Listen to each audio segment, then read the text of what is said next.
Testing, testing, 1, 2, 3. If you can barely hear me over the music, that is correct.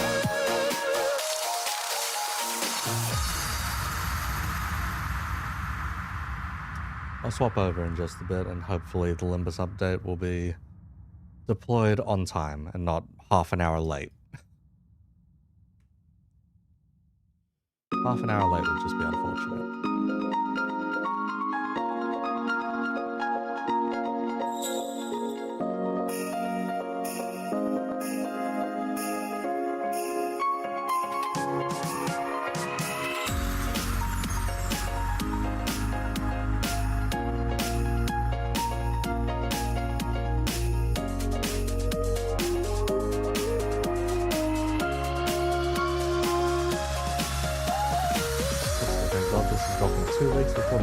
Now you don't have to overload yourself. Here's the thing, like 3 or 4 different games that I played decided to update with like major updates this week. So that's me streaming.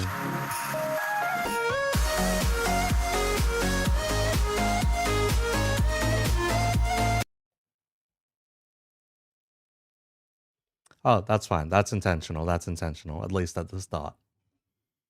But yeah. But yeah, Destiny 2 rolled out its final update. Hunt Showdown had a major overhaul. Limbus is dropping an update. And I swear there was at least one more game out there which was just like, oh, yeah, fuck you, we're updating this week too. Just very unfortunate. Thanks for subscribing. Welcome, welcome, welcome, welcome. Let's see. What can I throw up for the time being? Nope. There we go.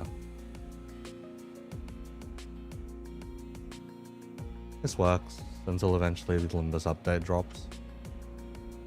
Hopefully I remember to actually just mute Limbus so they don't end up getting copyright struck or claimed over Lament.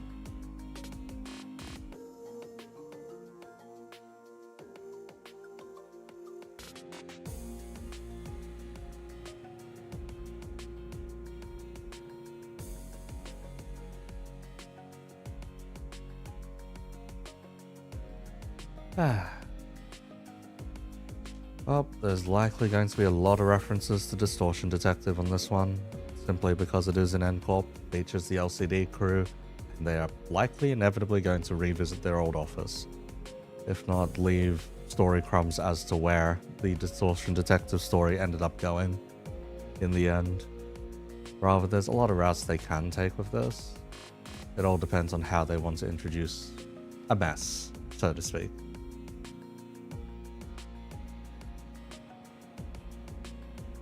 Because yes, this is 100% going to be a mess and a shit show of an intervallo if they want to introduce the plot accordingly. Because they've already set up so much bullshit, they just need to execute on it at this point.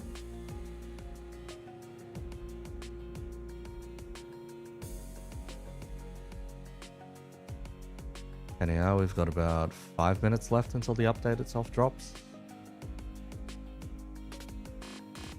Curious how much bullshit they're dropping with this. And it's N-corp, so we only know one of the, I think it was like 12 or 14 taboos. Like, there's a ridiculous number of taboos and stuff that can get you hunted down in N-corp. And we only know one of them, and that's just no recording. Considering that Dante just remembers literally everything, I feel like this is just going to be like pure bullshit. In the sense of, oh, yeah. Since Dante is able to remember everything, he may be considered a recording device, and we're just going to be constantly hunted down by taboo hunters. At least if they ever figure out that part. It is going to set up into Murr's Canto, hopefully rather not part 1 of his Canto being set up. Perhaps, yes. After this interval, the Corp 4th pack War Purges will come. Bro. Dante still has K-Corp trade secrets in their clockhead. Yes. Not perfect trade secrets, but trade secrets nonetheless.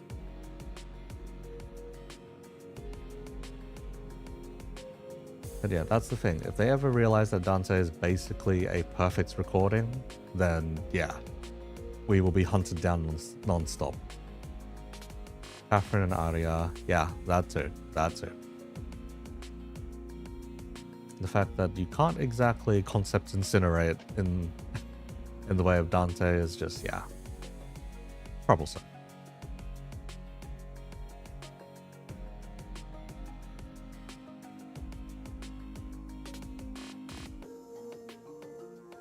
Anyhow, I will go quickly grab myself a drink. There is going to be a lot of reading today, because of course there is. After the reading, I then have to go ahead and finish the scripts for the free bloody kits that dropped with this update, taking the numbers that are actually releasing rather than buying off of the hype necessarily. And then after that, video. So this is going to be a long day. Speculating that the reason we remember is the same reason we technically don't count as reviving the sinners. Potentially yes, potentially yes. Updates always on Thursday, and yes, the update drops in about 2 minutes, Chief. Anyhow, hang on a second, I'm gonna grab myself some tea.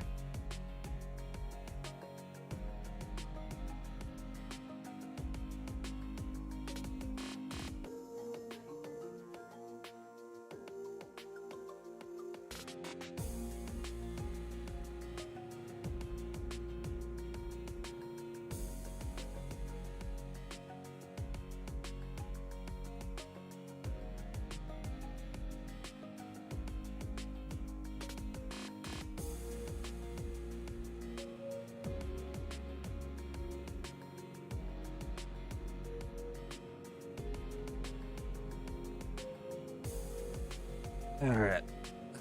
Update is downloading. Okay, hang on.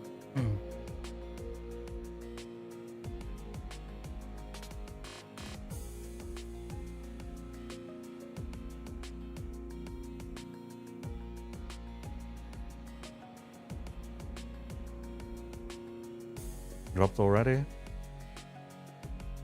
According to Surge over there, yeah. I'm just gonna quickly go verify it on my Steam to make sure that it does go ahead and download. All files successfully validated, it claims. We'll see about that when I try to launch the game. Updating, verifying, download complete, verifying done. Okay. 200 megabyte update on Steam first, and then let's see. Well, yeah, maintenance does kick you out, and yeah, I can see the screen too now. One sec.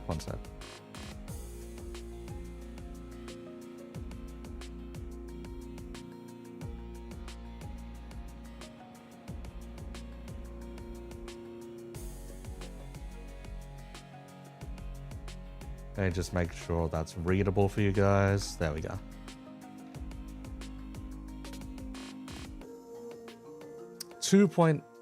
Wow, that is a lot. Come back to this stream potentially when you're done. For real. We'll see. You was not expecting a new background for the start menu? Oh, no, they always do that. Also, do not mind the speed of my internet. It's surprisingly fast for Australian internet these days. And yeah, I have here some lemon tea this time. Yes, just lemon tea drink.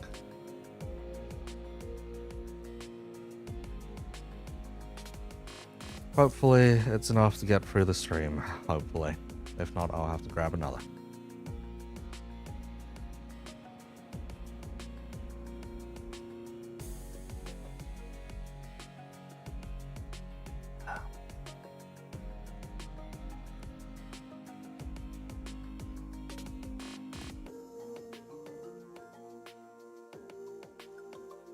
Okay. Can I have this in the background to support all you players, BH? Yeah, no worries, no worries. Glad to have lurkers, glad to have lurkers. Alright.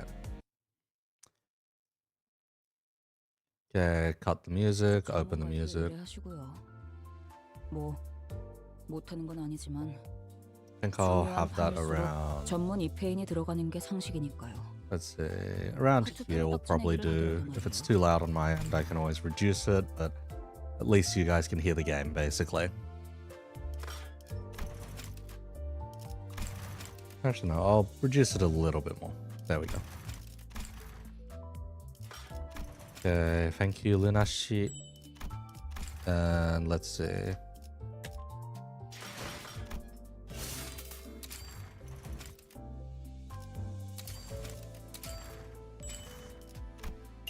Thank you, Roshu, for the free MD60.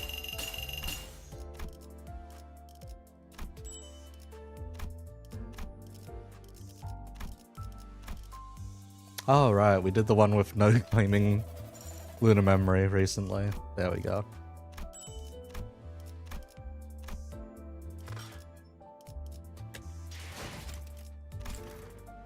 Apparently Burning Fate now increases max burn potency, but yeah, it does, it does. Alright. First one to prime it. God, the new engine does not make the extraction screen look particularly pretty.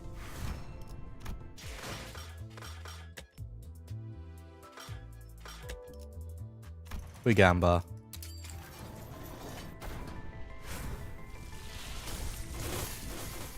Wow, the guaranteed ticket giving a guaranteed? Who'd have thought? And we got scammed, it's a forced. Okay. We have exactly, let's see, so 9,500 paid, and then we have 4 free extra tickets. Okay. It won't even update your game, bro. Knowing my luck recently has been a bit too high, therefore I do not believe currently.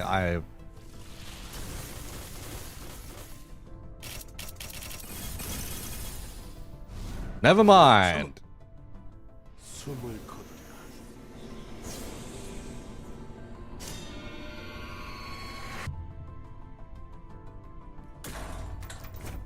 Welcome home, Miso.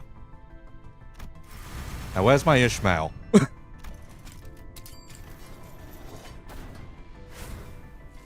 The thing is, now that I have Musa, Ishmael's just not gonna come home, I swear.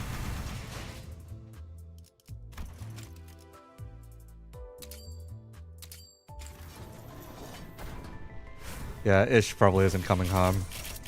The thing is, I wanted Ishmael more than I wanted Musa. So, oh.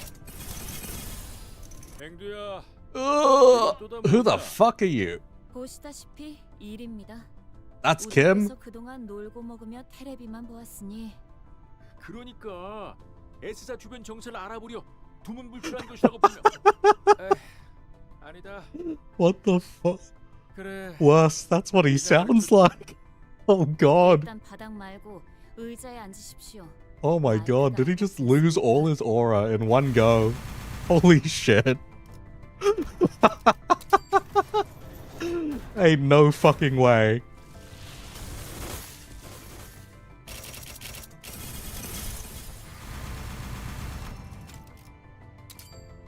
Ain't no fucking way they did that to him.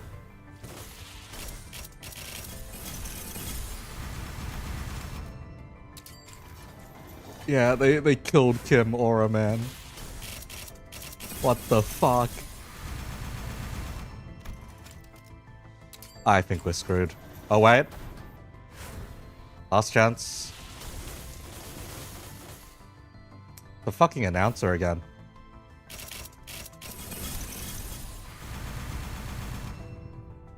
Bro. Okay. Last possible for Ishmael. Nope. We got fucked.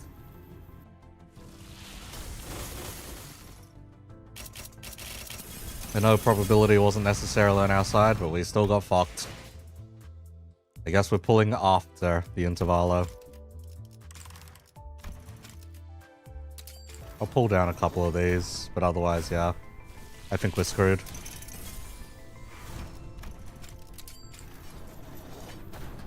What did they do to him? Yeah, what did they do to him? The voice does not help either. Holy shit, the voice does not help.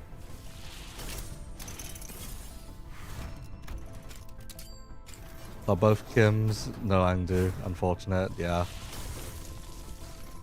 Yeah, they shot his aura out back. Holy shit. I did not think it would be that bad.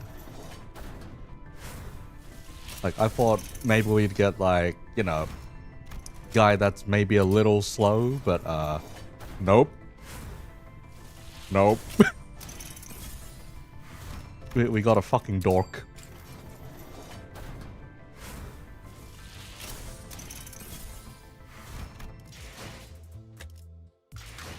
Anyhow, no Angdu, so... Okay, may get a bit more painful.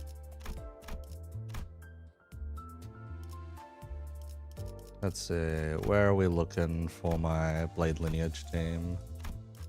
Did I even have a Blade Lineage team set up anywhere? I might not have. Surely, right? Okay, do I seriously not have a Blade Lineage team set up? Oh, there they are.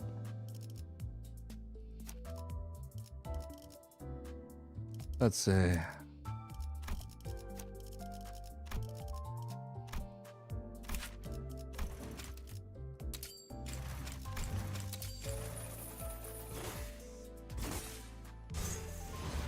have to level up Blade Lineage Otis, don't you? No, no, no. You can just get her killed. You can just get her killed. That works too.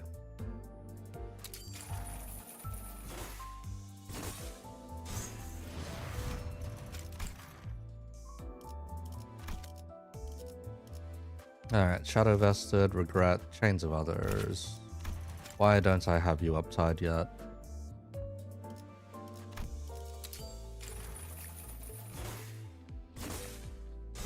Oh, she's level 55 already. Oh, unfortunate Lumi. Alright, let's see here. Who can we sub in at this point then? Because Roger can stay. 1, 2, 3, 4, 5, 6 members. Right, we don't have the Hongers yet. Ting Tang's fine. You're fine. I guess the captain's coming along.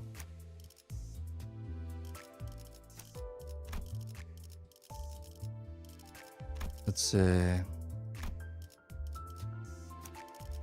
You swap to Focalgia, since we don't want people to die in this case. Ah, that's rough. That is rough. 108 pulls, no Ishmael. We're gonna work off those event tickets.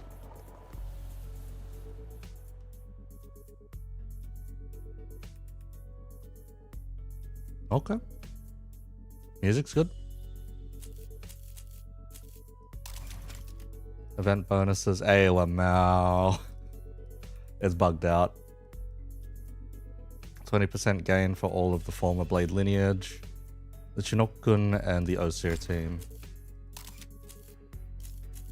Reward exchange. These 20 tickets are going to save our ass later. Surely. That or I'm going to nuke down to 0 again. Oh god.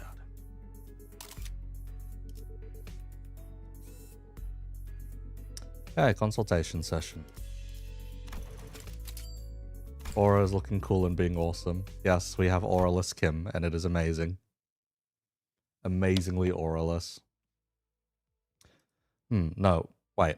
For this one, we should go about it like... No. Heathcliff's been in the Vanguard for too long. I should pull him back and let him... Dante? Huh? Oh, sorry. Did you say something? I provided you an answer to your question, but you exhibited no observable response. Is the Sinner's combat performance deteriorating beyond manageable parameters? No, things aren't that bad, but it's just hard to focus on one conversation when I'm trying to support battles happening in completely different places at once. On top of that, Roger's shopping chatter is starting to get a little distracting. Oh, he's literally listening in on all of the Sinners at once. Did I set up the Blade Lineage announcer? Not yet, not yet. A few days after we entered N-corp's districts, the bus pulled over in the back streets of N-corp to take care of a distortion case. This contract was supposed to be handled jointly with the LCD team, but distortions suddenly started cropping up all over an area of the back streets called Butter Street, without any coherent pattern. No obvious points of origin or routes of spread. Nothing convenient like that. And I had no choice but to split the sinners into several groups and send them out. Oh, are you kidding me? Otis, Ishmael, Sinclair, Don Quixote, Yi-sung, and Moso were on their way to rendezvous with the LCD team. Is this actually just the Blade Lineage? Most of the Blade Lineage. Oh, you fucking... Are you kidding me? If they actually make you have to split like this, then that means 6 of them. Only 5 of them can be Blade Lineage teams unless you... part of the Blade Lineage team unless you got the new Ishmael. Fuck me sideways, I guess. Okay. Heathcliff, Gregor, and Honglu were suppressing distortions that showed up from other directions. And with our onboard stock scraped down to the bottom, Rodya and Roshu, who had done with their share of suppression work, were put in charge of buying supplies for the bus. As for Faust, she decided to stay behind with me on the bus. Wanted to get through the consultation process I'd been putting off, and thought I may as well get myself some much needed practice with handling the new golden bow power I had acquired. To reiterate, there are no issues requiring special concern regarding Faust. It is true that Faust has on several occasions expressed dissatisfaction with a certain Faust. However, those instances should be classified as a mere personal grievance. I mean, that's good if that's all there is to it, but this was not the first time Faust had seemed unlike herself. There had been times before when she spent far longer alone than usual, lost in thought, moments when she could not produce immediate answers to questions from other sinners or me. Could it be, you can't access the Giselle shaft? May I ask for your basis for that inference? Because you're acting a lot like you did back on the warp train. Faust is getting controlled by TeamViewer, ALML. It appears there remains occasions on which you are still capable of surprising Faust, Dante. So I was right. You really are cut off from the Giselle shaft. That was not intended as a confirmation of your conjecture. Maybe she's saying that while she can technically access the Giselle shaft, it may as well be that she can't. Yes, stupid Faust.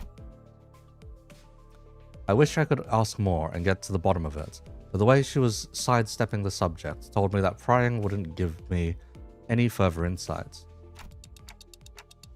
Right, I won't press if you don't want to talk about it. Your reserve is appreciated.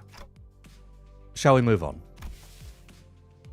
Yes, your consultation is the next agenda. After cross-referencing the records pertaining to the events in the House of Spiders, it would appear that your memories concerning the individuals designated as Sora and Ren currently remain only with you, Dante. As such, should the influence of Roshu and her sword lead to further omissions in the official records, the manager will be responsible for supplementing the necessary information. Yeah, not the first time I was the only one left with intact memories, huh? That's right, despite... That's a quick flash between all three. Despite K-Corp's memory wipe procedure, Catherine's erasure by the Golden Bow's power, and Arayashiki's severing people from existence, I was the only one who remained. I was the only one who remembered what had transpired. But ironically enough, the memories I had prior to swapping my head with this clock still showed no signs of returning. Why won't my old memories come back though? Is it because of this clockhead? You got spoiled? Don't say a fucking word, mate. Speculation based on your experience with the bus team thus far will not meaningfully contribute to the recovery of your former memories, manager. You saw Big Kim's face. Oh, we saw that one. Inductive reasoning conducted from memories with gaps, after all, is bound to have structural limitations. Bongi would serve as an adequate analogy. Bongi? Yes, Bongi. Receiving feed and increasing in body mass alone would provide no meaningful basis for identifying the purpose of its rearing.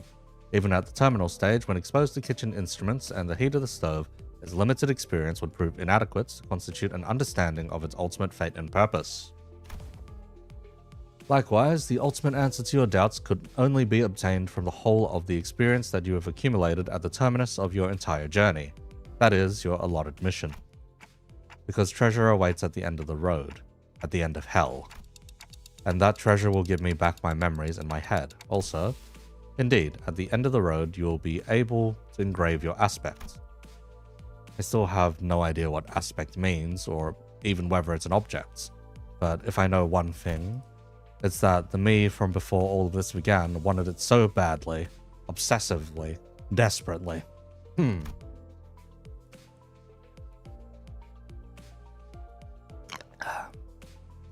It's more like an instinctive knowledge. With my memories gone, that feeling, however strong it is, does not change the fact that it's just another word with no discernible mental image. And you're not going to tell me what exactly it is.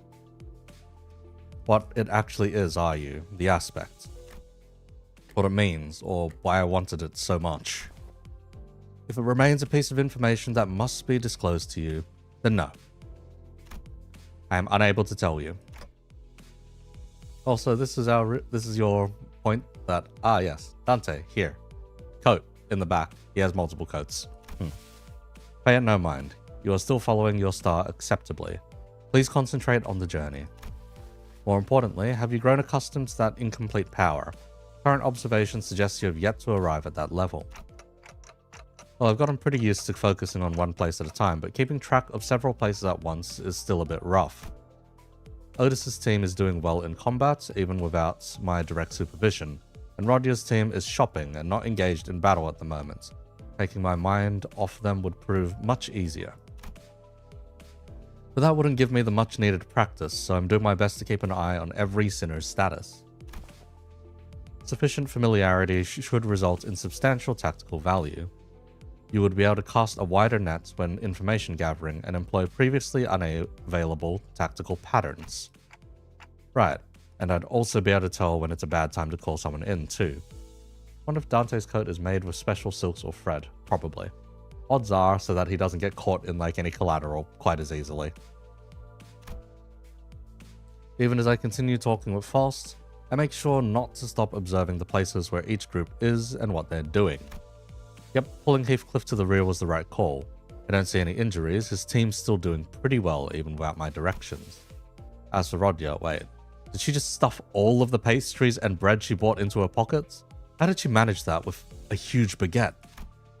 And Otis's group, oh, we're passing out right now, aren't we?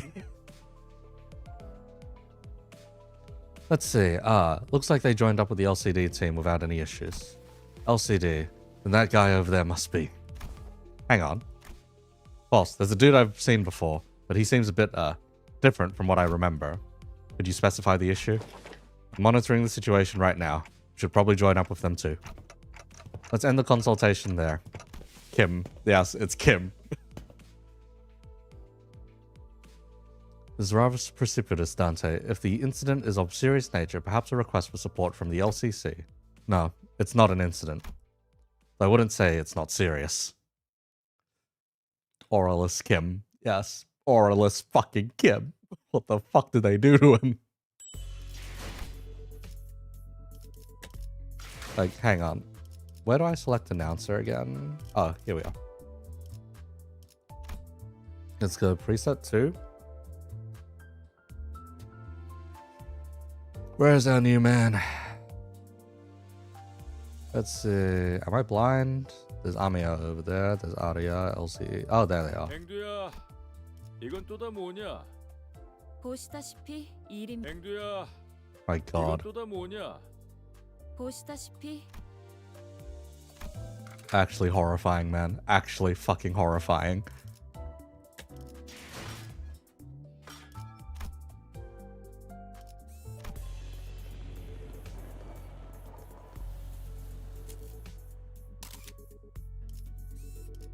Rendezvous.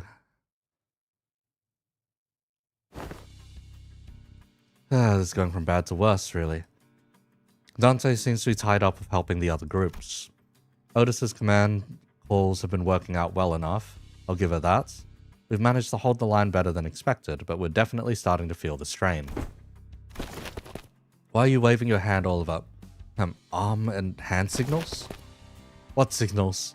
What's swinging the arm sideways even supposed to mean? You don't know? It's scatter, damn it, so scatter. Crash. That was close, we almost got flattened. Damn it, even rookies with nothing but the most rudimentary of military training would have recognized a hand signal that basic. But we're not all trained soldiers here, are we? Verily, the flourish of a single hand doth indeed make boast of a chivalric elegance, yet when foul suddenly wavest fine arm around, clenching and unclenching thy hand in that mystical fashion, only to suddenly turn tail. Forsooth, I am bereft of understanding what thou meanest to say. Are you the only one having an update to latest version issue? I think a couple of people that came in did, but if it's mobile, I think it's still ongoing. PC should be fine though. To think that of all the personnel in my team, only the Swabby has the discipline to interpret a basic filled signal. Oi. I only picked it up during my sailing days, and realistically speaking, did you really expect ordinary people like the others to understand professional military signals? This is unacceptable. After all the operations all of you have been deployed under my lead, you're all still ignorant when it comes to non-verbal signals. Show me Kim, yes. I don't think even Dante would know those signals. Yep, might as well be splitting hairs, literally. Let us appease our agitated hearts and follow Miss Otis' instruction. We should disperse and withdraw. Megaton landing. Oh god. Hey, pretty cool, huh? Let's face it. I know how to make one heck of an entrance. Whoa. Aren't you supposed to be cleaning up the distortion upstairs? Oh. Finito, a million years ago. You guys were taking forever, so I figured I'd take a peek and lend a hand. You're welcome. Split by your thundering descent, the floor's form and shape are now crushed beyond mending, sunken deep enough to be likened to the incipience of a wellspring. The fuck you, son. Hey, don't you worry your head about it. That's all after teams to take care of. Anyway, that should be all of them, right?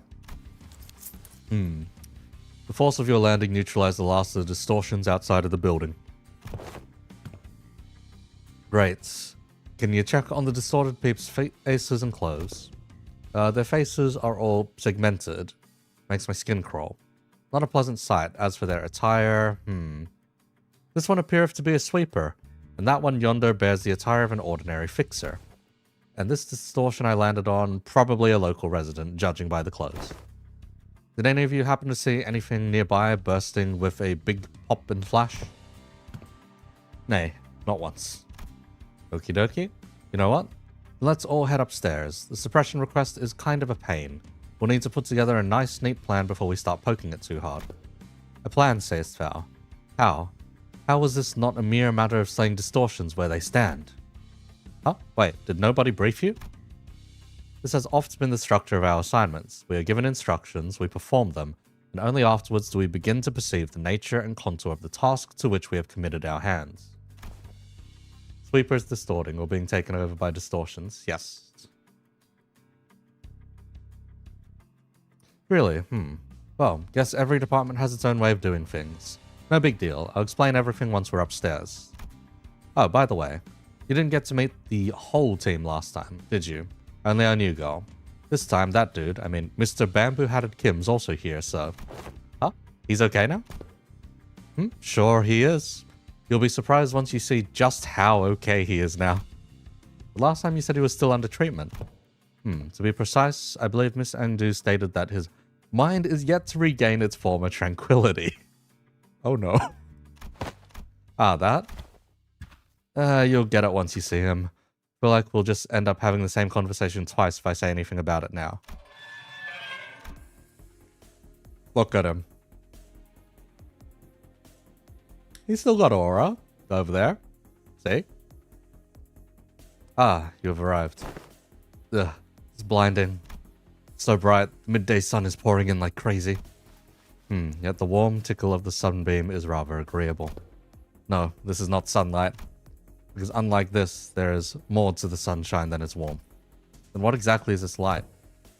Why is this thing on again? It's bright enough to fry my eyeballs.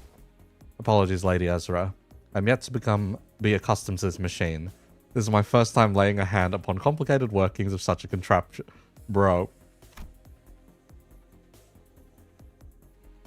It activated on its own accord, and I've yet to discover the method by which it may be silenced.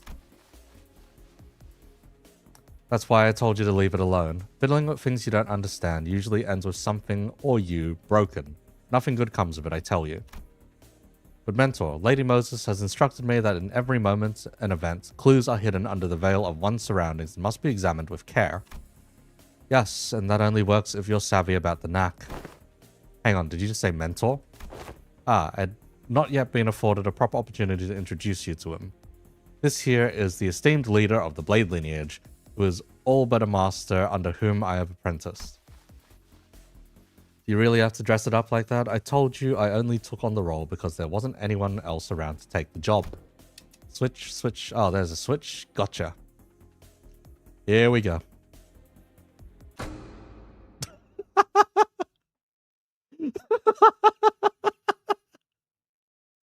What the fuck? Excuse me? Okay, I knew it was bad. I didn't know it was that bad. Holy shit.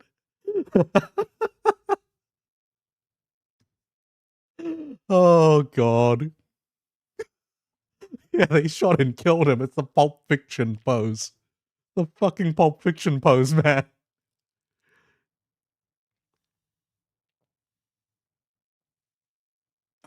What the fuck, man? Oh, God. Sweet fucking Jesus, what have they done?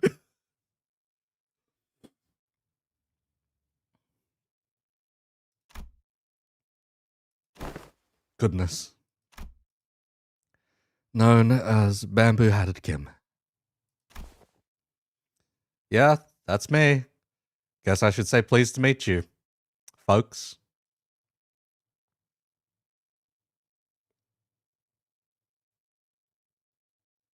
Bro, what have they done? What have they done to you, Kim? Yeah, he should have a little more scars, considering that his whole logic is scars on face, but it looks like just scars on hand. Kim Ji-hoon, I curse you. Oh, God. It's taking me a bit. Hang on. What the fuck, man? You trust the writing guys? Believe me, I've long lost trust for the writing guys, but still, this is funny as shit.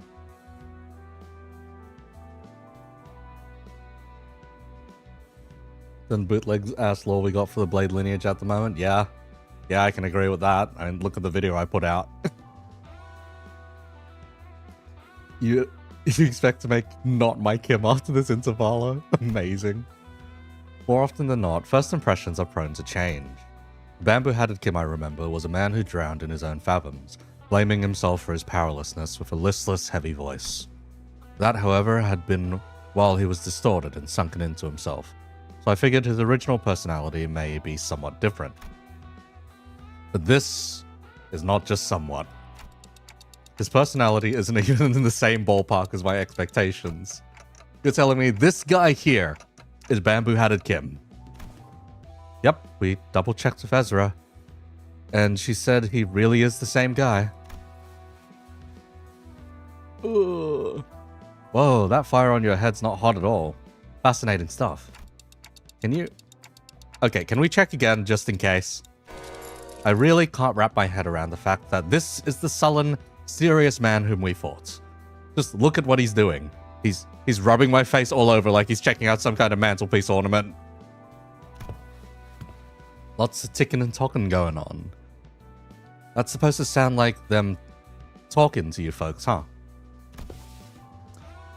Further confirmation would be redundant. Dante, this individual is conclusively identical to the one designated as Bamboo-Hatted Kim. I've got no idea what you folks are so suspicious about. Angdu, just what exactly have you been telling people out there about me? They're all staring like they've seen a ghost.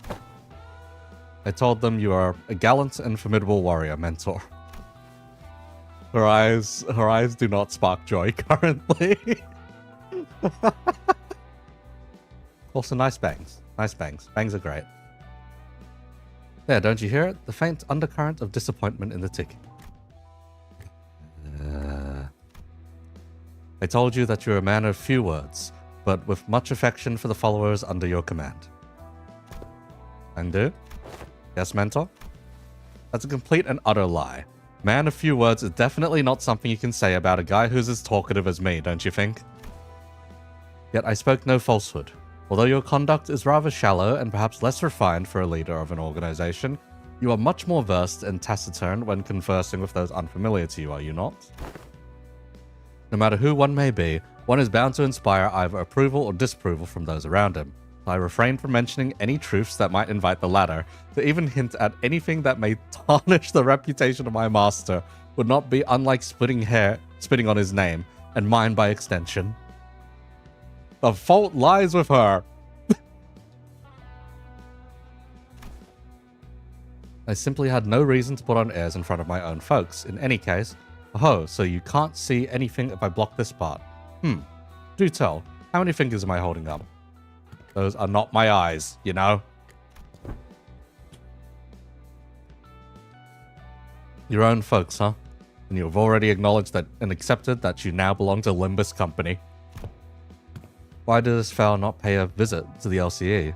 Verily, when one's mind is plagued by the absence of tranquility, venturing forth into the open air and touchable field of grass cleareth the storm of heart. He does have that dork vibe. He is a fucking dork. 100% he is a dork. You know, all the sword autism that we covered in that lore video, it all makes sense now. All of it makes sense. The man is a dork. Very edgy dork. All makes fucking sense. An asset of the company is expected to act in the company's interest. Yet, for whatever reason, I didn't see you fighting on the field of battle during Operation Spider-Pyre. You will have to account for your absence in the mission. Otis addressed Kim as though she were conducting a formal investigation, every word flat and hard. It was obvious she was not about to let her guard down anytime soon. What mission? Oh, that one. Kim finally seemed inclined to assume a more serious disposition. He stopped peering into my face and turned towards Otis, although his hand was still on my head. Alright. Clearly there's some disconnect in expectations here. Listen here, you. I'm really not all that about hard, bothersome work. Get what I mean? The real disconnect was between his stoic expression and the words coming out of his mouth. What? So let's talk about the kind of fellow I am. Meet the resident layabout who's forced to do his job with a frown, too. I might add.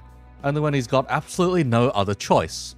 I'm really not some big shot Engdu's apparently been promoting me as, folks. Motherfucker, you took a whole bunch of vengeance on the fucking N-corp higher-ups and now you're covering up like this? Bro. And I'd like very much to stop getting roped into stuff that keeps putting my life on the line. Bro, it was your fault. It was your fault to begin with. Unless we're going to get more background into that.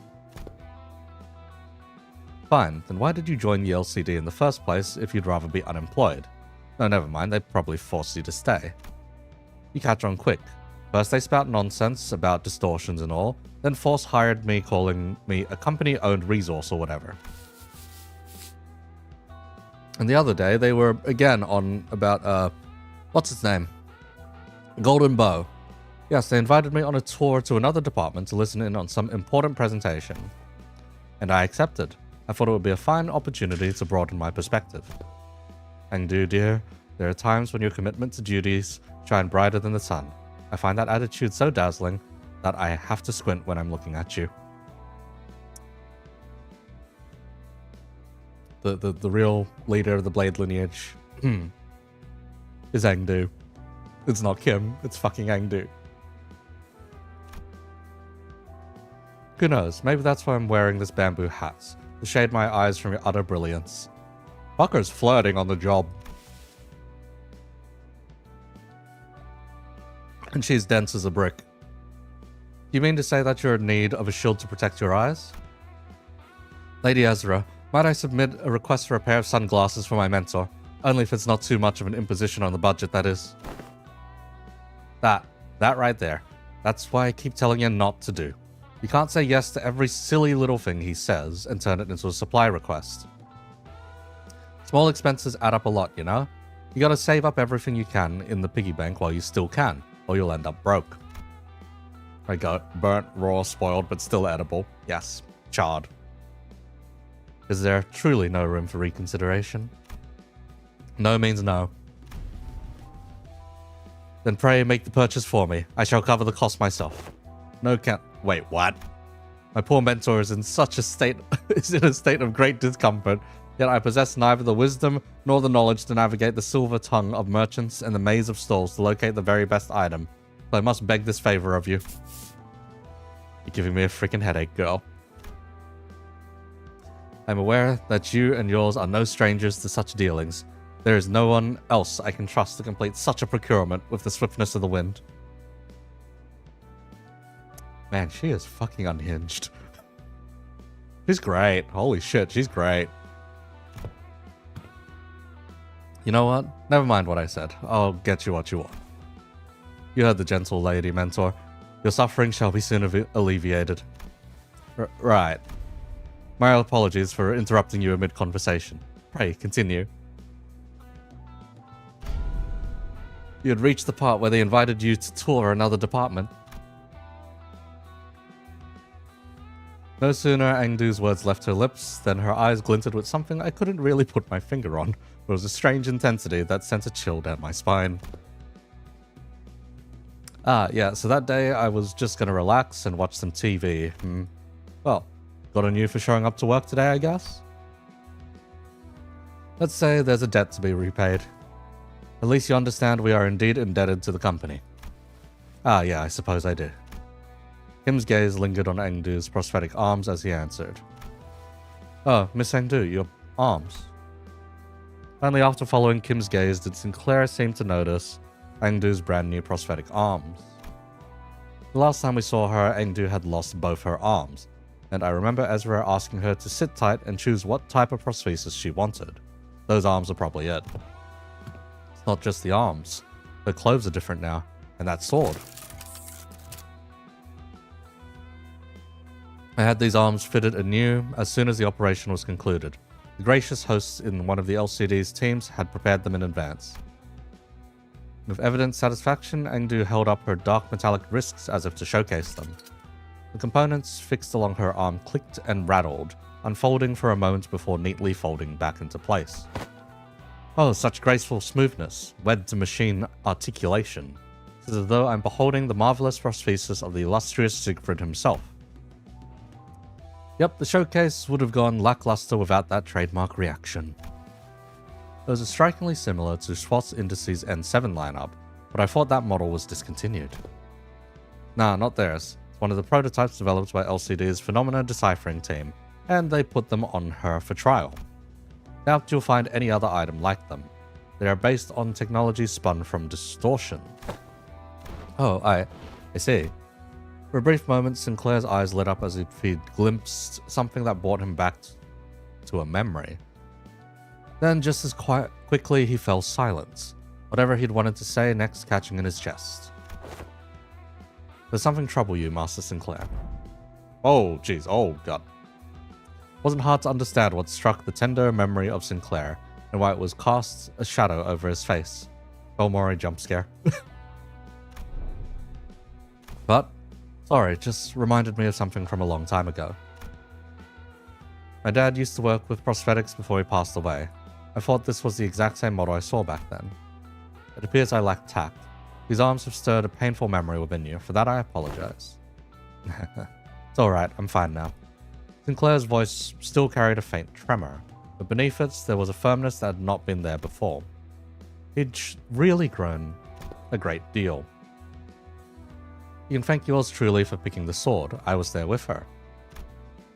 They did inform Lady Ezra that any blade could serve as a weapon would suffice, but she insisted on browsing the goods. I dare say I was given the opportunity to lay my eyes on every type of sword I could ever hope to see in this life, walking through the workshop street that day. Oh, please, girl, we walked for just 4 hours. That's nothing. While everyone was distracted taking in Engdu's new outfit and equipment, Kim had quietly slipped away from the crowd and crouched down in a corner.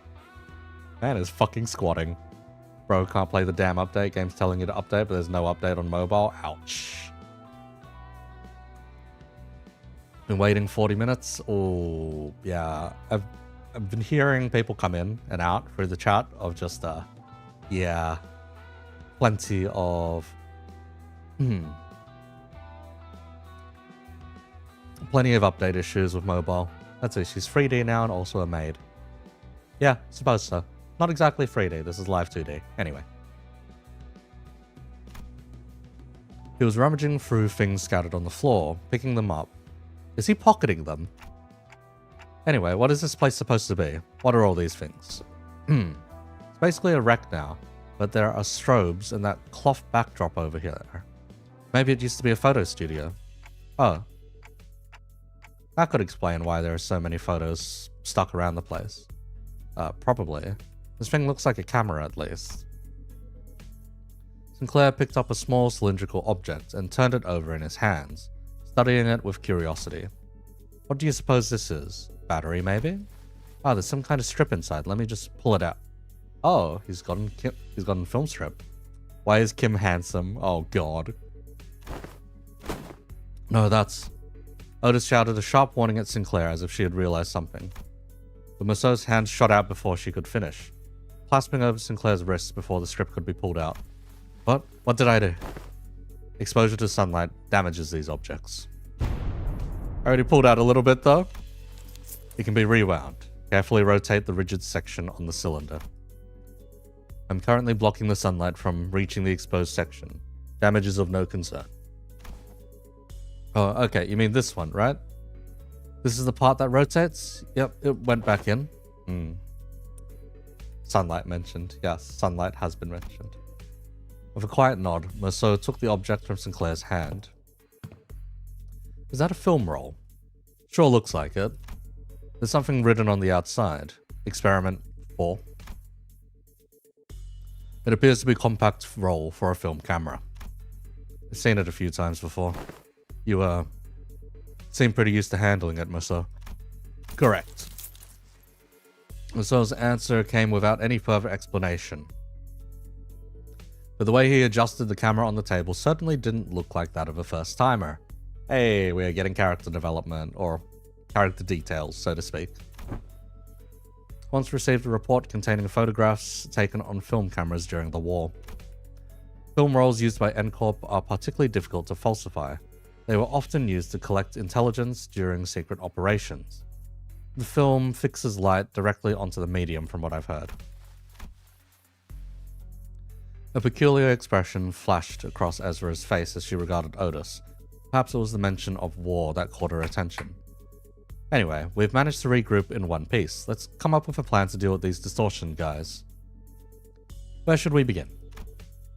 Then, in the next breath, she returned to her usual bubbly self and steered the conversation away from the subject.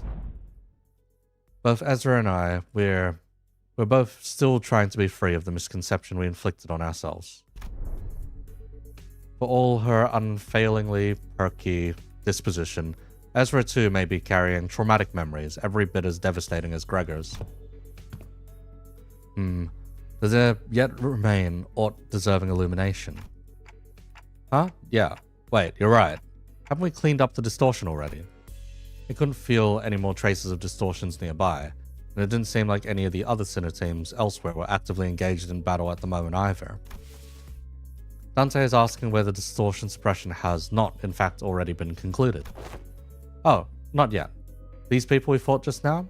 They only got caught up in the distortion. They didn't actually distort themselves. We haven't even gotten close to the distortion's inflection point yet. Inflection point? Anyhow. Finding an inflection point without the team leader around is going to take some time. Maybe it won't be too bad with your help. Ezra swept her eyes around the room with a look of frustration, as though she had been handed a puzzle box with half the pieces missing. By inflection point, are you referring to the point on a graph in which the directionality of its curvature changes? Calling to mind the present context, it may less be a mathematical term and more a specialized polyseme, referring to the point at which a distortion occurs, the motive, intent, or indeed the point in which inflection of the mind occurs. Yep, that's about right. That's the kind of inflection point I was talking about.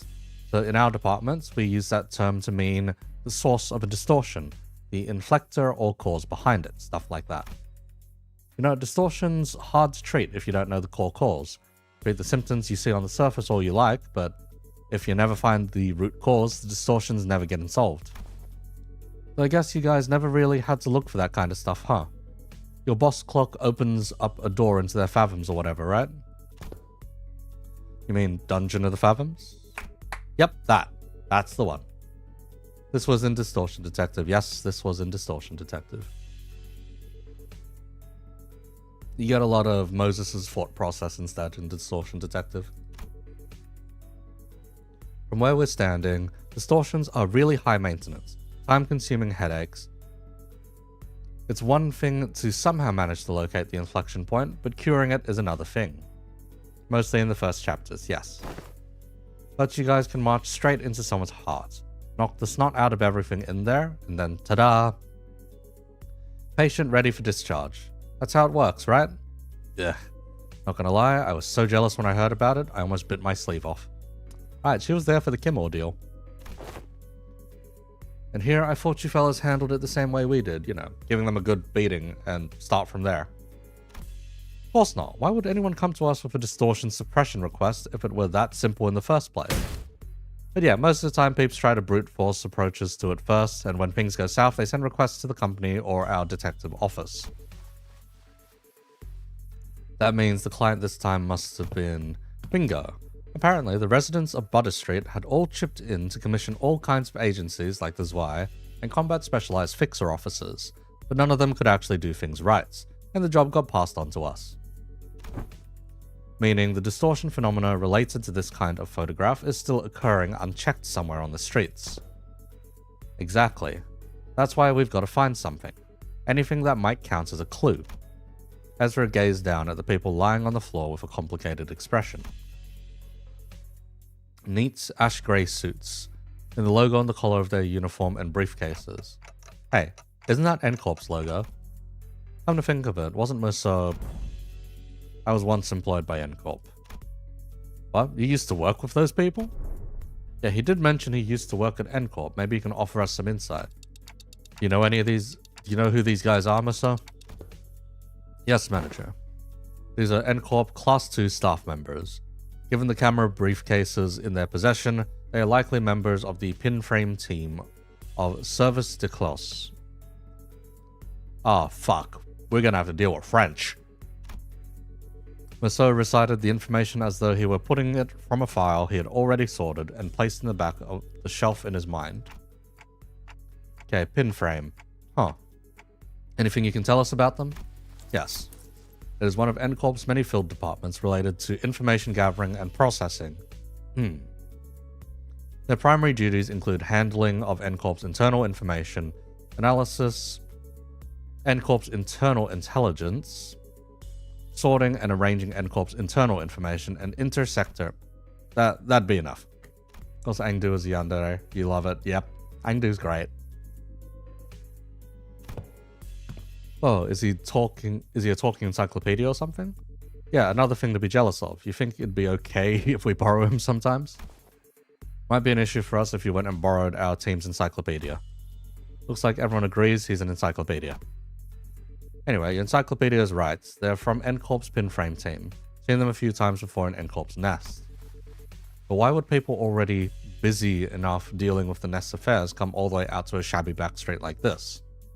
Got any guesses? I'm unable to determine that. The possible range of connection between the two pieces of information is exceedingly broad. Listing every relevant reason as to why they may have come here would require a considerable amount of time. Therefore, I will not present a determinative answer to that question. Ezra staring holes into me with an unspoken, is this dude always like this? Wouldn't pull any answers from me, you know? Because aside from combat situations, I've still got no way to figure out what's going on in his head. Okay then. Okay then, Musso, maybe this will be easier to answer. From an objective point of view... Oh. Let's hear it. And that's when I noticed something I'd never imagined would happen. Musso's eyes widened, his gaze fixing me with such force that I could almost feel the faint tremor in it. Leveling stare that came with. There's no such thing as an objective point of view.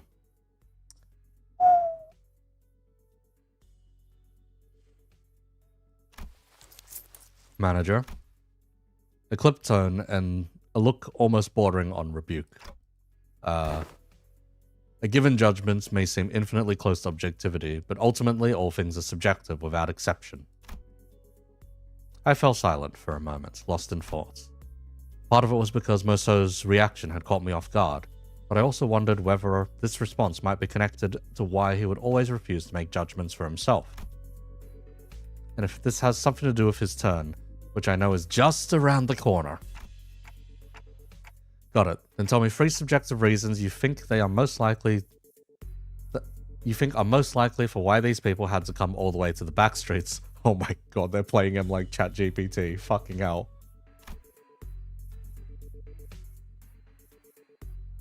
I need to understand who he actually is as much as I can. Because I'll never know when I'll get another chance to really get to know him if I brush this off with a simple, oh, I see, my bad, as usual. Musso GPT, yes, treating him as that, because you ask a LLM for too broad an answer, they're like, what the fuck are you doing? You ask an LLM for a more specific answer and a roundabout way of doing things that may break its rules. However, because you did it in said roundabout way, suddenly it can now answer you. This is Musso's brain currently. Yes, manager. I would presume that their mission is one or all of the following. Retrieval of a video recording or recordings in violation of N-corp's taboo. Prompt elimination of a violator. Contact with an informant in the backstreets collaborating with N-corp's nest. Or identification and arrest of a wanted individual or individuals designated by the nest. Taboo. You mean these could be taboo hunters? Nah, no way. They don't send out taboo hunters for every single violation, you know?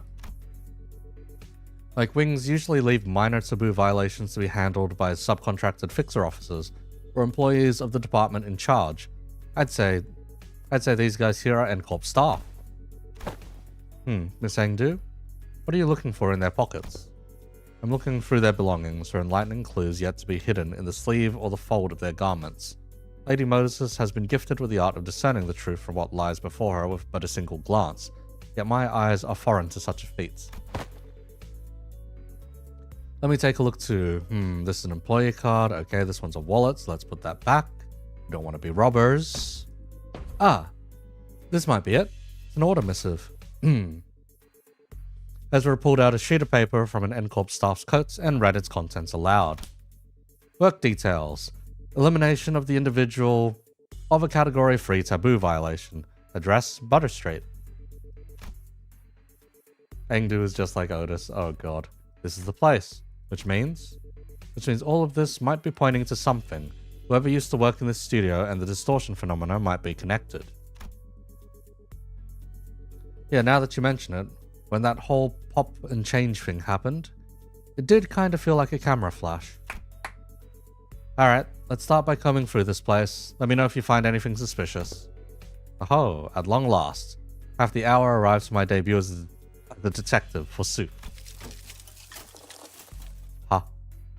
Don Quixote must have been miffed for not getting to play detective back in N-corp. No idea where she'd been keeping them, but she immediately pulled out the detective props that had been given to Rodya, Roshu, and Honglu back then. Verily, I had foreseen that this day would come. Fortunately, Otis wasted no time in putting an end to Don Quixote's badly timed shenanigan. A sharp dressing down from her was enough to make her dejected, chivalric, adventurous stuff. That's it, was enough to make our dejected, chivalric adventurer stuff the costume away. Okay, then. We should get moving too. That was a long fucking node. Holy shit, that was a long node. Do we finally get combat?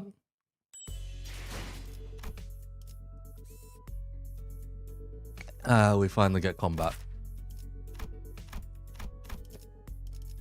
And we know nothing about them. It's a fodder encounter.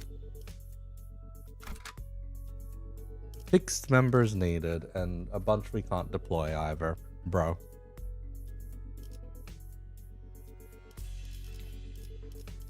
And we have the whole blade lineage here.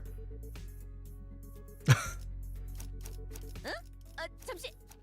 이것만 삼키고. 화점에 두지. We have the whole blade lineage. 우리를 향해. 피가 범람할 시간이요. 망설임 없이. 출정이군. 망설임 없이. 태어나겠습니다. That's roughly the order of usefulness. Unfortunately, we don't have Bangdu. Unfortunately. 착수.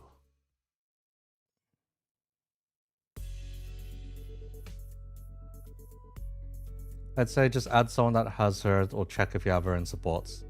Yeah, maybe later, maybe later. Also, hang on, I need to swap out my phone for tracking. Because unfortunately, I had only like 10% battery earlier. It's a miracle that this phone lasted an hour.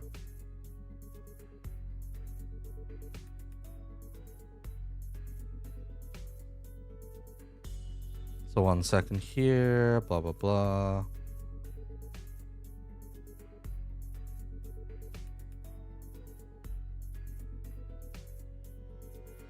Oh, bloody hell. I have to log in on my bloody Apple account. 1 sec. Do not mind, do not mind. We'll be right back with ya.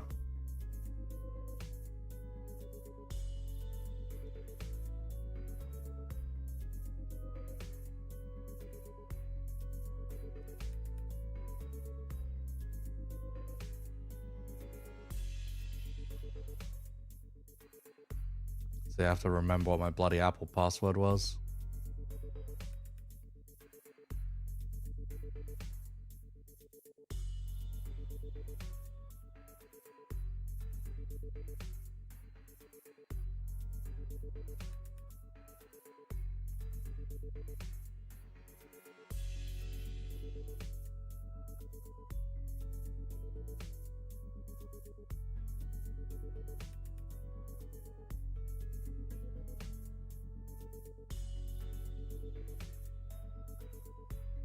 Bro, they're making me set a new password. Holy shit.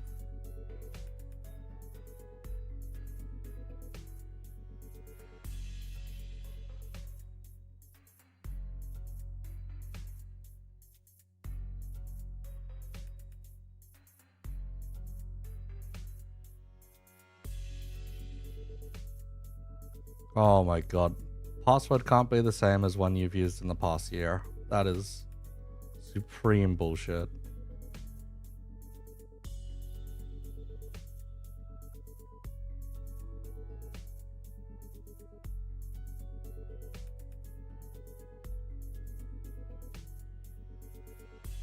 Okay, finally. Okay. You got 4 announcer, no ID or ego. I got 2 announcers and the ego at least.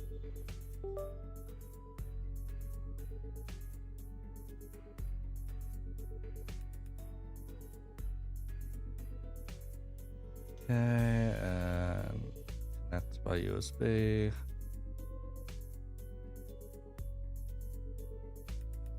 Almost back, just hang on a second. Just need to get my other phone to connect to my PC. You need the ego so bad. It's just a week. It's just a week to wait. Okay. Tracking may look slightly different for a bit.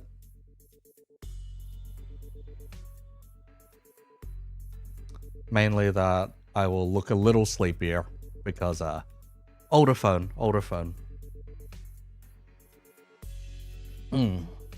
Alright.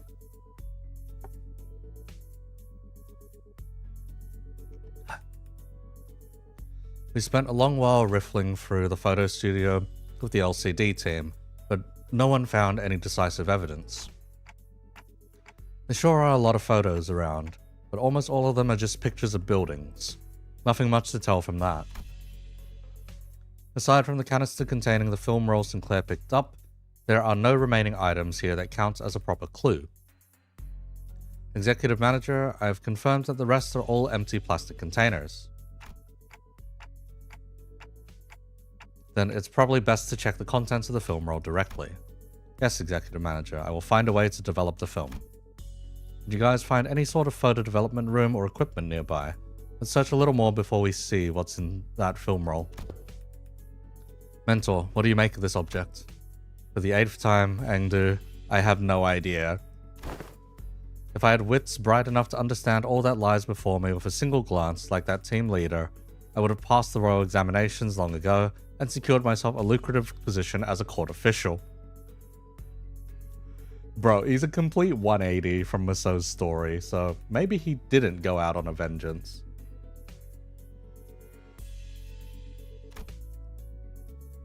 But Mentor, hadn't you already passed the royal? Once swung, a sword does not retrace its arc, Engdu. So it is with life. There's no undoing what has already been cut. This fucker. This fucker. Plus, it is unnecessary to dwell on what can no longer be undone. There is no after for what has been slashed away. Not for you, Mentor. Ought you not dwell on what can no longer be undone? Oh, God. Oh, God.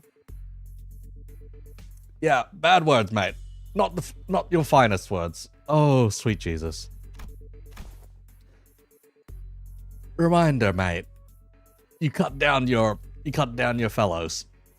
I misspoke. I did not mean it that way. Undo. I merely meant to say that I do not wish to recall my past. I'm aware. You've told me as such since long ago, whenever you were placed in a position to retrace the past.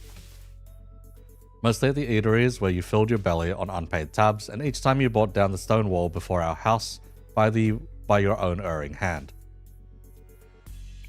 Nice! He's pretending to be stupid to slack off. Yes. Yes, that's pretty much the gist of it. Those are exactly the kinds of things you should never forget. Ugh. Oh, my belly. I feel a stabbing pain in my belly. This spot, the very wound you once gave me, afflicts me yet. The one from when you thought you were only poking me with a scabbard. Yet by some cruel turn, it was your sword that ran me through. Mentor? You said it was completely healed and that I need not concern myself with it. Those very same words have been repeated at least 80 times. But it still aches every now and then. Chiefly when I hear your sharp cutting words that I really don't want to hear. Ah, is that so?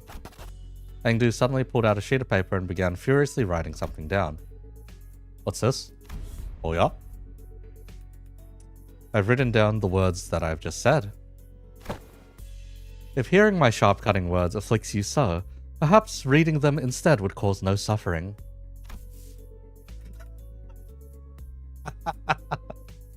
Oh, he's actually just getting absolutely jobbed. Man is getting dog walked by Engdu, and it is fantastic. Kim's face began to contort like a wet dish towel being wrung dry. I really can't believe this is the same mentor Engdu follows so devotedly.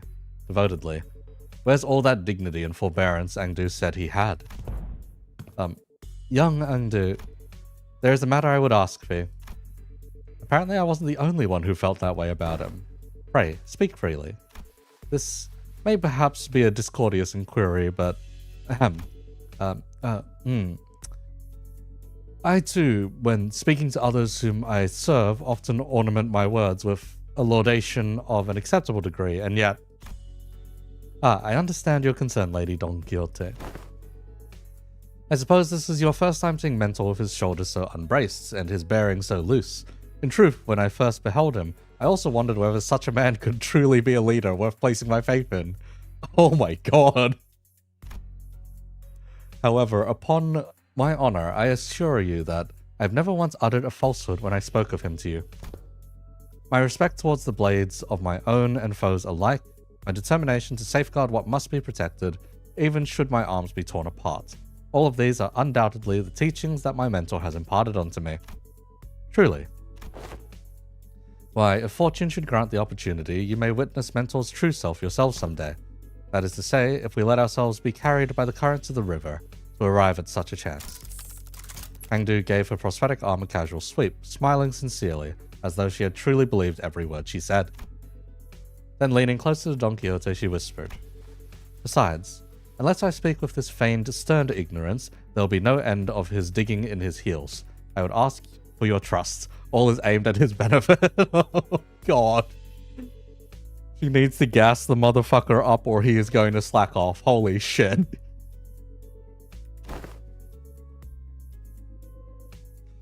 Forsooth, thou hast been burdened with the trials of serving your superior. That's what it was. I get it now. Up. There we go. Hey look, they have the same gauntlets that Maso usually uses.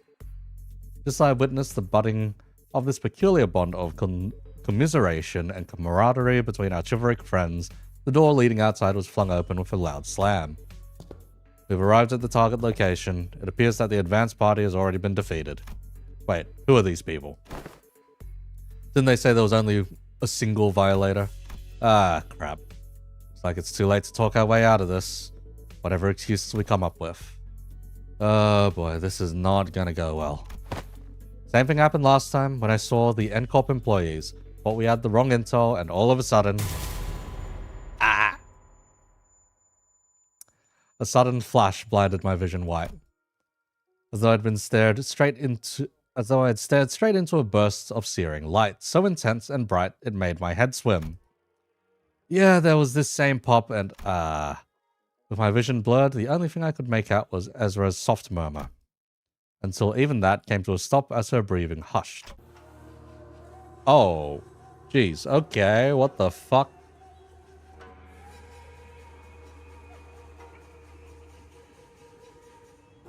Oh, it didn't take long for me to realize what was happening. Seeing it again doesn't exactly warm the heart, wouldn't you say, Engdu? Though S-Corp may indeed be passing through hard times, this alley was not quite so wretched in form, was it, Mentor? Is that right? Looks much the same to me. Ah, this place. Did we just get teleported to S-Corp? No, Dante. Though it generates a considerable sense of verisimilitude, this is... I think I know what this is. This is a presence. I hadn't been able to detect it until just now, but somehow it was now surrounding us, saturating every corner of the space where we stood. The dreary stone walls, trees bent and coiled in grotesque forms. The sheen of the light and even the air we breathe, all of them point toward a single phenomena. This is the depth of the fathoms. Fathoms made entirely out of distortion.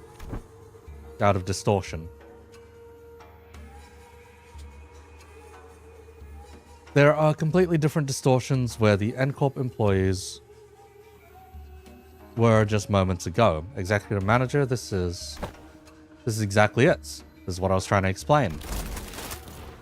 Oh, jeez. Okay. That's creepy. Yep, suddenly, Shinnokun.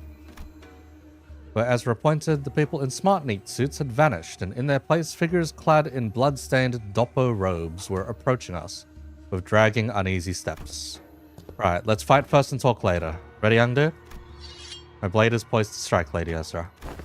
And wait, where's the bamboo-hatted dude? I'm afraid he's already taken his leave. He said he had no desire to cross blades with the Shinnokun of S-Corp twice. Come on, man, not again. He's a repeat offender, that's for certain. Yeah, maybe we're not fighting the royal court, so maybe they're not actually chasing us all the way. Like, they're playing him up as the man who has to go all out just this once, basically.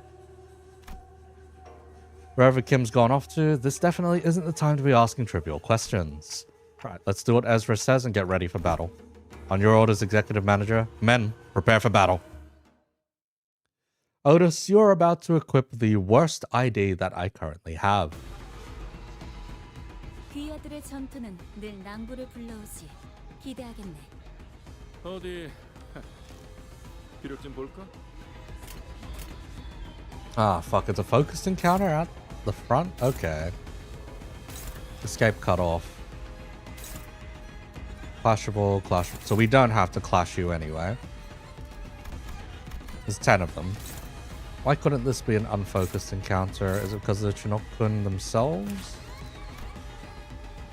Do they have trust? Yes, they do have trust. Okay. Oh, they only do it on a chance, so the Hongers we have is actually quite strong in comparison then.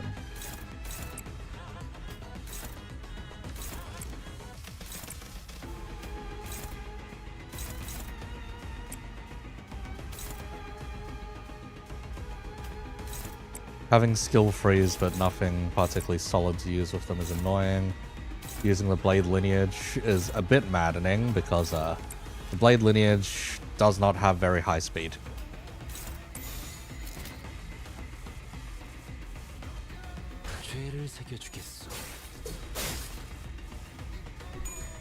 At least we have Angdu there, yeah. Remix of Bamboo Hatted Kim, yeah. And Musou jobs instantly.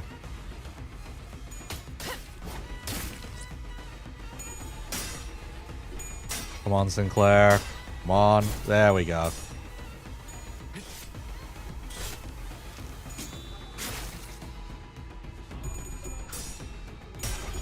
Alright, we're good.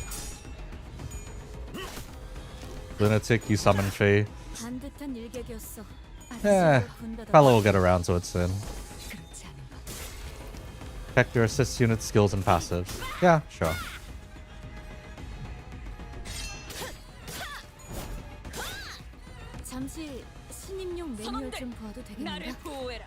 Hangdu is level 60, no egos, rending arts, so haste, bones claiming, lucent rippling flame, and even balance. Wow. Wow, it's like we have Ishmael at home. Oh, sweet Jesus, there's reading to be done here as well. Did any of the others have flavor texts? Nope. Okay. On the outside, it looks no different from the prosthesis you may find in other nests or backstreets, but apparently this particular prosthetic limb has been created using technology unique to Limbus Company. I wonder what that could be. Since the development of this prototype was led by the LCD department, I would assume it has something to do with the power of distortions. Oh, that's not to say that I have any certainty regarding the matter. I was only in charge of transporting it. You see, it's just a simple speculation, really. In any case, I doubt this is your average prosthetic limb meant for body enhancements. And that's all we get. As for Ezra, I think Ezra is still as previously. Yeah, Yuria. Yeah, Ezra is just copy and paste of the Ezra we had before.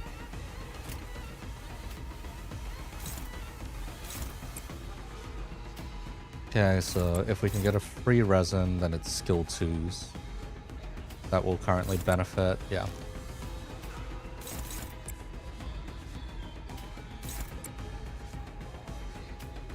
Yeah, sure. Otis, you do your thing.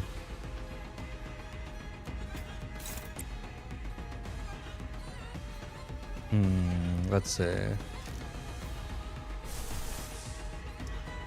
Okay, wait, it's only free pride. That's it. Free pride and we can activate the new thing. What the fuck? It's that cheap. Also, since you're barely going to do anything with that anyway, just heal SP for people. Ezra just kills all of them, yeah.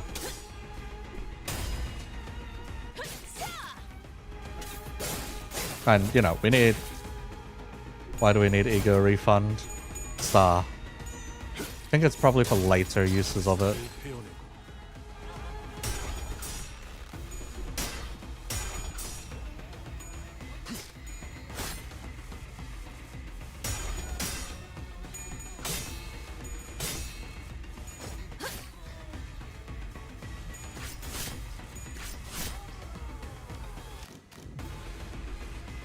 Wow, Otis killed someone. What the fuck?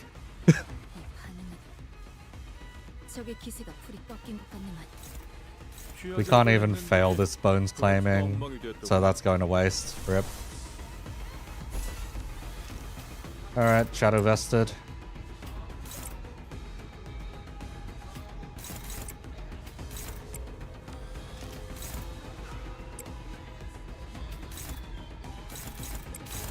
And someone's already clashing that, so that's fine. Alright, let's see how good this is.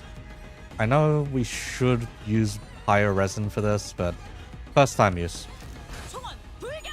Like Unbrilliant Glory, yeah.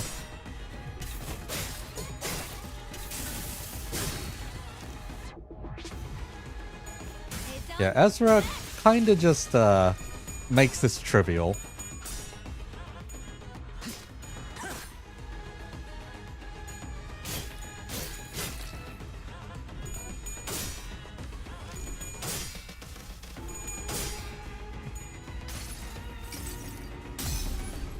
Let's see it. Drink. There we go.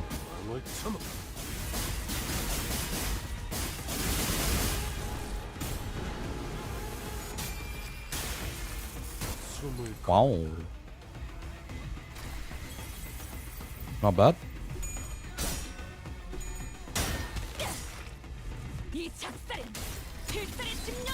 Hey. Nice dagger.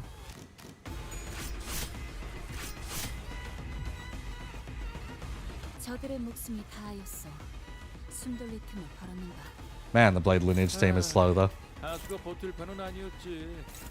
이제 좀 고수들만 남았으려나? Right, who are you targeting? Oh, you're targeting. Oh, you're targeting Otis. Okay.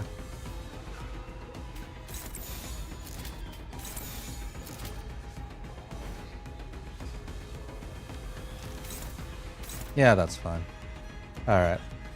Resentment state. There we go. Oh, you have 4 turns of Drink to the Fallen. Okay. 4 turns of Drink to the Fallen. How much do you gain each time? Hang on. When someone dies, you gain 1 more turn.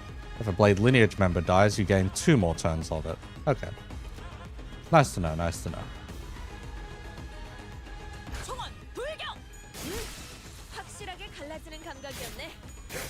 Wait, but if we straight up just gain 4 of it...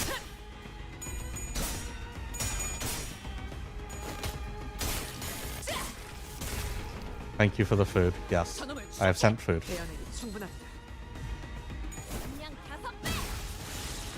Thank you.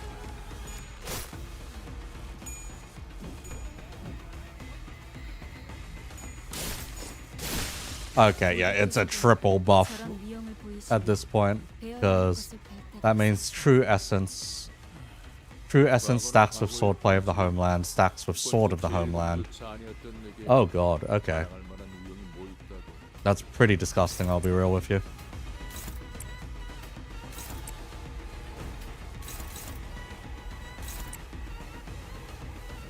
Okay, so this will buff skill 1s. Slowest in speed, skill 1. Slowest in speed, skill 1. Highest in speed, not gonna matter. Okay, how expensive is it to reuse? Motherfucker, that is dirt cheap. You do not need Fell Bullet or people to die to maintain this. Yes, it's an uber upscale at this point.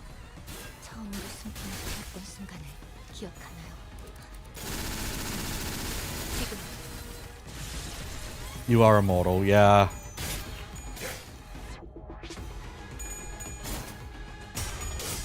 That's Don's skill 1. What the fuck?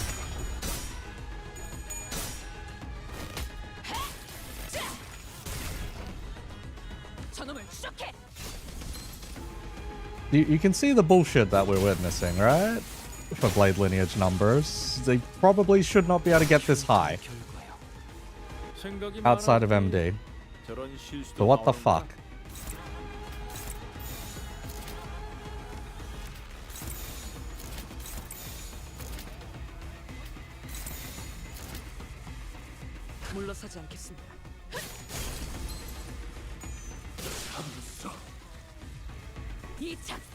BL Otis actually usable. Shockingly usable. 가면 능이 이길 것이란 Like, that's very clearly not going to be the fastest clear, but it's very doable, 할 is 필요도 the 없어 thing. 보이니 방에 가서 세상 돌아가는 모습이나 보려 한다. Please stop yapping, please stop yapping. Let me move on. Okay. That should be all of them. Yep, it's not an Angdu sprite unless it's suddenly covered in a lot of blood. Yes, 90% of her fucking sprites are just covered in blood. Surveying the area with measured alert, Angdu casts the blood from her sword with a few sharp clicks before sliding it back into its sheath. Huh, they're not changing back. Doesn't look like beating up the distorted ones reverts them immediately this time round. Perhaps a fortunate turn of events in a way. Let us search for clues while time allows us. Right, you take that side. Angdu, I'll search here. Ezra and Angdu moved about as though they were used to this kind of situation. Without even taking a moment to catch their breath after the battle, they began searching the space. Privy. Don Quixote was the first to voice her doubts in the surreal, unfamiliar... Oh. My phone just went and yeeted itself. Great.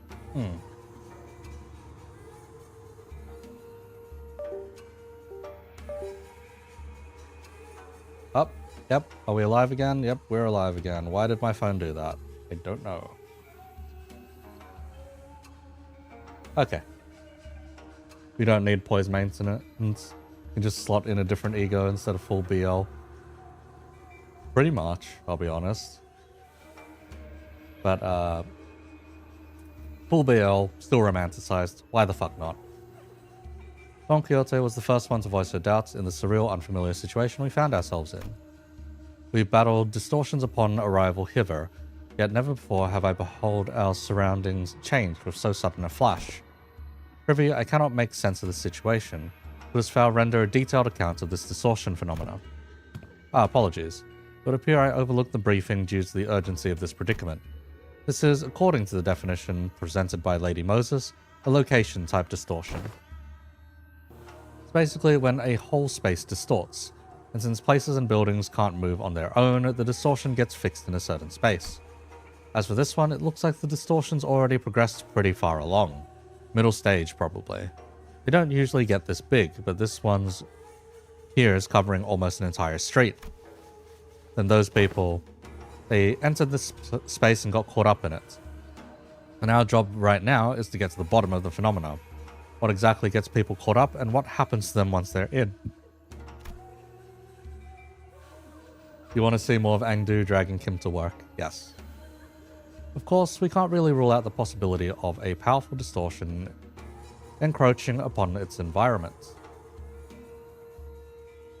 Hang on, I just realized that part of the screen is indeed sheared off by the tiltify up above, so there you go.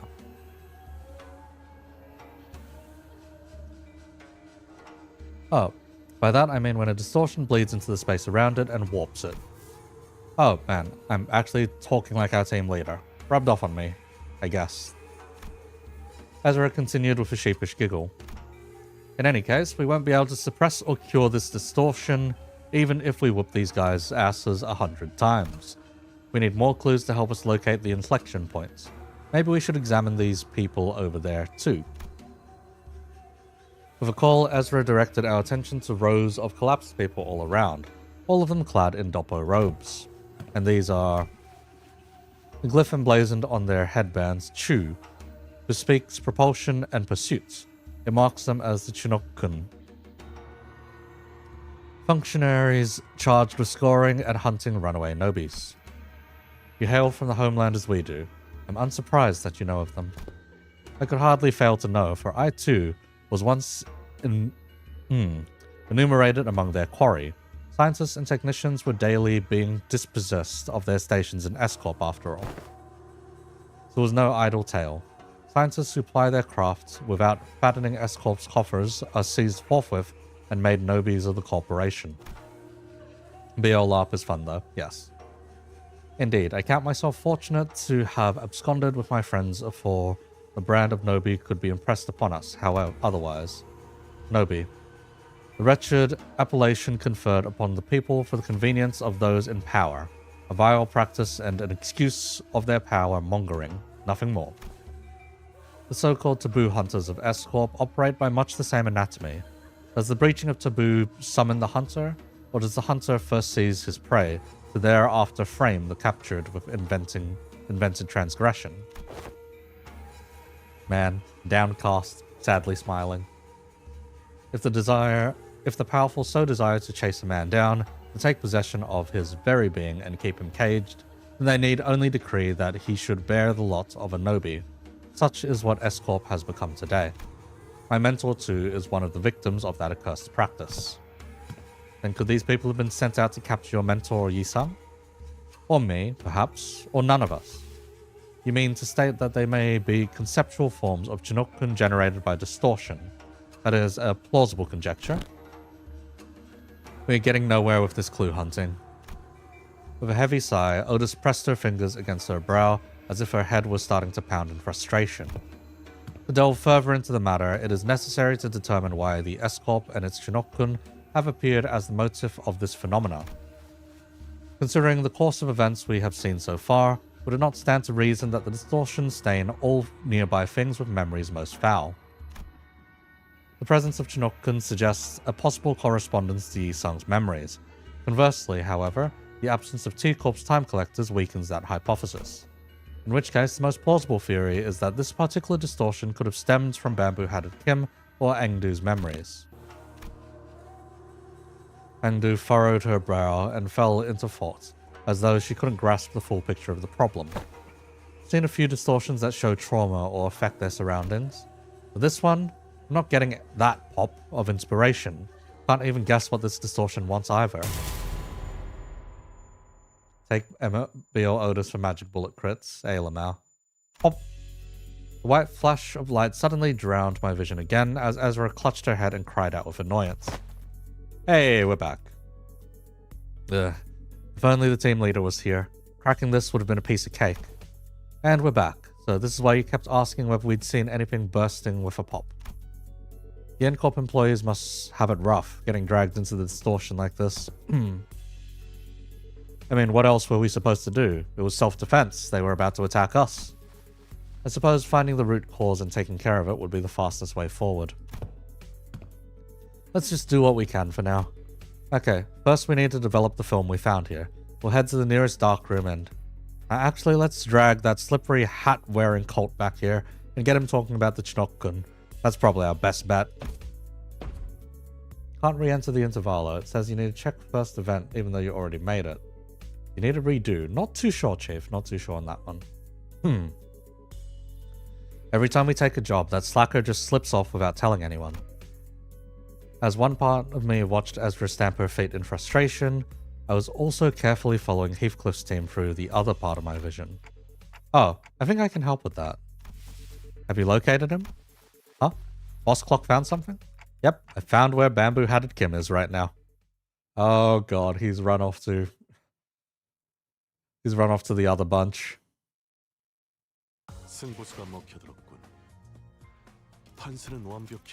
Wow, look at that.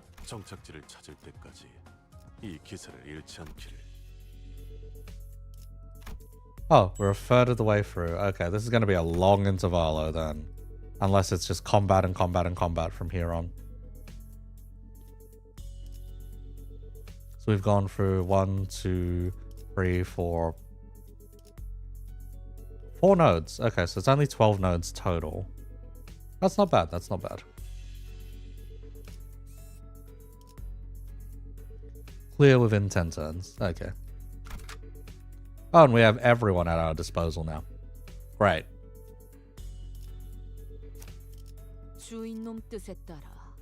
I think I'd rather take the maid.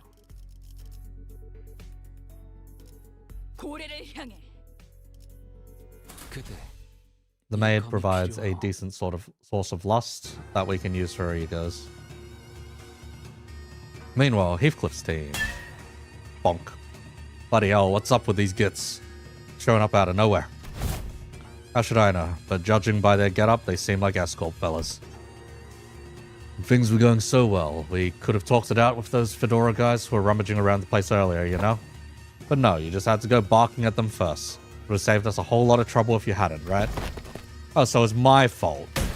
Those bastards looked like they were nicking stuff. This is our contract area, ain't it? If they walked off with something important, we'd be the ones catching hell.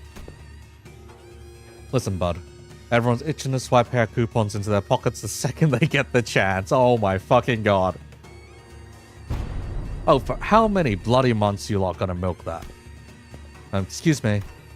Oh, you got a problem too, mate? No, not at all. I was wondering whether the gentleman over there is also one of our enemies. Is that the end of your troop performance? Shame, I was really enjoying you folks' dance. Might have mistaken this place for the Peach Blossom Land of Legends, had there been a cup of fine rice wine? Maggioli. Ah, yeah, my Korean sucks. Holy shit.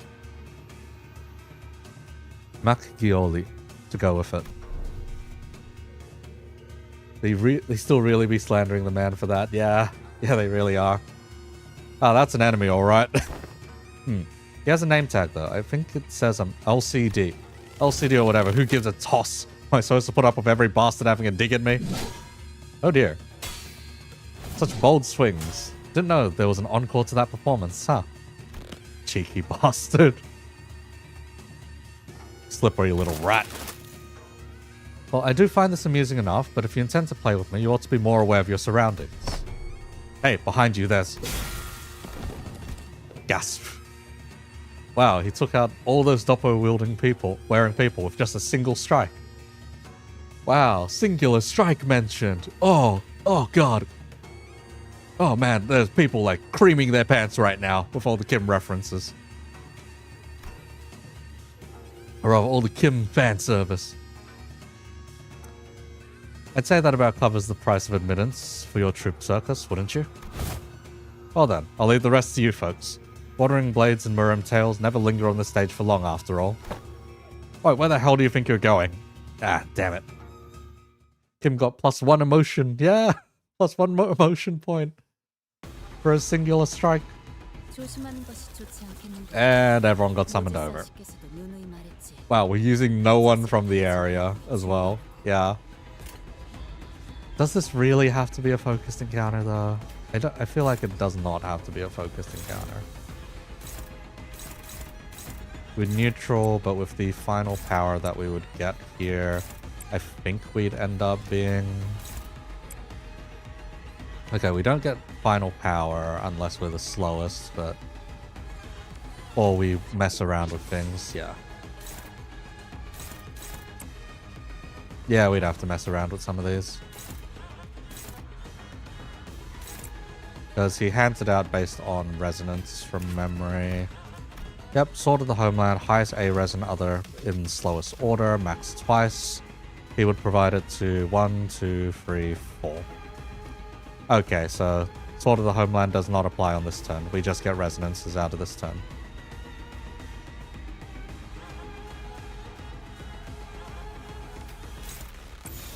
Let's see, who are you targeting to begin with?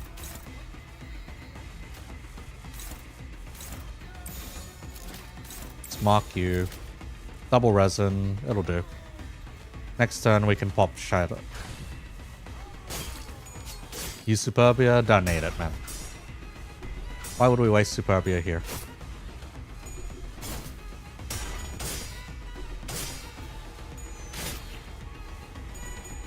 But yes, every time Kim hands out poise, yeah.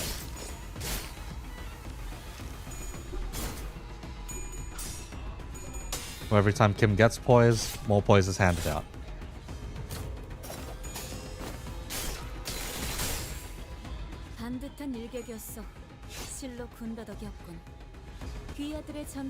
Because yes, we can now just slam Blade Singer already. It's stupid.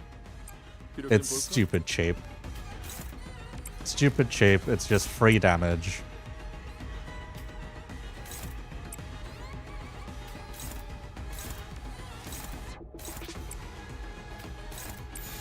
Just free damage, free SP.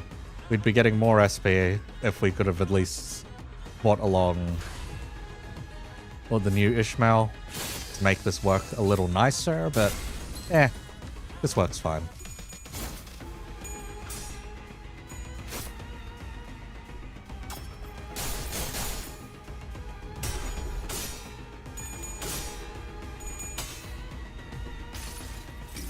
Yep.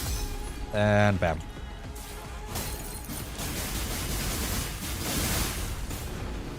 Need to grind a bit before you up tie.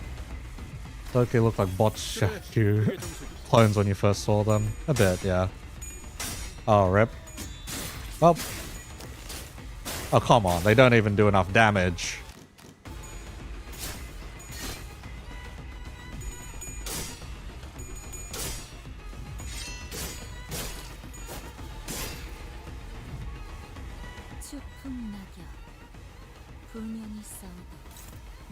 Oh, you're still favored for the clash on Bones claiming. We need to build... Let's see, what was it we needed to build up more? Let's see, base skills... Holy shit, it's a lot of extra. It's actually quite a lot of extra damage. Let's see, Resentful Scabbard. Yield my flesh. Lose poise on self divided by 2 clash power, so we need more poise.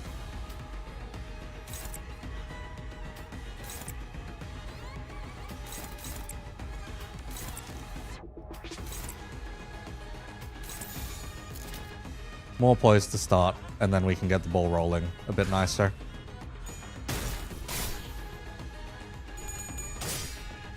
But man, he is already rolling quite high.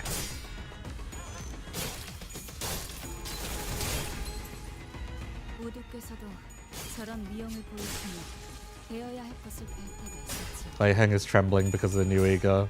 Possibly, yeah. Also, Yi Sung still just being a stat checker is like, holy fuck.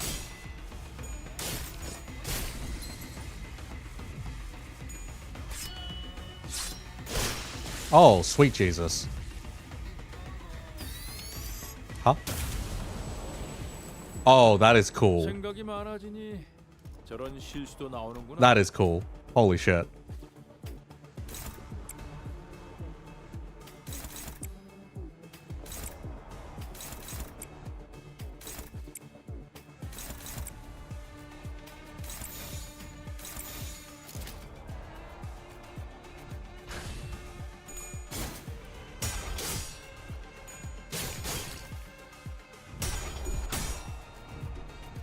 And a 1, and a 2, and a 3. Damn.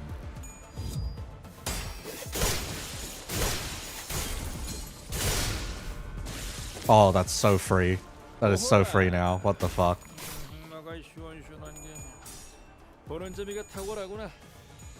Wait, fucking Kim is just eating. Bro.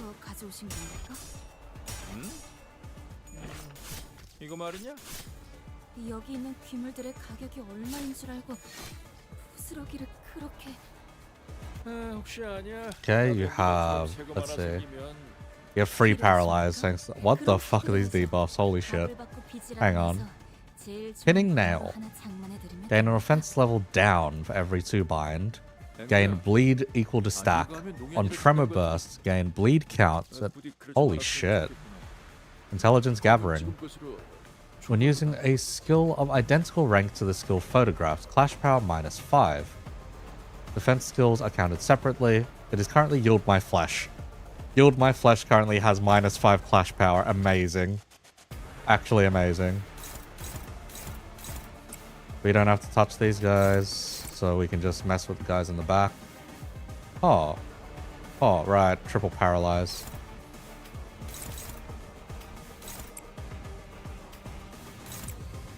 Just murder the guys in the back and be done with it.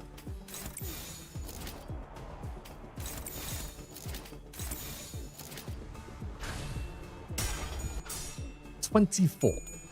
Christ.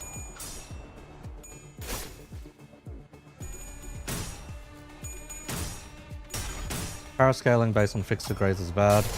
Bamboo-hatted Kim. He's supposed to be considered a man that would have been capable of reaching the top rank in the S-corp nest. So that's likely at least grade 1, maybe even color. That is what people... That's where he would be placed lore-wise, at least.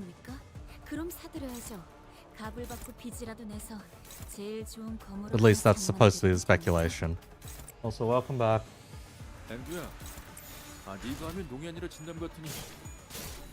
부디 그러지 말았으면 좋겠군요. Because it was funnier that way. 검은 지금부터 충분하다. Yeah, 4 turns of Kim being souped up is already enough. Holy shit.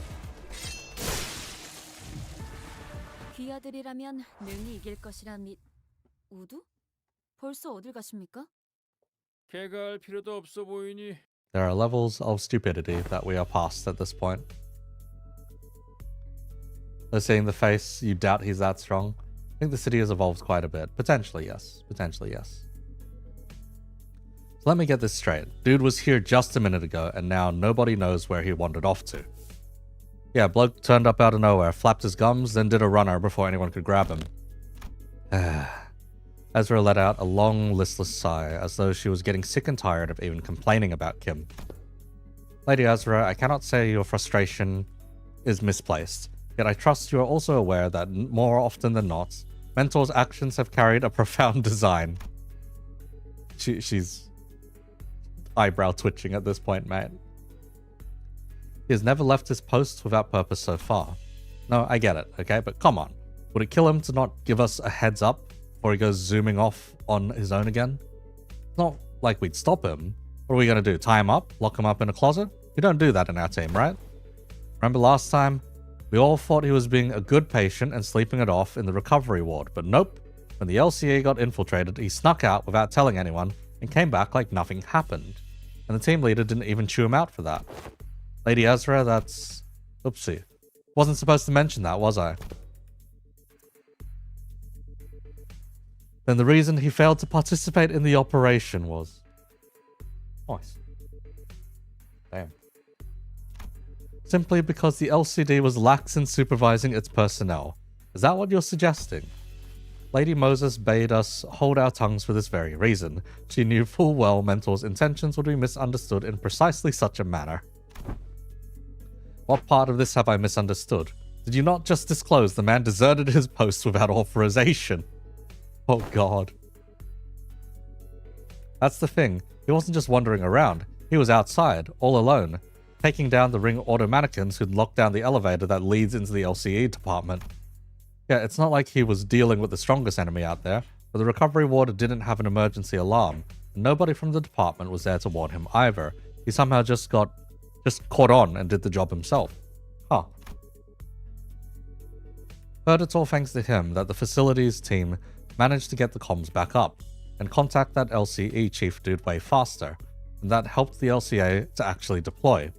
That would have been delayed for another hour or two if he hadn't stepped in apparently. And he went fighting even though he still wasn't fully recovered. But he came back looking like he'd been processed through a meat grinder, so yeah, he did end up staying in bed like a good patient in a lot of pain. Ahem. Then the soldier is not entirely deserving of reproach. Nope. He's a less talking, more doing type, I guess. Anyway, we were all stuck inside the building back then during the incident, so fine. I suppose there was no helping it. Today, though, never mind. It's always like this with him. He always slips away and pops back in saying, it's done. My point is, what happens if one day one of those solo missions doesn't go his way and he just drops dead in the street somewhere? How are we supposed to help him then? Actually, how does he even know what's supposed to be done in the first place when nobody gave him any instructions? Bloke's gotta be relying on his gut feeling, innit? Gut feeling? Look, I only saw the bloke for a bit, so I can't say I've got him all figured out. He's an annoying bastard, but he didn't strike me as some clueless sod who doesn't know where he's stepping. Heathcliff scratched at his chin, then kept talking as though he was stating an obvious fact. Today's proof enough. He's not one of us, so Clockhead couldn't have reached him from that far and sent him to back us up. And there's no way he just happened to run into us when we were about to get into battle, innit? You have Ishmael at UT4 if anyone wants to use her. Hey. Then, well, could be bloke's got some stupidly sharp head on him and pieced things together. Could be that. But I've got these moments when I get a flash of that gut feeling, however you call it. My boss man Matthew said he could hear that kind of shite. Said I can hear them gears turning, or I think I hear rats scurrying about. You do things you couldn't make heads or tails of. Listen, there was this one time when we were expecting a life and death fight. Matthew says he can hear them gears turning, walks into a random pub, starts throwing back drinks like he'd lost his bloody mind. Take one. There's two.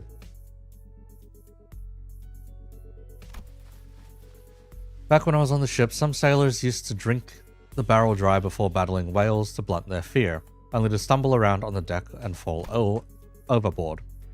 Yeah, boss could knock it back like a whale. Still, the point is, getting plastered right before a turf was not what most sane people would call a good idea.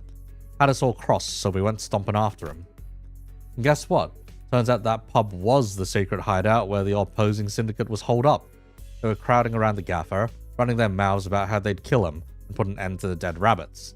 That's when we came storming in and had them surrounded instead. Not a single one of them got away. We beat them bloody, every last bastard.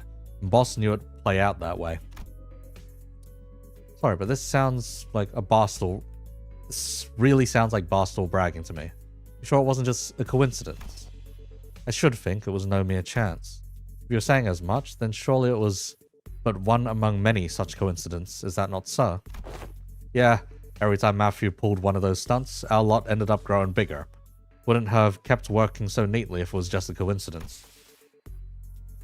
It is likely what is often referred to as, indeed, an instinctive sense or experience-based precognition. More accurately, an unconscious process by which information accumulated in the subconscious is sorted and converted into sensible conclusions. There have been some extremely rare cases in which Heathcliff has demonstrated the ability to arrive at coherent conclusions that surprise even Faust. On further analysis, it would appear that he was employing a mechanism similar to a sixth sense, as some people call it.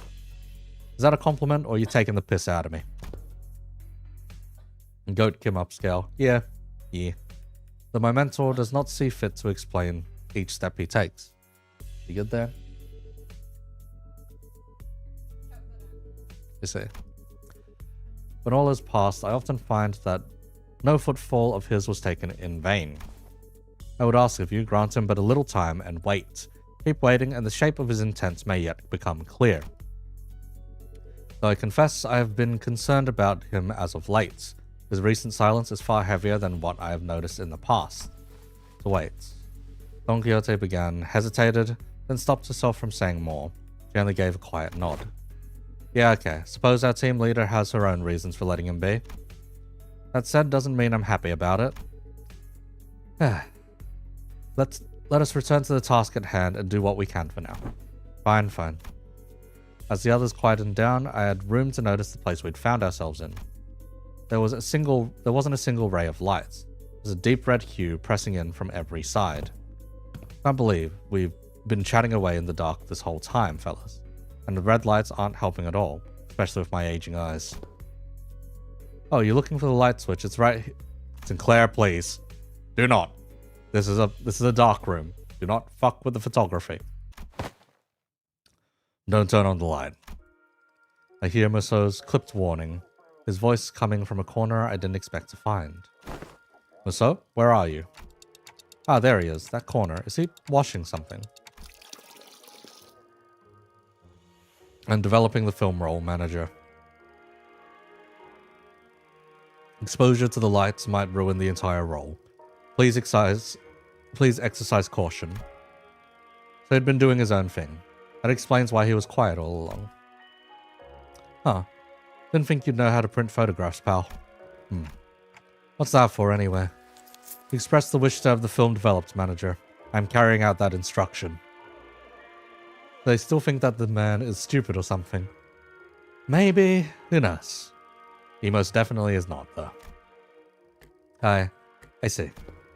A photo studio first, and now a darkroom. This may be no more than a conjecture, but would it not be reasonable to suppose that the axis of this distortion rests upon a photographer?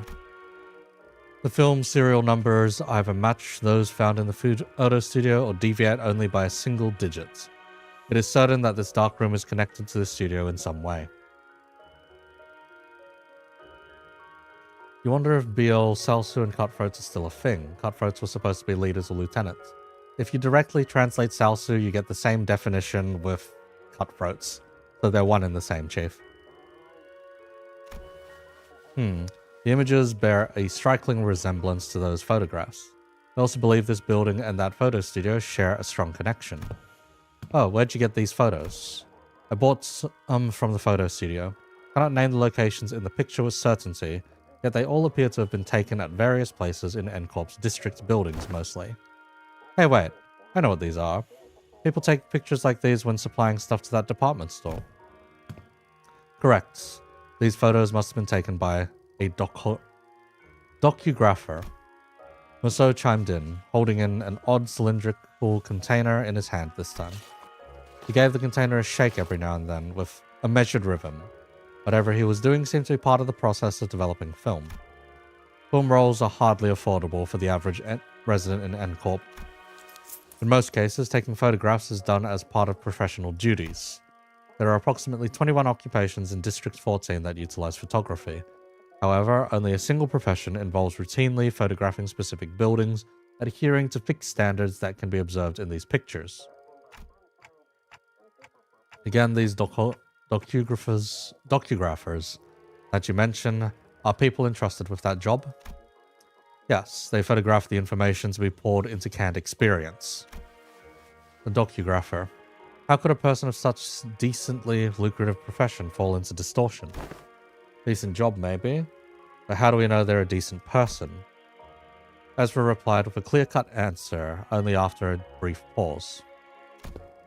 What makes you say that? The photo studio we were at didn't have any darkrooms, right? No, it didn't. My team leader said that there are other ways of processing film rolls, but in N-corp you have to go to a darkroom to develop and print them. Correct. Film rolls are usually immersed in developer solution to be processed. Which is why photo studios have these darkrooms equipped with red safe lights right next to them. But this place, it's pretty far from that photo studio. Huh. Now that you mention it, check out these windows. They're only covered by newspapers, all messy-like.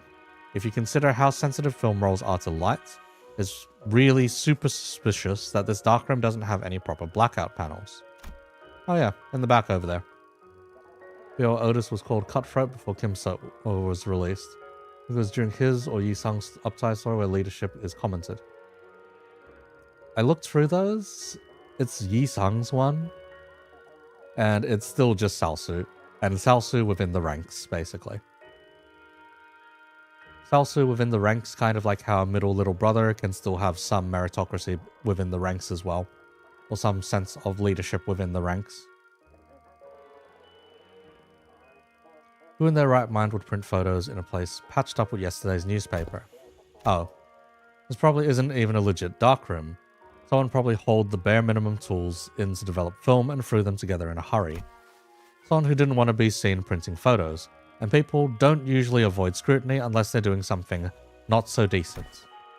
If that's the case, then I can see why they might have distorted. Right? Manager? Musso came to my side quietly, still giving the strange cylinder an occasional shape. I have a request regarding your instructions to develop this film roll. What is it? Please ensure that the lights in this room is not turned on until development is complete. Kim and Jikan Yaoi, do it. Kim Ji-hoon and my life is yours. God no. Hell no. Oh, aren't we already doing that? Yes, however, engaging in battle opens the door to uncontrollable variables. This is why I have judged it necessary to make a separate request. Battle. There is no need for concern. I am capable of participating in combat while maintaining the development process. This guy. Wait, can you slow down? Battle, you say. Surely there must be cause for you to believe so. At the photo studio, reinforcements arrived exactly 11 minutes and 34 seconds after N-corp's pin frame team staff were defeated. Deductions based on the events first make it clear that the photo studio and this darkroom share some kind of connection. Furthermore, Sinner Heathcliff, Sinner Honglu, and Sinner Gregor have battled N-corp's pinframe team in this very location. I hear footsteps running up the staircase, approaching closer and closer. I have a feeling I know what Musso is getting at, but I ask anyway. Meaning? The initial rinse is finished. The process is now halfway to completion in the development agitation. This indicates that 11 minutes and 30 seconds have elapsed since the start of development. The battle is imminent. Please withdraw to a safe position, manager. Musso, you should have warned us way earlier. Understood, manager. I will follow that instruction going forward. Fucking fantastic. Is the next one just going to be a combat node? 승부수가 먹혀들었군. 판세는 완벽히 우리에게 있었다. Oh, there's a lot of lore in there. Christ. 이 기세를 잃지 Ah. 않기를. Not a combat node, just a story node, bro.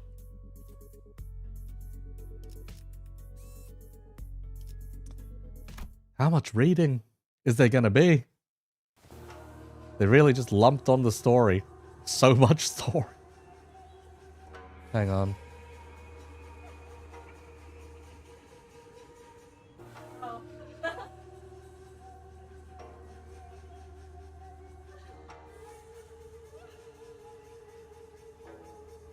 There we go.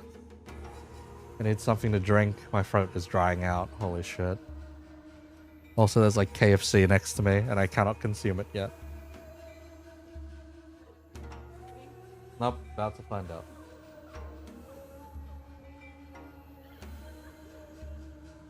I've been given an apple jasmine tea. 30 minutes of reading on coming. Christ.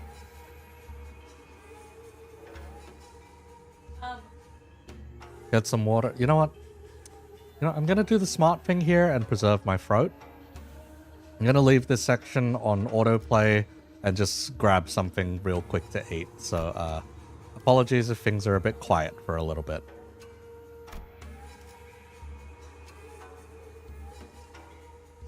I have a zinger burger here. I want to wolf this thing down. I'll grab some of those later. Anyway.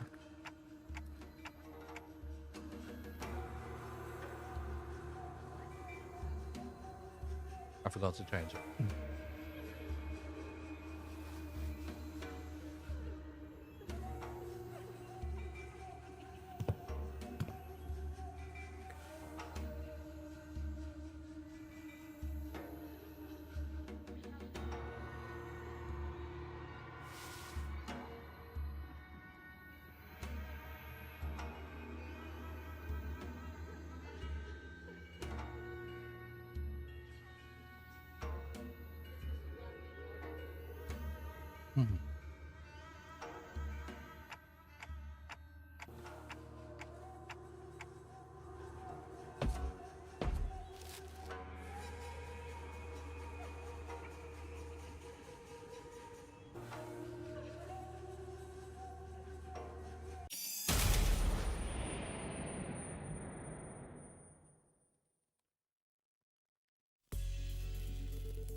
Oh, so everyone just gets flashbanged. They don't have a choice in the matter.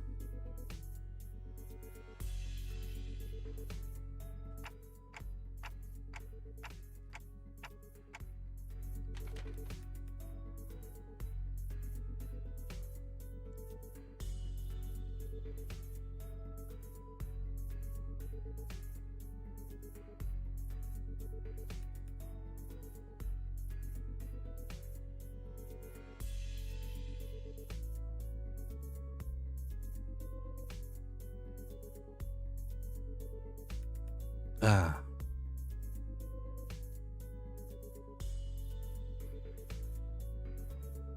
So what is interesting to look at exactly?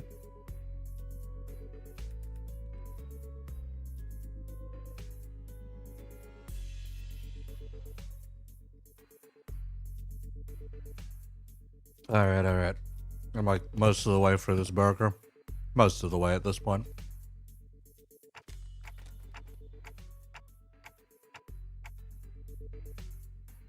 Oh.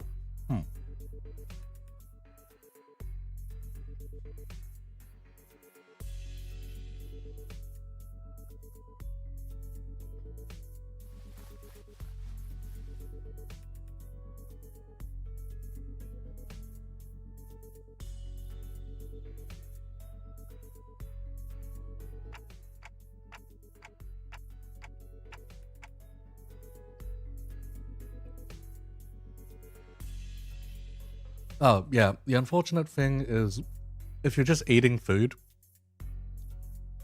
a model is very likely to start going and just, being like a goldfish. Just popping, basically.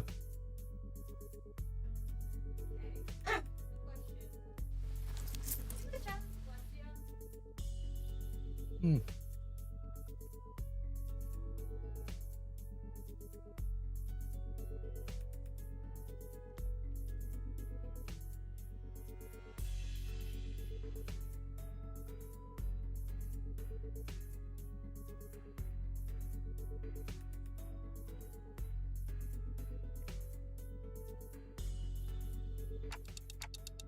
Huh.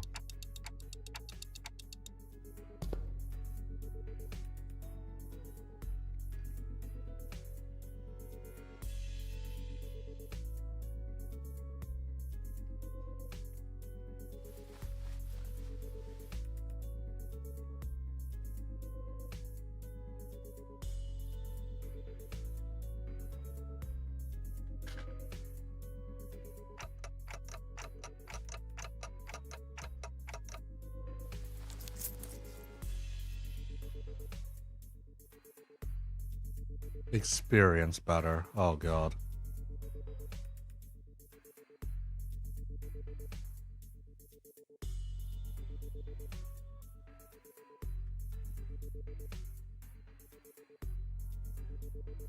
This is exactly like the photographer in DD.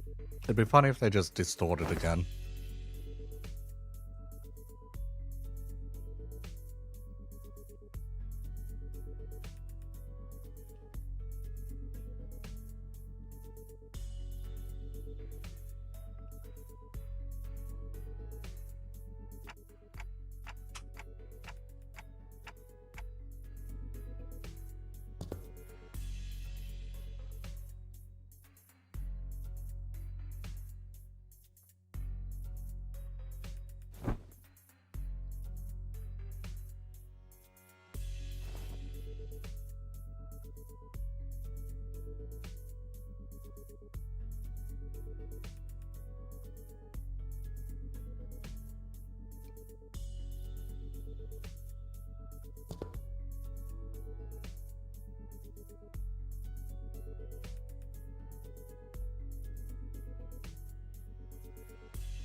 Oh.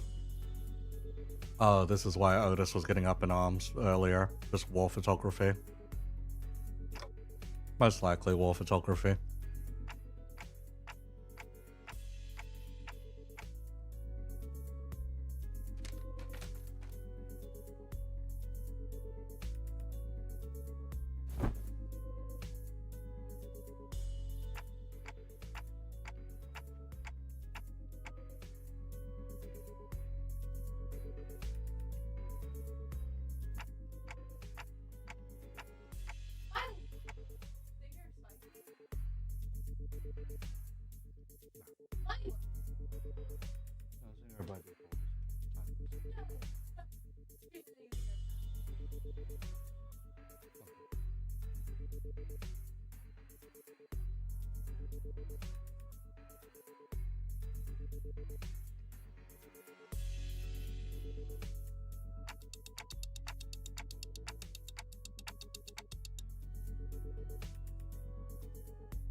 They like drugs in the city? Kinda, yeah.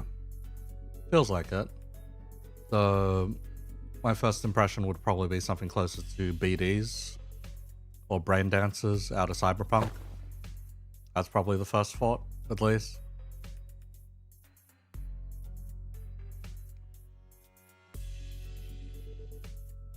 Eh. 7 Association. Eh.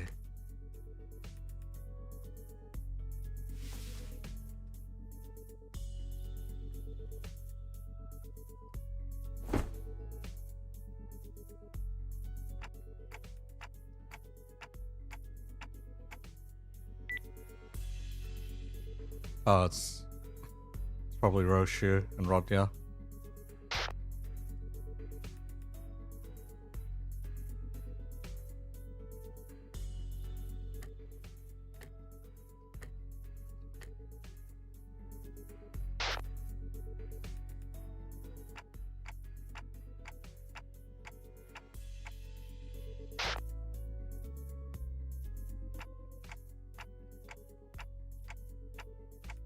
Finally at the boss node, holy shit. So much reading? Okay. How much more reading am I expecting at this point?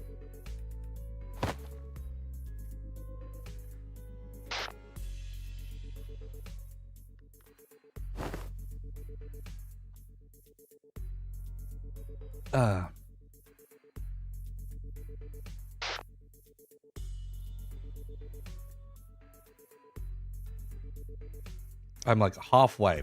Fuck. That bad. 5 hours. If I decide to read all of this out loud. Okay. Let's keep going then. Anyway, Dante, can you give me a sec if you need to fight? I need to cram these into my pockets real quick. No, it's not a fight. What's this about?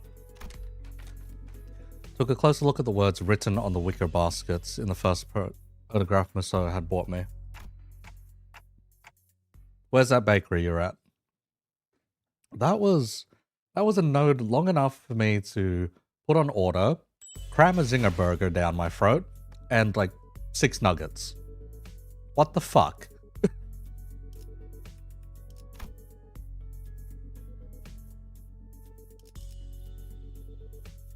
Let's see. These 4 were part 1, 2, 3. Or 1, 2, 3. We're barely through the middle section. Christ. Reaching Arknight's story amount, but Arknight's is written weird.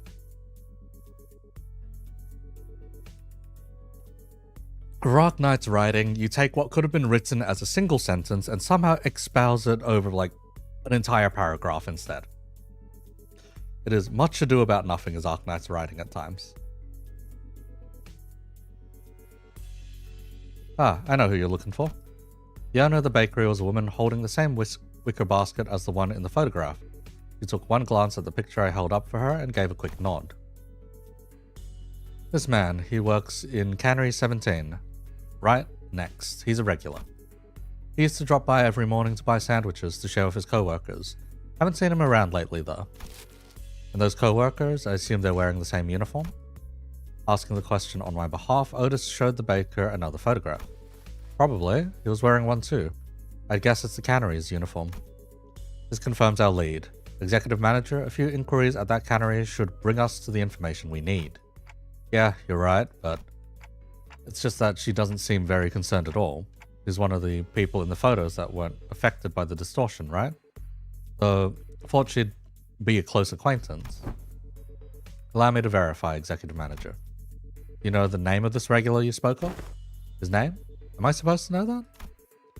Though I wasn't expecting her to actually know his name, the apathy evident in her voice gave me pause.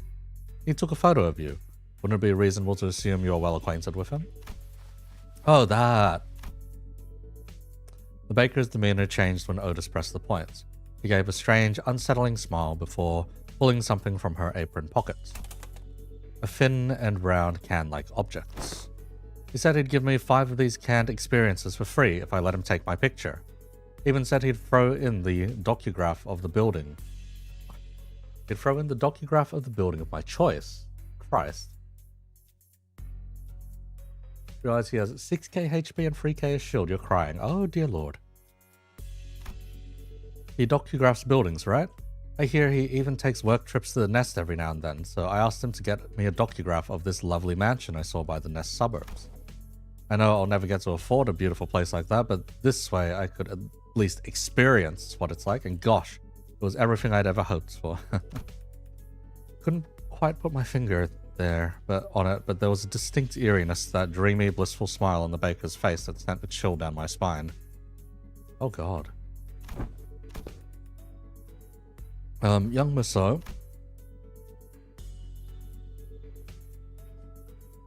Are these canned experiences truly possessed of such marvels? To pluck all semblance of reason from one's countenance. Oh, also Tofa, I will say, next week is going to be the reflect trial version of that boss. So, be prepared, I suppose. To chunk through that much HP again. The following week. They maintain high demand across the city. District 14 is only one of several markets.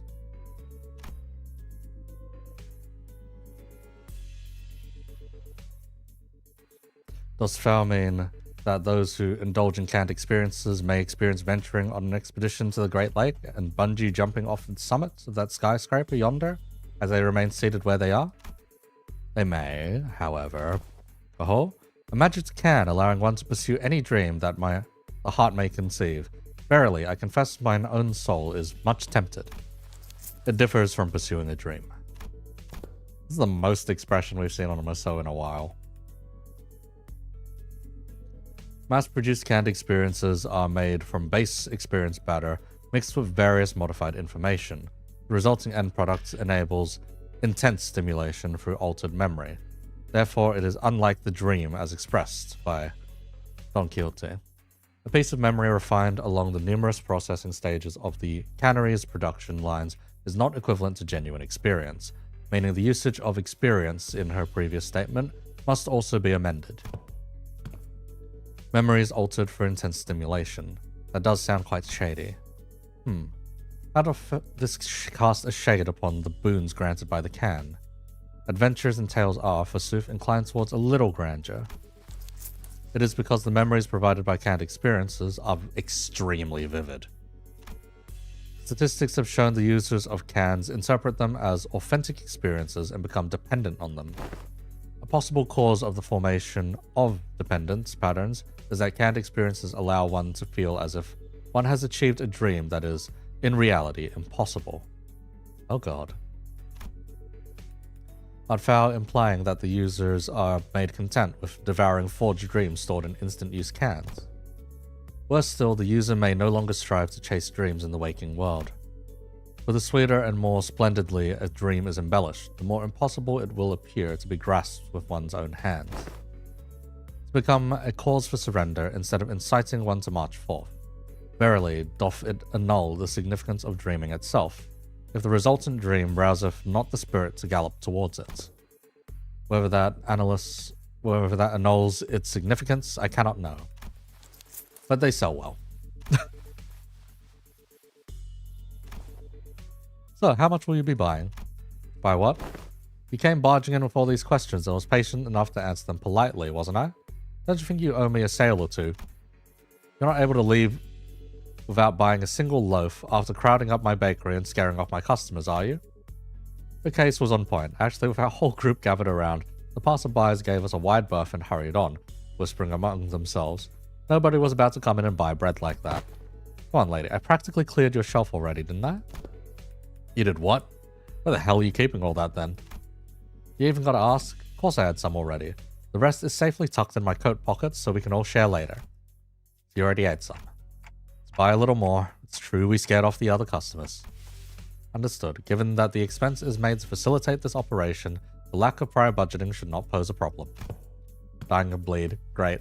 Fantastic. Motherfucker shows right back up. Now. Oh nice. Sesame rice bun for me, please. It was Kim. He really did have a knack for making an entrance at the least expected moments. Hey mister, where have you been this whole time? Wait. Be cross with me all you like, but give me just a moment. Ezra paused, waiting in puzzled anticipation. Only for Kim to take a sesame rice bun from the baker's hand and chomp into it. Alright, I'm ready. Freaking waste of bread. Yeah. Ezra's angry fist drove straight into Kim's solar plexus, folding him to the ground like a crumpled sack of potatoes as he rolled away. At this rate, the owner might start charging us for the whole bakery next. Roof and all. Let's get away from here. Manager. Maso approached me as we walked down the street, with Ezra and Kim still squabbling behind us. He was holding a roll of something brown and tightly coiled. I've completed development of the film. For your instruction. Oh, so this is the film in the canister you were shaking. So I just unroll it? Hold it against the sun or other visible sources of light. As it is reversal film, the images should be visible as they were photographed. I had no idea what reversal film meant, but I did as he said and unrolled the film. Okay, I can see it. Oh, that's pretty cool. Oh, is it showing? Can I see too? Move it over a bit. Let me have a quick look too. It was hard to make out the details because the images were too small, but I could still tell the strip was packed with almost identical pictures. Is this the same person in every shot, and the same pose in all of them? Oh, you're right. No, wait a second. See the arm there? It's further along the strip you go, the lower it gets. Yeah, the head looks like it's turning to the right. Oh. We were all squinting at the tiny frames on the film when Sinclair suddenly flinched and went stiff like he'd seen something he shouldn't have. A second later, all color drained out of his face. Sinclair? What's the matter? This reminds me of something I learnt in school. You draw a picture in the corner of a stack of notes or in a fic book. Oh, he's just doing flip notes, bro. In the exact same spot on every page. Start with the arms down, you make one small change on each page, nudge the arms higher and higher until they're all raised up. And when you flip the pages fast enough, the drawings stop looking like separate images. The still figure starts moving. That class was called Introduction to Motion Pictures.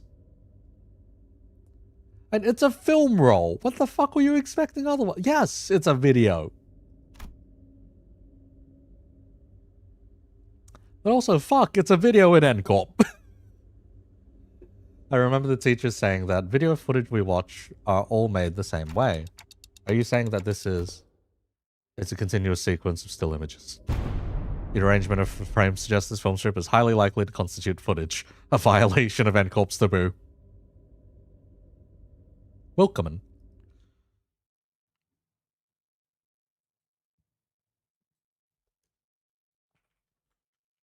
Do you enjoy breaching taboo? We've breached taboo. Look at that right there. Taboo. Clear within 10 turns, and we don't know what we're up against, so... Are we getting taboo hunters? Not just staff, but actual taboo hunters. Who knows? We can field anyone, but... I like this setup so far. Yeah, I like this setup. I think... Ishmael's a little more useful. Just a little more useful. 벼릴 수 있는 기회겠죠? Why does it happen again? Because people haven't read Distortion Detective. Oh crap. As soon as I registered Maso's words, my hands reflectively threw the film to the ground. Gonna be okay? I've just broken a taboo. I began to race, rapidly traveling for our journey, specifically to the time when Don Quixote had smashed that window at K-Corp and caused the wing to wipe out our team, multiple times over. I felt faint. At least we had Virgilius with us then, and it ended with it not being a big deal at the end of the day since I could revive the sinners, but some nest taboos can get us in serious trouble just for carrying anything that has to do with them, can't they? I hurriedly turned towards the sinners, many of whom looked every bit as troubled as I felt. Don't worry, Roshu. Take out the Arayashiki. Cut down that film strip. Still, a few of them expressed a casual lack of concern, citing all the crazy things we've gone through so far. Miss Faust, what'll happen to us if this gets the manager killed? Okay, so this is it, huh? Stop freaking out, guys. They're not dying, and we'll be fine. N-corp's not going to kill you on the spot just for possessing a film roll. Really? Well, it might be a problem if the film roll does contain genuine recorded footage, but it's not like you guys had a hand in filming it, right? When N-corp dudes get here to pick it up, just comply with their commands, thank them for their service, and nicely hand it over to the authorities. Everything should be A-okay. There's a possibility that everything will not be okay. Thank you, Maso. Thank you, Maso. Here, because I've developed the contents of that film roll in the dark room. Thank you, Maso. Oh. The court will take the lack of intentionality into consideration. However, it is very likely that my actions will be deemed as aiding the primary violator of the taboo. Really? But Team leader said that N-corp has its own regulatory standards regarding image quality, which they use to determine the severity of taboo violation. If the footage's image quality or frame rate is within regulations, N-corp won't be sicking their fixes on our butts right away, and that could buy us some time or give our company some leverage to make a deal, however small it might be. Because what they're really sniffing around for is how close to reality the video is, or how close of an experience it provides to real life. So even if we're really, really unlucky, and they actually come after us, it's going to be fine as long as the footage is low fidelity. Probably. What does Kanto 10 need? They say, Lord of Hongan. Well, it's a shit ton of reading as far as I'm concerned right now. What exactly does frame rate within regulations entail? It means the interval between each frame shouldn't be, like, super brief. Think about photo slideshows. They only show you one image every few seconds, so it doesn't feel real or vivid. You can technically call them motion pictures, but there's no vividness required to violate their taboo. Then let us analyze this film roll and see how vivid it really is. So, I trust you are knowledgeable in subjects concerning N-corp, yes? Cooperate. Could this film roll be considered a violation of the taboo? Otis picked up the film roll from the ground and showed it to Miso. That cannot be determined. Unless each frame is thoroughly analyzed and compared with adjacent. Without waiting for Otis to finish, Otis unrolled the film roll and raised it against the sky. The rest of you get over here. We must analyze these frames. None of you are media students. None of you. The film canister was labeled experiment, so I assume the culprit had created this as a test run of sorts. An experiment to see how close they could get to violating a taboo, and testing the limits of the law. It may even be a mere collection of similar photographs that are pretending to be recorded footage. The sinners all gather around Otis and look up at the unrolled film in unison. Here, the flower pot moves between frames, doesn't it? The docugrapher couldn't possibly have moved the pot while holding down the shutter button. I don't see any difference.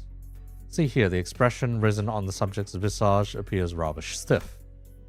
Maybe they're just a gloomy sort. Perhaps yet observe closer.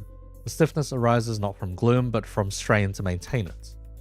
Oh, if that's the case, maybe the subject really is trying to fake actual footage by moving very slowly.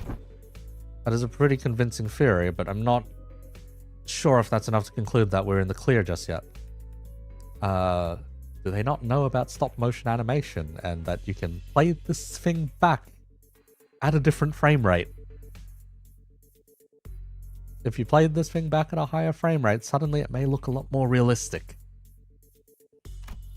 That's when Bamboo-Hatted Kim, who had been sprawled on the ground ever since Ezra punched him, stepped into the conversation. Let's see. Look at the shadow cast on the windowsill. See how it noticeably shifts between each frame? Whoever made this knows their craft was sure.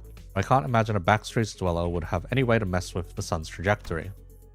Then the likely scenario must be that the creator of this film roll deliberately made its subject move very slowly from frame to frame, creating a series of disconnected photos that when played sequentially would look like footage that violates the taboo. Yeah, stop motion would be a taboo, should be a taboo. At least if you're filming it and then revisiting it vividly enough, then yes, at a high enough frame rate would be a taboo. In which case, this film roll does not violate the Nest taboo, correct? That's highly probable.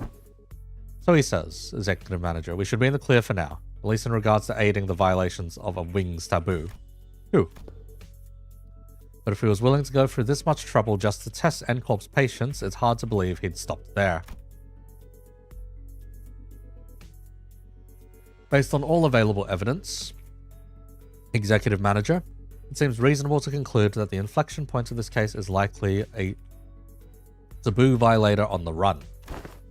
Huh, what motive would they have to do that? Kim helping for free. Kim's employed, mate. Sure, working for a Wing subsidiary has nothing on being an actual Wing employee, but it's still pretty up there when it comes to careers available in the backstreets. Work for a subsidiary long enough and you might even get transferred to a factory job in a Nest. That gives you a pretty okay chance at a better life, so. Maybe he was just tired of living that kind of life. Everyone has one of those days, don't they? The sudden feeling that you could be doing more than live the rest of your life in 9 to 5 hell. The drive to do something that takes you away from the pressure of trying to make a life. Something about what Ishmael said must have tickled bamboo-hatted Kim, because he suddenly whipped around towards her and shook his head. Maybe, but how many of those people do you think are capable of throwing away everything they've built on a whim? From what I've seen, maybe our culprit just likes to play with fire. Play with fire? Yeah, must have started by doing something that technically doesn't count as a taboo, and inched on and on, until he brushed thrillingly close to one. One thrilling shot through his camera, and another with the next, until eventually he ended up recording actual footage. Cool. Then that leaves the question of what the heck he was trying to do with it. Might have been trying to screen it, using a projector for all of this part of the backstreets to see.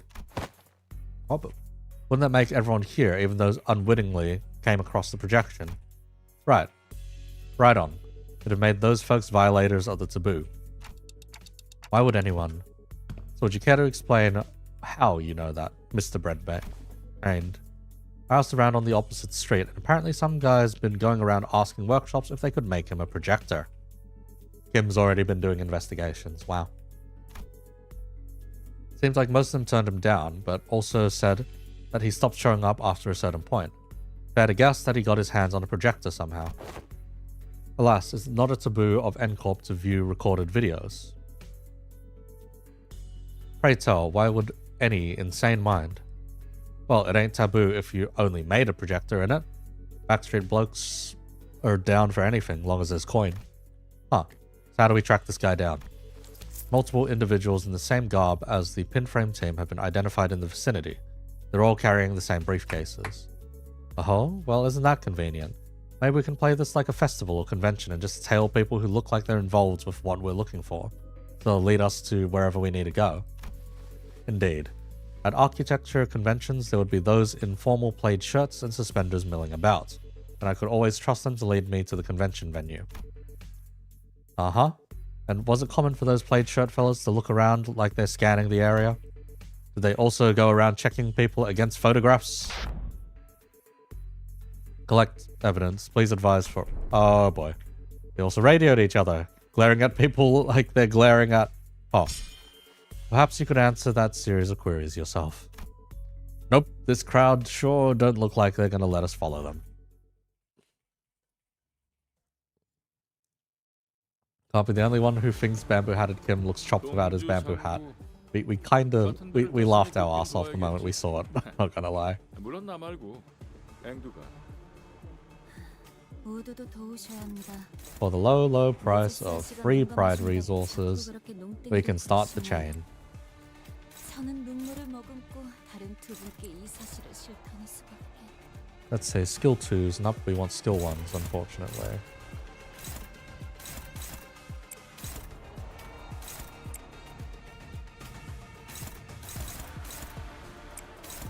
With enough of a resonance, everyone should be able to throw something out.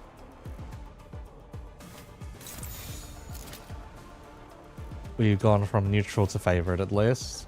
죄를 새겨주겠소.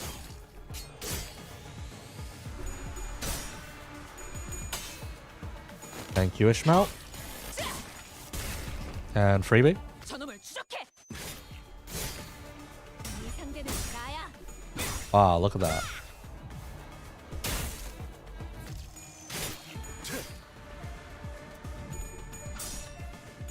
Okay, message removed. What the fuck? Oh, he said he became auralist. Yeah, fairly auralist. These guys are pretty cool though. Class 2 stuff. Right, they're only class 2 and we're struggling against them. Put that shit back on Kim. This is not what Hongyeon needs. Hail him now. 다음번에는 될 수 있겠죠? 추풍 낙엽. 분연히 싸워도 낙엽은 Alright, Blade Singer, let's go. 당연한 결과일 테요.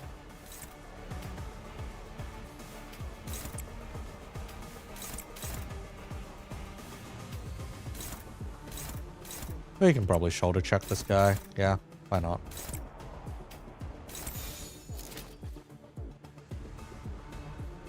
We're not getting much resin out of this, but eh. Only need to take shield for the boss. Okay. You know for a fact for the Reflect Pro, it's probably going to be take the whole HP bar.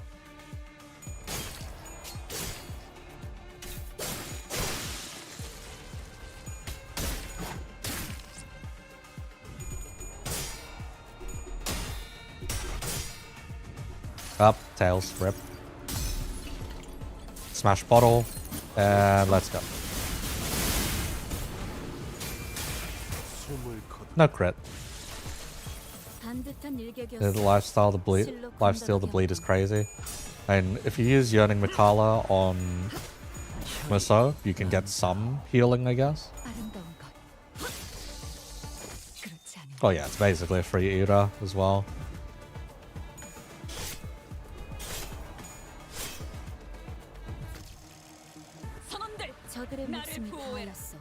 You've been photographed, what skill it is.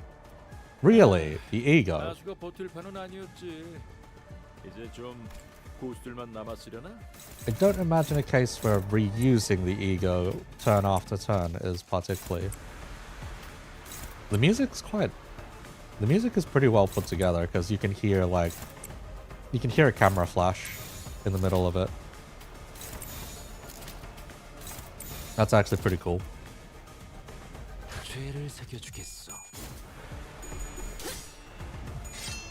Blade Lineage Team and Ahab Ishmael. Yes, because we do not have the new Ishmael, unfortunately. You're not going to spoil? Yeah. Do not spoil for now, Chief. Do not spoil. We are still getting there blind, currently.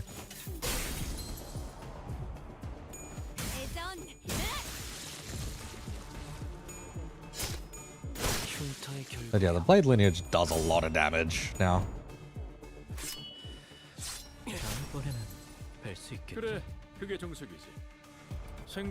Like, it's not like they haven't in the past, it's just that now they do even more damage than they probably should be doing.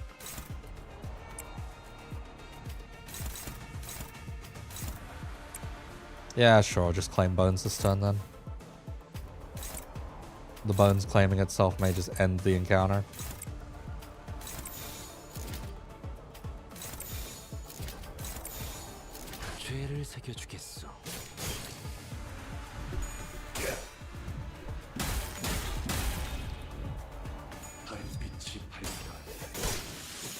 It's so disgusting. Just being able to do that.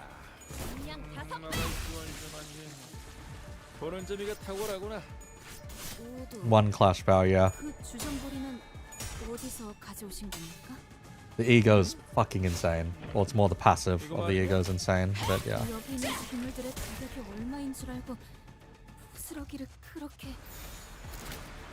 One schmuck left. Rip Ishmael though, what the fuck? This stupid sanity passive. Decreased by 5. Enemy higher level? No, you're the same level, so why are we getting fucked over? Oh. Wow, look at that.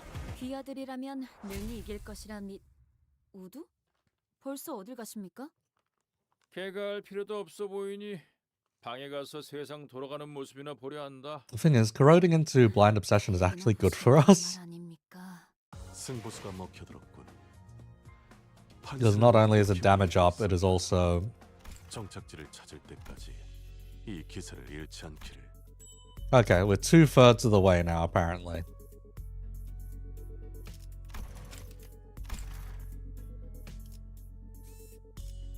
Because not only is it damage up, it is pride fragility, so it's quite strong, if anything. Let's see, pursuit. Okay, so it's just another combat node against these guys. 헌팅 커틀러리 준비 끝. Kim's announcer kind of sounds like a young Lei Heng without the accent. What'd be funny is if it is just the same voice actor, but probably not. Oh, we don't get to yield. We don't get to yield this time, unfortunately.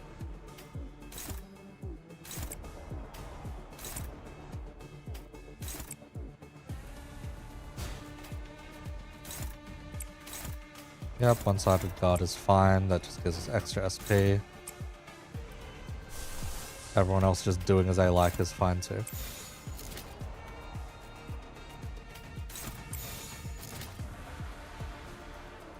뺀다면 사활을 건. I should probably just borrow someone's Ishmael, honestly. That'll make the team function a little smoother.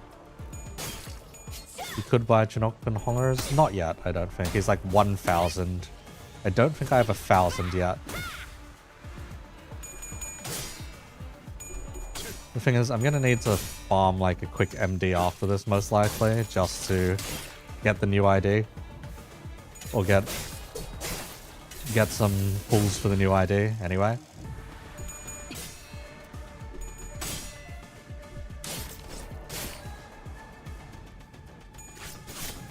Like, it's still doable, it's just that she helps with the early SP gain, basically. 귀하들의 전투는 늘 낭부를 불러오지. The early SP is the issue. 기록 좀 볼까?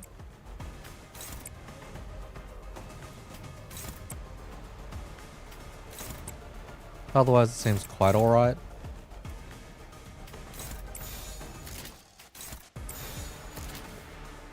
뺀다면 사활을 건. She did it, she did the bar. Bruh.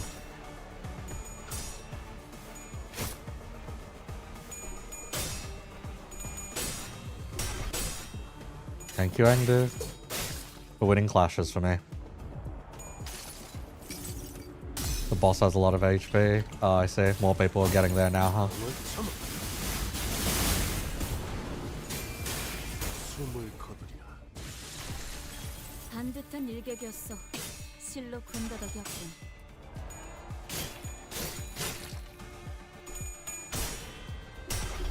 Why does he speak like he's doing BDSM? What the fuck?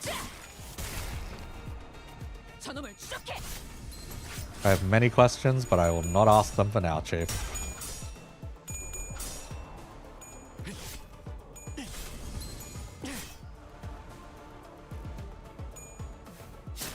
대안에는 충분합니다. 조심하는 것이 좋지 않겠는가. 모제스 아씨께서도 누누이 말했지. 갑작스레 달라진 행동에 주의하라고.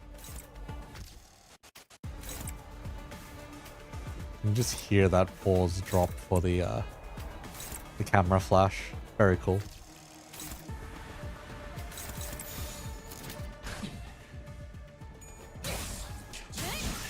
Maybe I should check where Ezra is actually attacking to speed things along.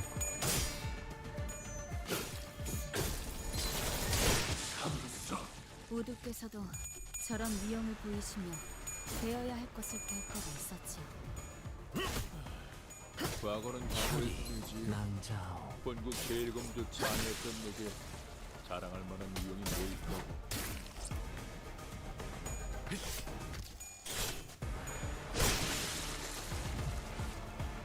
선원들, 생각이 나를 많아지니 보호해라. 저런 실수도 나오는구나. Let's say, it's gonna be minimum 2 more turns.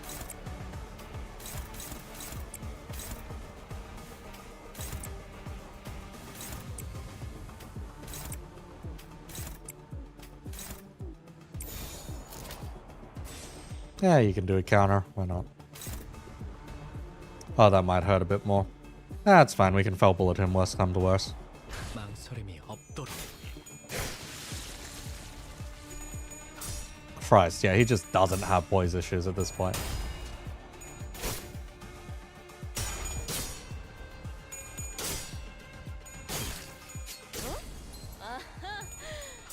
Yeah, true essence, swordplay of the homeland, or sword of the homeland is like pulling some stupid numbers here.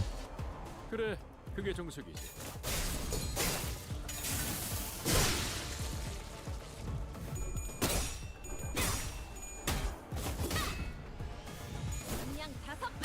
Crunch.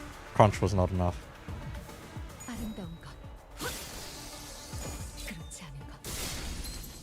Honglu ID is actually a good bleed ID. Nice to know. 필살의 집념이 Rip Ishmael. 담겨 있지. Ishmael just slowly getting more 나도 pissed. 앵두 너처럼 세금 하나 생기면 필요하십니까? 그럼 사드려야죠. 값을 받고 빚이라도 내서 제일 좋은 검으로 하나 장만해 드리면 됩니까? 앵두야, 네가 하면 농이 진담 같으니 부디 그러지 말았으면 좋겠구나. 검은 지금 것으로 충분하다.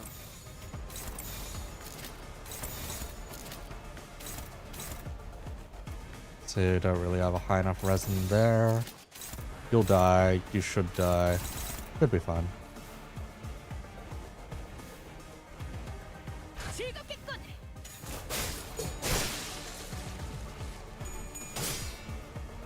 Christ. He does look very big and imposing now.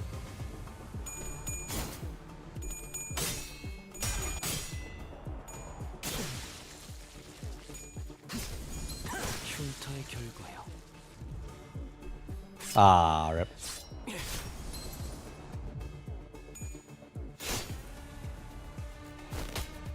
Them some damage numbers Otis should not be able to pull off. Boy. 놈도 남지 않을 때까지 혹시 아니야? 나도 앵두 너처럼 세금 하나 생기면 필요하십니까? 그럼 사드려야죠. 확실하게 갈라지는 답을 받고 감각이었네. 기아들이라면 능히 이길 것이라 믿. Him sort of looks like artwork of an old artwork of BL member. You may be mistaken. Nah, it doesn't quite look it. That guy also had a headband. Well, that guy had a headband, and yeah. 승부수가 먹혀들었군. 판세는 완벽히 우리에게 Headband and already showed up and to claim their bones. Getting cut down. 이 기세를 잃지 않기를. We're at 850-ish now. One more node and we can already pick up the Chinokun. And what do you know? One more node. Ah, I see. We're back to lazy schemes. Pursuit. Pursuit 2.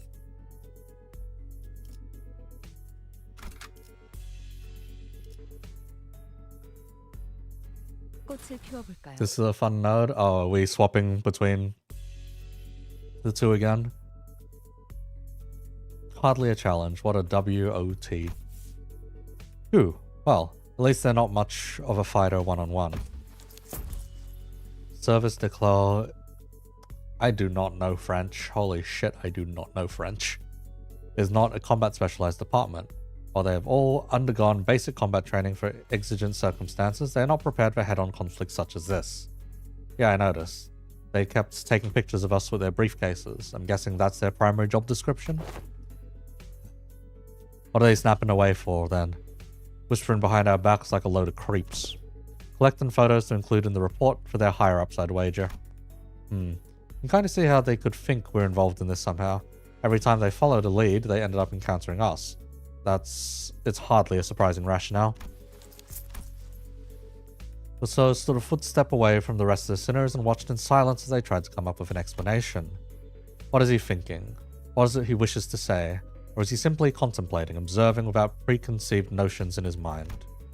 His silence shouldn't have any difference. Shouldn't have been any difference from his usual reticence, but as though by some chance or whim.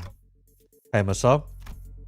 I was struck by this sense of brief yet distinct strangeness, and was compelled to speak with him. Yes, manager? Don't hesitate to let me know if there's something you want to say, but aren't sure if you're supposed to say it. Yes, manager.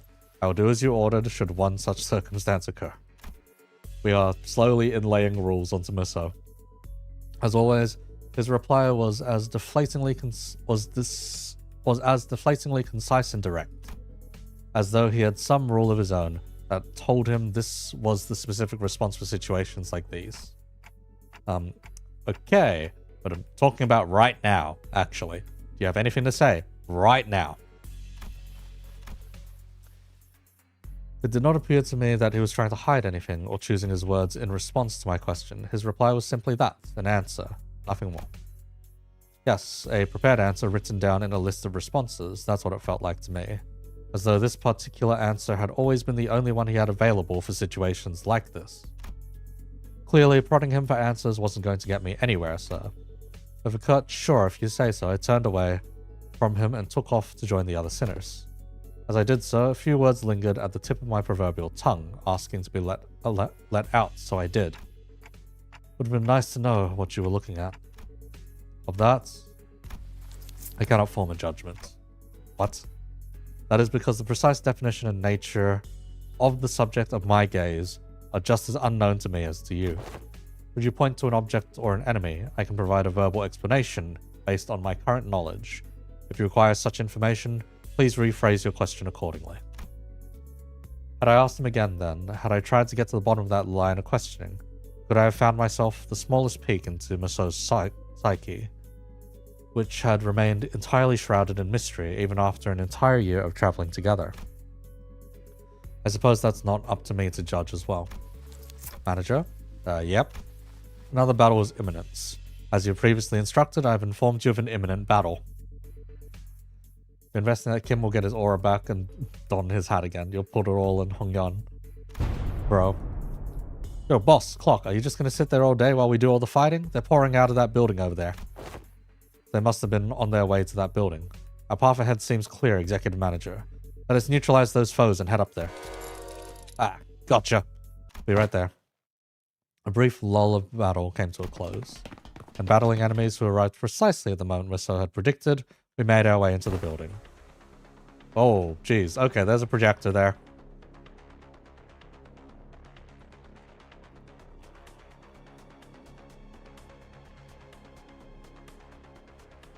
Ah. Bloody hell. Them blokes we fought downstairs must have been the weaker ones of the bunch. How does N-corp have so many guys on their parole? No end to them. Huh. It is a wing, after all. Are these the taboo violators? I thought the culprit worked alone. No, I'm quite certain they're the ones from subsequent reports. The N-corp fixers appeared just as confused as we were. It was clear to me they were expecting to find the taboo violator here, not a big group of a dozen or so people. What were they thinking, sending fodder like us to deal with an organized taboo violation? They should have sent taboo hunters here instead. Why do you think they told us to consume canned experience containing mass melee combat? Must have thought our current manpower would suffice to deal with this. Don't know about that. Wait, wasn't there an extra report? That one of them's a... All of a sudden, with a click, the room began to buzz with the metallic whir of some machinery. And immediately, I could tell what it was. Distortion. Standing in the middle of the shabby room was a device I wasn't sure I'd seen before. Its exterior was plastered with strange shapes that looked similar to what we saw on the Chinookun's faces in our earlier battles, making it difficult to grasp its full shape. The round object affixed to it began to slowly rotate, with the dull, worn-out groan of a thing past its prime. Man, shield your eyes! The moment it began to emit a faint ray of light, Otis thundered in a commanding voice. Sinclair, you fucking idiot. Quickly turned away as well, making sure not to catch even a glimpse of it. The device could be playing a recorded video, Executive Manager. Even a brief look could constitute a taboo violation. Shit. Saw that, I'm so finished. Just as panic began creeping into the voices of several unlucky individuals. Are you fucking kidding me? Oh man, oh man. Folks, this is starting to get a little embarrassing. Sleepy voice breaks through the darkness past my metaphorically speaking shut eyes. Mentor? Eyes open, Angdu. What's wrong with everyone? Got dust in your eyes? The hell's wrong with you? Don't you know that anyone who watches even a split second of recorded video in N-corp gets... Of course I know, but I watched it anyway. Open your eyes, esteemed fellows. The motion picture isn't recorded. Hang on. He's right. That video is not a recording. Possibly emboldened by Kim's comments, or perhaps believing that seeing the video could be excused as incidental exposure incurred while subduing violators, the N-corp employees also opened their eyes and began to mutter among themselves. That thing talking to us. Finally allowed myself a good look at the machine, which was firing a conical beam of light against the side of a wall. And this was its message, delivered via white words on a black background. So you've tracked me down this far. After what I went through to take refuge in here, they still ended up finding this place. All of you blindingly consuming fake experience after fake experience without even a care about the real thing. Case number TC3224. You are under suspicion of a Category 3 violation. Reveal yourself now and forfeit your illegal recordings. Should you comply, we will... What is foolery but witless buffoonery in the absence of fools? The hollowed vessel bereft of all but lingering delusions grants not even a brawl of echo to the dogged exhaustion of tools. Excoriation of tools. What is the fella on about? If you mean to obstruct our official duties, we will not hesitate to use force. Blang. Without so much as turning around, Bamboo-Hatted Kim raised his sword and parried away the N-corp employee's nail-shaped weapon. I'm only speaking as my whim guides me, dear fellows. No need to get so huffy. I only aim to say that this abomination has no consciousness. After what I went through to take refuge in here, we still ended up finding this place. All of you blindingly consuming fake experience after fake experience, without a care about the real thing. It's repeating the same sentence over and over. Now, that does make me wonder. Was I just as far gone when I distorted, past all words and reason?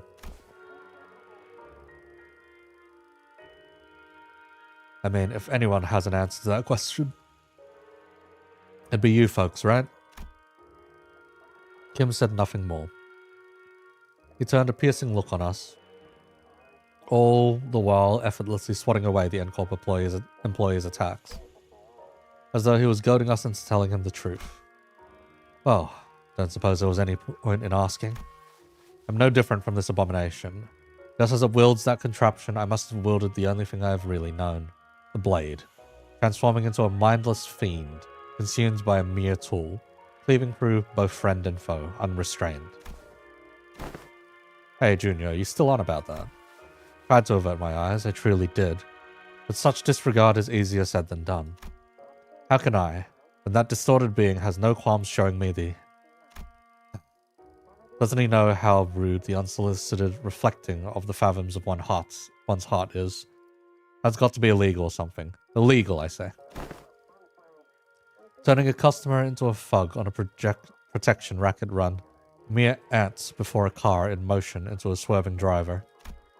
Conjuring dead followers before the eyes of their mentor. Simply unconscionable. Rude as hell, as some might say. My poor heart almost burst out of my chest. Courtesy of you. If you blindingly...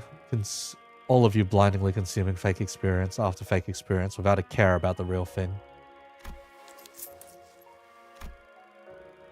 In that split second, I think I saw Marceau's eyebrows twitch. Battle is imminent, manager. Just a natural response to sensing an imminent battle, perhaps. Blech. A blinding flash followed by an explosive bang. My vision immediately went white and decided to take its damn time coming back. When it did. Oh, that's fun. First thing that came into view was a particularly unsettling landscape of N-corp followed by Bamboo-Hatted Kim, surrounded by a small armored Chinookun. Mentor. Keep that up, and you'll shout me deaf, Endu. Isn't it about time we grew accustomed to such sights? Mentor. Still do I wake from these dreams drenched in cold sweat. Though they might bind and drag you away. Yeah, this isn't so bad, is it? It's just these folks so far, unlike earlier when... Another flash. What was that? Everything went dark. I understand what's happening, but first things first, we have to neutralize everyone here. Get our mission back on track. Adjusting projection. I've been straying far and wandering all day for this exact reason, and that was its mechanism.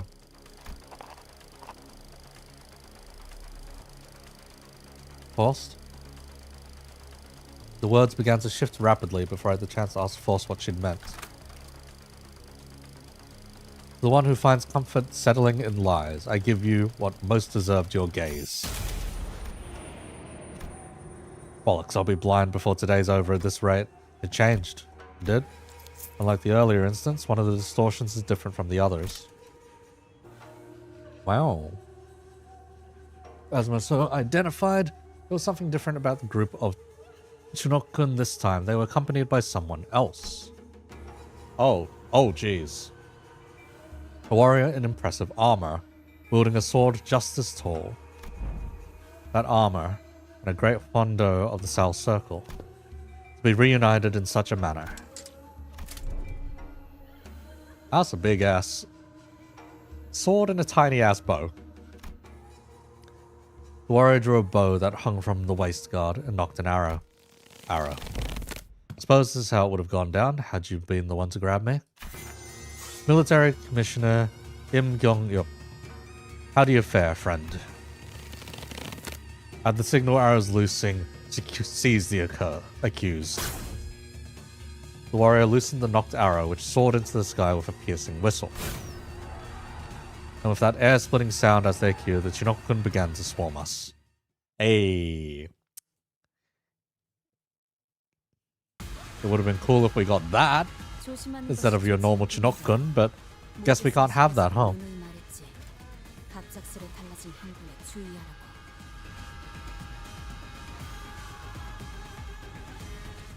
Memory transition. At one stack, retreat at turn end and transition into a different location. When returning to the field... Oh, jeez, okay. So there's bear hunt and tiger hunt. Pattern made of single coin skills. Gains advantage at higher sword play of the homeland. Hunts all manner of beasts, among them the bear. In particular, boasts strength and force akin blah blah blah. Giving ground to the creature's ill, one must aim to hewn it down with the first slash of a blade. One hit, basically. Oh, this is the boss fight already. Okay. Swordplay of the homeland, Sal. That's some pretty cool music. So each stack that it gains, and then has armor as well, because that's Brigadine. Wait, what was that last section on that? When gaining this effect, gain shield equal to 10% of this unit's max HP for every stack.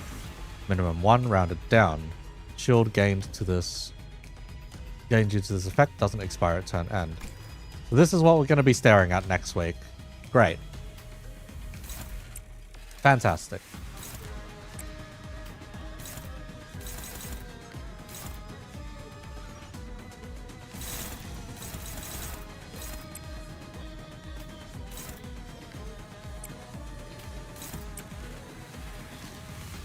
Okay, you lot don't have anything perfect to clash that out.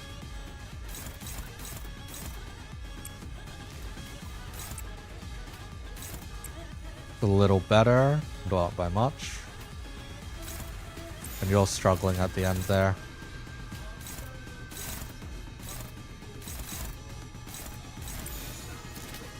This might be a bit rough. Yeah, this may be a bit rough.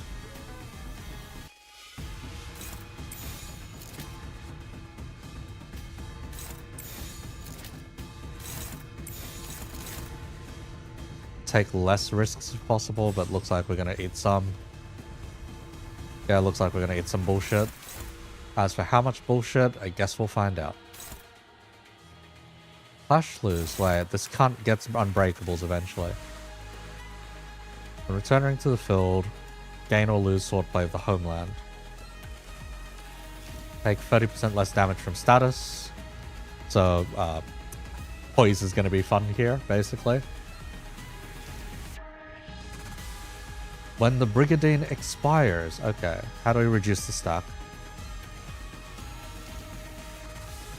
How do we reduce your stack of fucking Dijon? When taking shield damage equal to 10% of this unit's max HP. Okay. So its max HP is 6,000. We need to deplete 300 at a time 5 times. Is what that's telling us.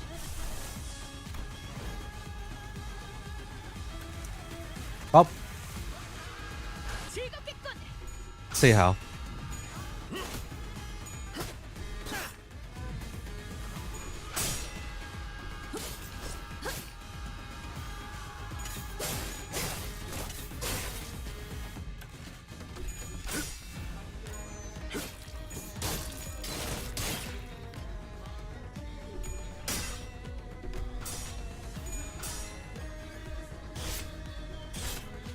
As long as we win these early clashes, we're fine. Ishmael's about to eat shit, I guess. Oh, just one. Okay. Let's see. You saw Sans Undertale. Is it the Blue Eye Trail?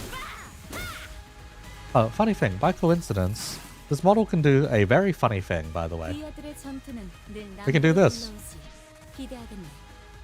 어디 기록 좀 볼까? Which is very convenient for what's currently going on, huh?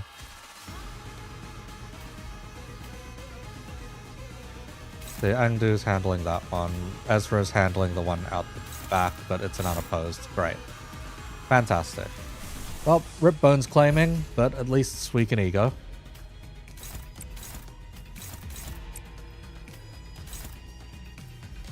Bear Spine Break. Christ. Fun names they've got.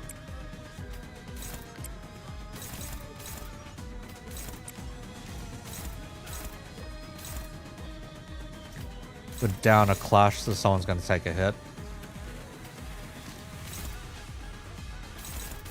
Oh, Ezra's taking a hit. That's fine.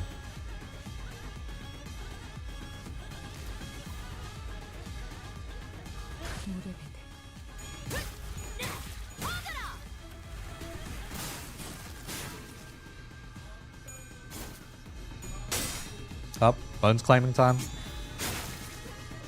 No Bones claiming. Draw the sword. Bear splitting.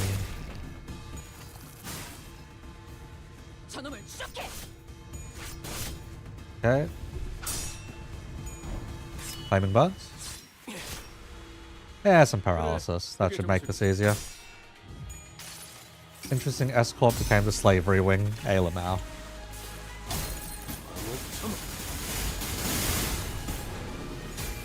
It is a funny reflection of modern day Korea.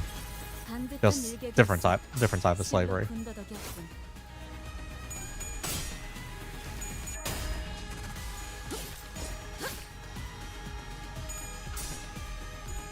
Christ, Otis being able to fight. Well, this Otis being able to fight back at all is funny.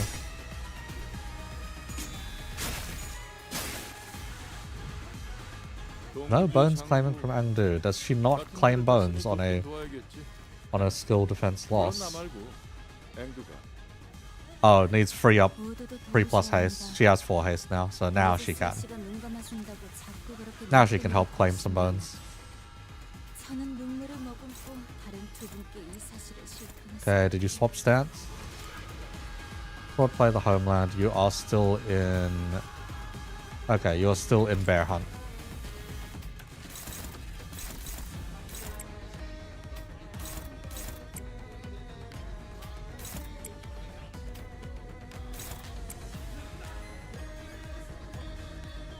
Do we have enough pride coming up? We do have enough pride coming up. Okay, sweet. Hopeless. Good, okay. A bow of the homeland style. We're gonna need someone to clash that out. You got nothing to offer. And does it give him anything? Let's see. Shit ton of bleed. Great.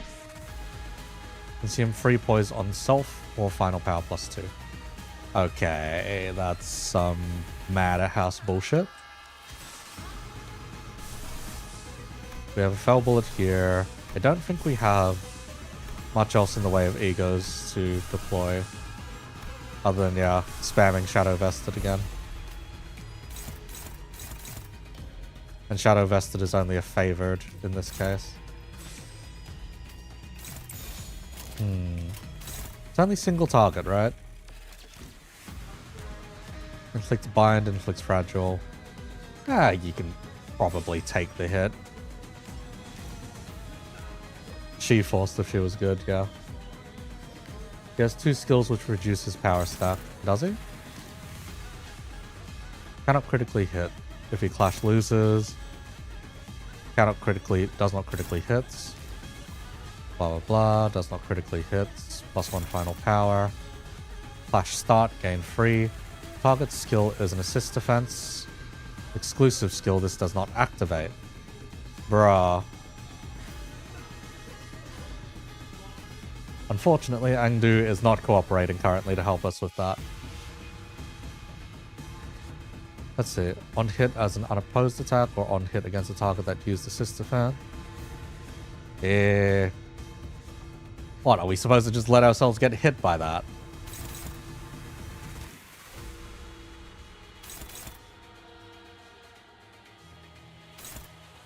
And it will reduce swordplay of the homeland. He's -6 power currently.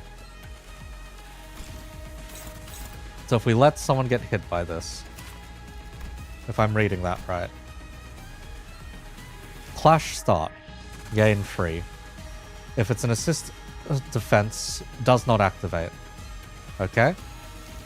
Otherwise, on hit as an unopposed attack or on hit against a target that lose 2. Okay. So we don't clash that. We just let ourselves get hit. Fantastic.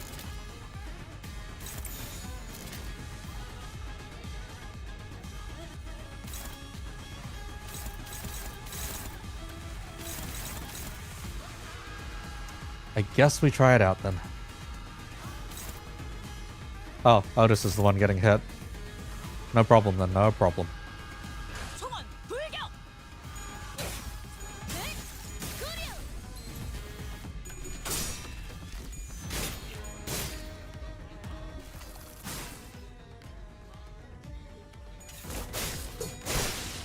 What's the gimmick of the boss? It seems we gotta balance stacks of stuff. Thank you, Angdu, for solving the ad problem. Win the clash? Yeah.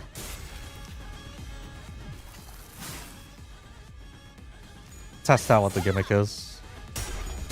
But otherwise, we just need to deplete it just enough.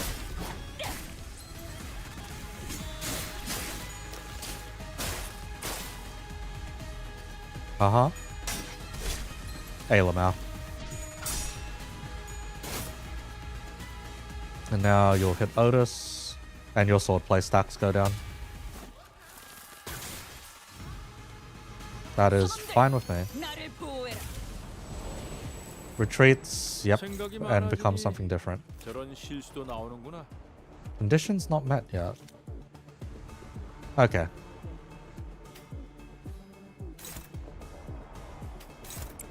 Are you weak to pierce?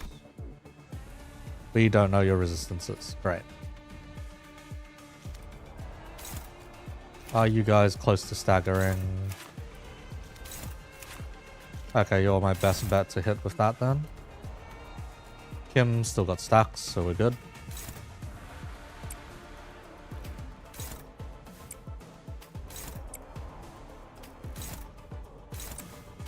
We'll dump everyone else into the back. See what happens. 망설임이 없도록.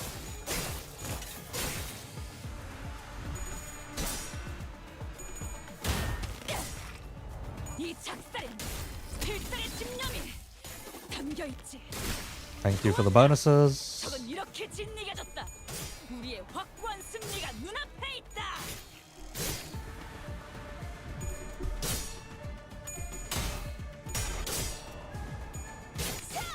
It's fine, Don gets hit.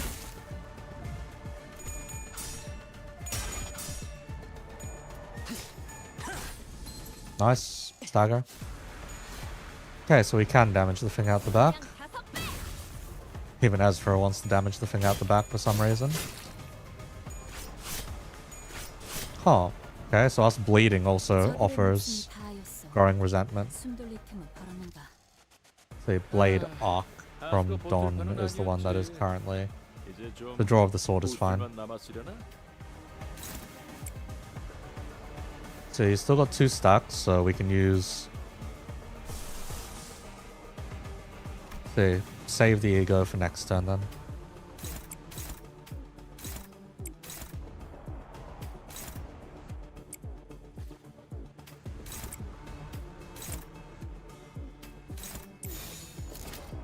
Let's try that out. 죄를 새겨주겠어.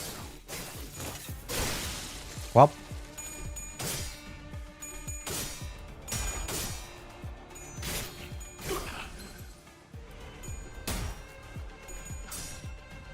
Because Maso doesn't really have damage bonuses in his base, yeah. 저런 위험을 보이시며 배워야 할 것을 배울 때가 있었지요.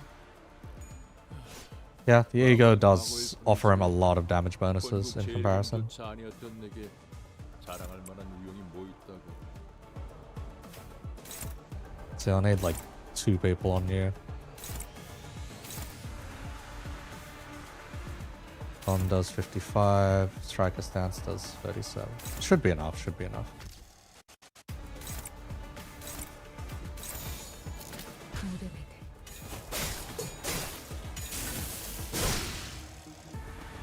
Is that instant transition?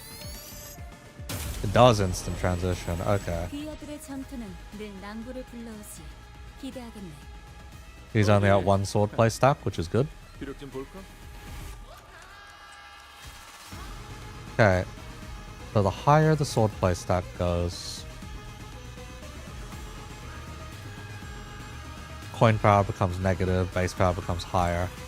And as he goes negative while winning clashes, that's not ideal. Okay. So we want to keep swordplay stacks low. We want to keep swordplay stacks low if possible.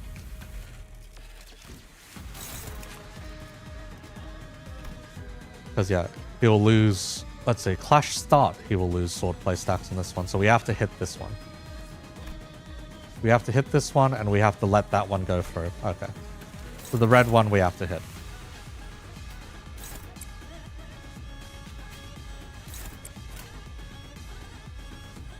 Up, we lost Blade Singer. We can get our Blade Singer back pretty easily.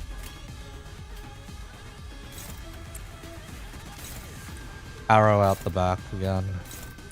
Can anyone clash the bloody arrow? It rolls so high. Why does it roll so high?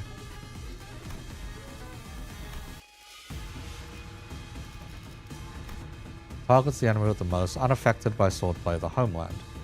Is an 18 with plus 9. So this becomes a 20. You'd have to ego to win that.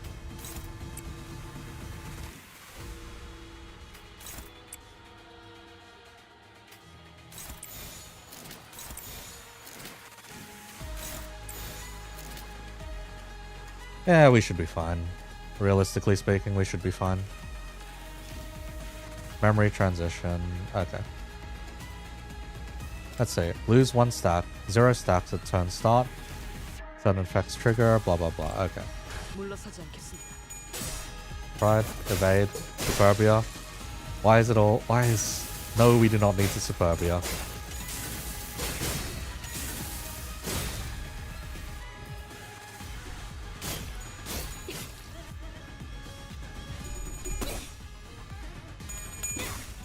And we have Ezra here. Ezra more or less trivializes this fight as far as I'm concerned. Just look at the damage being done. And she can tank that no problem. Now we get our Blade Singer back. Yeah, the fight's not that hard.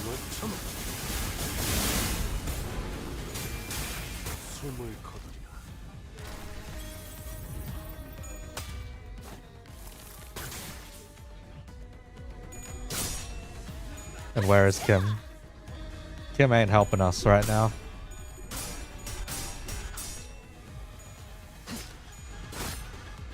Okay, 4 coins. Oh, 0. Wait, it's still plus 5? Even with unbreakables? Wow, that's disgusting.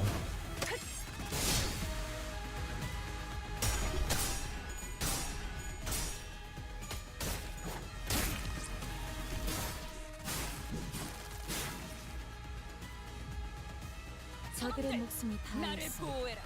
숨돌릴 틈을 벌었는가. 아수가 버틸 판은 아니었지. 이제 좀 고수들만 남았으려나? Okay, clash start. We need a clash start. That's fine. Again, someone is getting shot by the bow.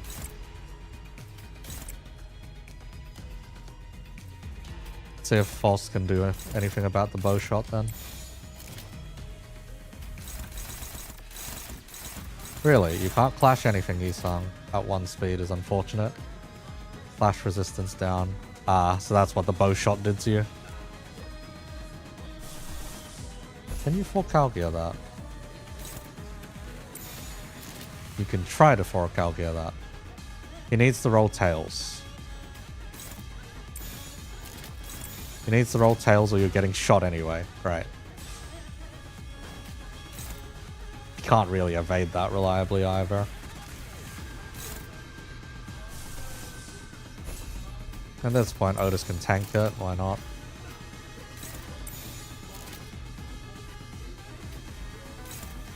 Kim needs SP. Okay. This looks solid. 죄를 새겨주겠어.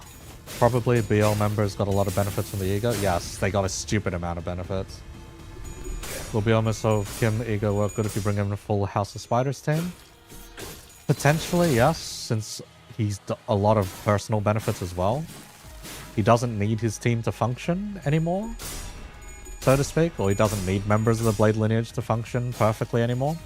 It's just he offers a lot of benefits to members of the Blade lineage. So take that as you will.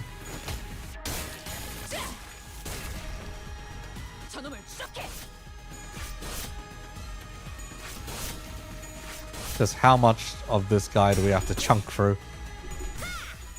We're not really getting much damage out of status, so to speak, outside of critting, so it's a little troublesome.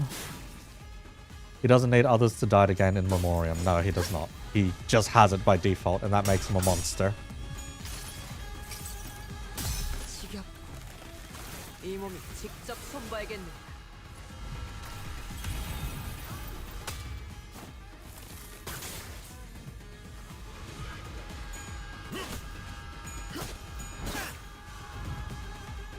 귀하들의 전투는 늘 낭부를 We 불러일으키고 still not have Bones claiming back? We still don't have Bones claiming back.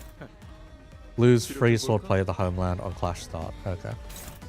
And he is in Tiger, so multi-coins. Advantage at lower swordplay of the homeland stat. Oh. So we've been doing this wrong, basically. We want to bounce this back up and down, up and down, up and down. We actually want him to gain those. We don't want to strictly keep him low. We want to actually move him between. Which means don't clash that skill. Well, it hasn't really had a toll on our fight so far. Aside from whoever's out the back having to pull some bullshit to not die.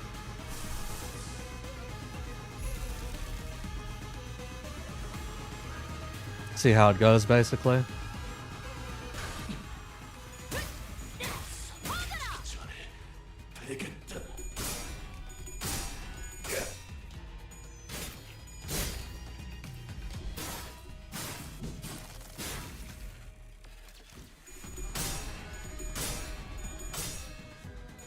Oh, I think Kim got staggered there. Oh well.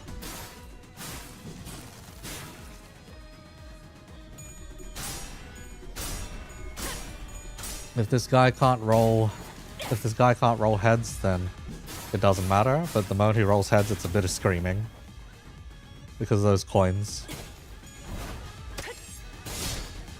Also, not being able to stagger him is very annoying. Oh, we won the clash. Nice. Amber had also has more aura than Kim. Now, yes. Now, yes.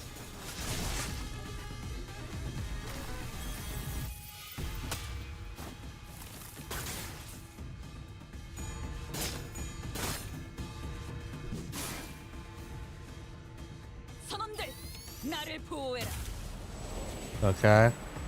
동주 상구 Uh-huh. 같은 데를 탔으니 돕긴 도와야겠지. And these guys don't really help us kill the boss, so... Let's see, you've got 2 Drinks of the Fallen left. It may be better to just refresh Bladesinger now. Yeah, it's better to refresh Bladesinger now, while we can. Don't exactly want more Taboo Hunters showing up as well. So it's better to just kill all these guys here. Don't screenshot your NFT. Hey, Lamal.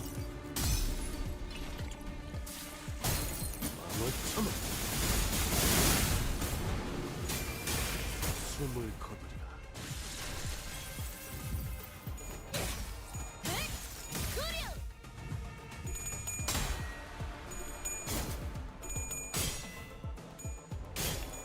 부드러지게.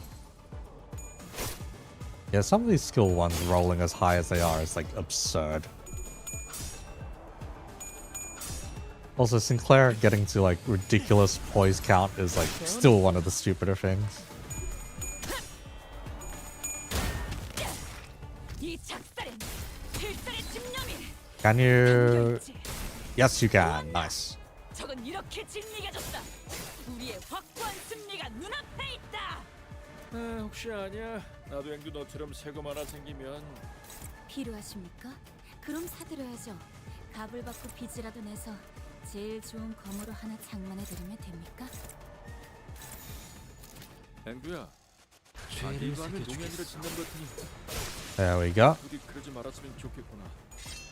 검은 지금 것으로 Thank you, Don. 확실하게 갈라지는 감각이었네.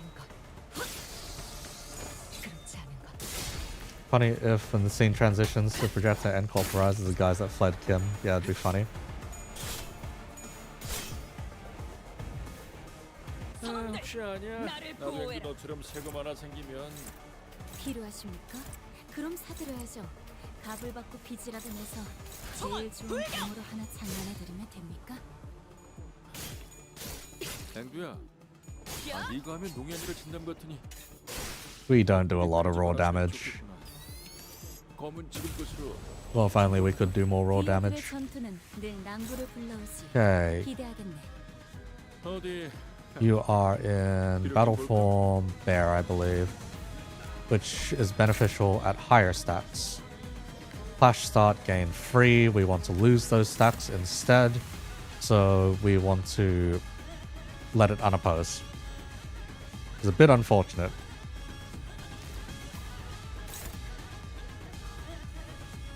Ah, whatever. We set him up for the fell bullet.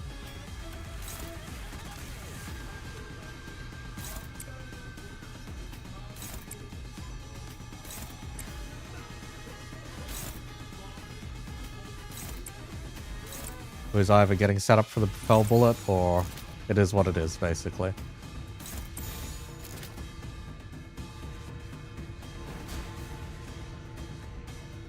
Honestly, this works fine.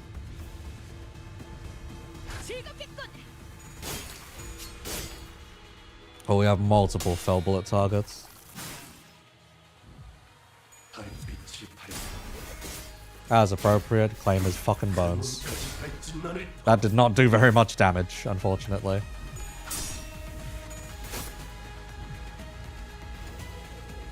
Okay. I'll set your form alright. Bro. Just a little more, I think we might be able to smash that dang thing to smithereens, but yeah, it's really hard to focus on one thing with that huge warrior zapping in and out of reality as soon as we make ourselves an opening. Make our lives a whole lot easier if we could get rid of just one of them. The battle seems to be taking a toll on the sinners, more so than usual. It wasn't that we were up against an insurmountable foe, not even close. Not to mention how Ezra and Angdu were here to help us out. We better get that ID during the Bokgak? Surely. But, shite, haven't they had enough? About time they gave up, isn't it?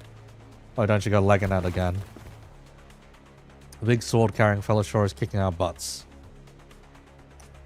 But I don't know if they're key to solving the distortion. We ain't exactly flush with options, are we? Our exit's blocked and it ain't like we can stop mid-fight to strategize. With the battlefield constantly shifting and flashing between N-corp and S-corp, we simply did not have the breathing room to focus on either the projector or Im Gyung-up, who was swinging that great blade with frightening force. Besides...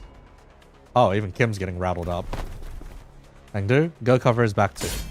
Shall be done. N-corp was sending far too many people at us. Is the man actually just slicing down small fry? Is that what's going on? There weren't that many at first, but it seemed like the sudden spike in employee casualties in an area so close to the nest had alerted N-corp to our location. How do we get out of this? Boss, Otis, help me out here.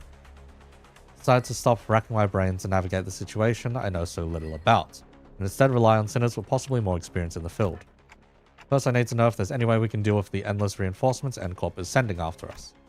And second, will defeating Im Gyong-yup or destroying the projector bring an end to this distortion phenomenon? If I may speak freely as executive manager, it is unlikely that our present force will be sufficient to overcome the current rates of enemy reinforcements. Not only is this battlefield situated in close proximity to the enemy stronghold, but there is an unpredictable variable in that strange machine that makes neutralizing even a single wave of enemies difficult. I regret to be the bearer of bad news, but we are trapped in a battlefield with but a single exit, which the enemies have already blocked. Without reinforcements of our own, there is little hope of prevailing through this current predicament. Yeah, it seems that way to me too. But maybe if we can neutralize the distortion phenomena at the very least. Boss recommends entering the Dungeons of the Fathoms as our exit. Dungeon of the Fathoms. How can I enter if we can't even talk to the distortion? Wait, maybe. During the LCB regular checkup, back at the LCE. Wait, don't tell me we have a fucking dungeon to do too. Please. Says all you have to do is read what's on the note in front of his distortion. Apparently it's some kind of code. Right, keywords. This one seems to be location type distortion, which means regardless of where the bright flashes take us, N-corp or the twisted caricature of S-corp, we're still within its range. In other words, as long as I have the right keywords, I can summon an entrance to its Dungeon of the Fathoms from anywhere within it. Okay, so what are the keywords for this distortion then? Hohenheim had provided us the necessary keywords for his distortion back then, but this time we had to figure it out on our own. First things first, one of them has to be photograph. It's obviously been present throughout the entire phenomenon. If I may, yeah, experience would be the next one. Yisung puts his 2 cents in, having briefly retreated from the battle to the back lines. There is an undercurrent of obsession with the experiences, staining his every trail. Must have aught in relation to what has caused this distortion. Experience. The concept alone lacks substance. It must be something more grounded, something that is at once synonymous with experience while maintaining a through line to N-corp's technology at the core of his obsession. Canned experience? Most likely, thinks Faust. Alright, photograph, canned experience. Naught seems to transpire as of yet. Didn't, but I could feel it. These are kinds of photographs they use to make canned experience. So that's what that strange sensation was. Mentioning that word shook the distortion, caused the rippling effect. It was clearly not enough to force open the Dungeon of the Fathoms. How many other keywords could there be? Scraps. Sorry? I thought we were taking turns sharing what might have caused them to distort. Going by the way you folks were saying your piece one after another, I thought this was some sort of Zen riddle. Oh, not a Zen riddle, but where'd scraps come from? See, when enjoying the benefits of slacking off at work, all kinds of mundaneities come to possess far more interesting qualities, sometimes even revealing secrets invisible to eyes focused elsewhere. Take our person of interest, to wit. He has been poking around this area of town with an eye-wateringly expensive camera in tow, so conspicuously that every store owner I'd lightly prodded for information had tales to tell about him. Each tale added another facet to the long saga of a once-driven man, a man with a can-do attitude, an uncanny ability to pull himself together by his own bootstraps, and a clear path forward towards Nest residence, who became so bewitched by photography that he eventually squandered his fortune on what was, in the end, nothing more than a pastime. And that went on until he found himself reduced to a pauper, barely making rent on a scrap heap of an apartment. In pursuit of his ideality, the man has lost grip on fortune and reality. Fucking sending a poet to another poet. I sought out his apartment and found a few scraps of his writing. When cold rain drips through the roof, when mold and tepid humidity together encroach from the earth, the mind begins to wander, lost. Eventually, madness is evoked in a form indistinguishable from drunkenness. The pauper loses himself. A shadow darker than any I'd seen on Kim's face crept beneath the shade of his eyes. No, I'd seen that look once in the past. It would be more accurate to say I heard it in his voice that echoed in his fathoms, distorted by guilt and regret. Perhaps I shouldn't be surprised by the fact this distortion has, among the countless people here, taken a particular interest in bamboo-hatted Kim. Photograph, canned experience, and scraps. Inserting a final piece of the puzzle, the space before us momentarily warped and flashed, opening a pathway to the distortion's fathoms. Well then, We're right behind you, Executive Manager. Miss Ezra, this is what I'd seen. Then, the gateway to one's fathoms. Yeah, this is it, huh? Neat stuff. But, before she could finish, Ezra had to redirect her focus from our discussion back to the battle. Most of the sinners were caught in the same predicament. Some managed to disengage from the battle and prepare to enter the Dungeon of Fathoms, but Honglu, Gregor, and several others were busy holding off the N-corp employees. Ugh. They're gonna follow us right in here if we run now, right? Probably.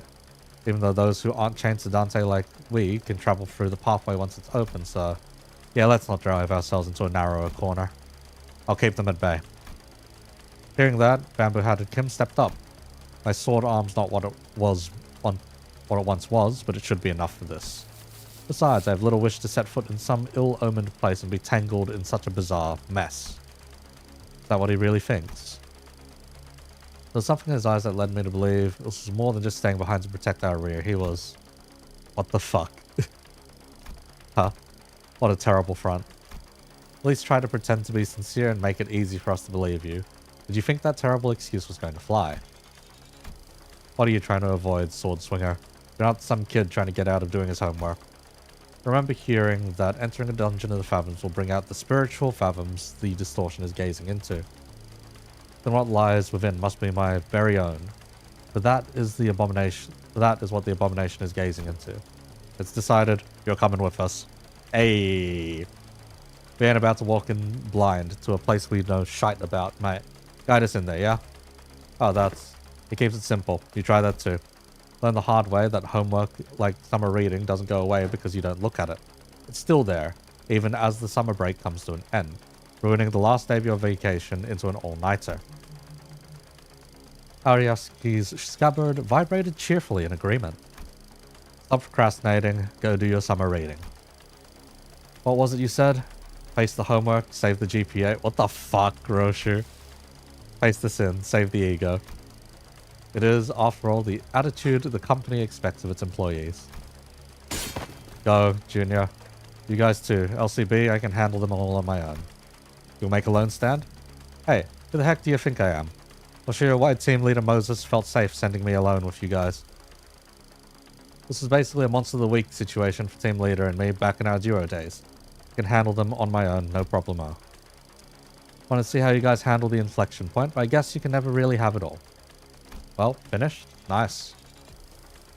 Use the free pulls. You manage. Ayy. Ah well.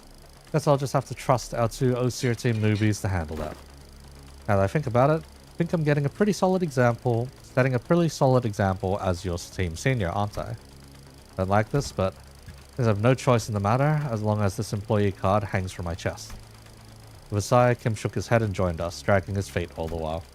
I shall take the vanguard. Ah, Mentor, be warned that the entrance is floating. Take a tall step over or you may trip. You can clearly see that, Angdu. Bring me a ladder if you're really that worried, why don't you? Have you need of one? He's insane. He's fucking insane. Ah, let me adjust. You needn't worry.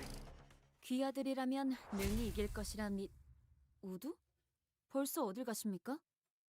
개갈 필요도 없어 보이니 방에 가서 Time to 세상 navigate the 돌아가는 ego. 모습이나 보자. You can just shard it next week. 판세는 완벽히 우리에게 있었다. 정착지를 찾을 Motherfucker, 때까지 next one's in the 이 fucking 기세를 fathoms. 잃지 않기를. 저희는 화투패로 하는 거라면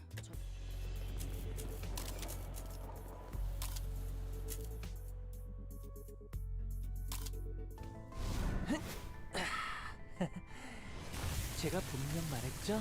Not gonna lie, you really like this in Zavala? Yeah, seems very cool. Very cool. Little rush towards... It's very meaty, as it is, so...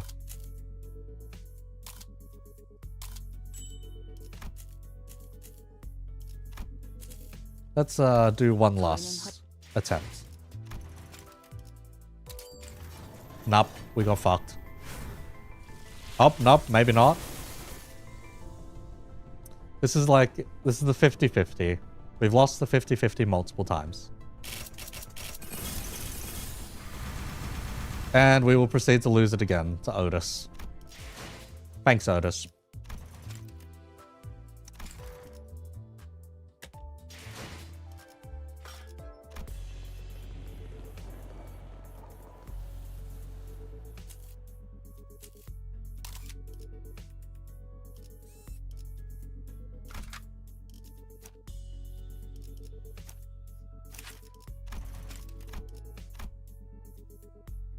Only level you, so you can use yours if you want. Nah, it should be alright. Or let me check if I can borrow someone's to begin with. Wait, where do you go for support? Oh, there we are. Support. Has anyone been so kind? Nope, it is all... Oh god. I'm good just using the N-corp guy in that case. So hang on, let me go up-tie the cunt.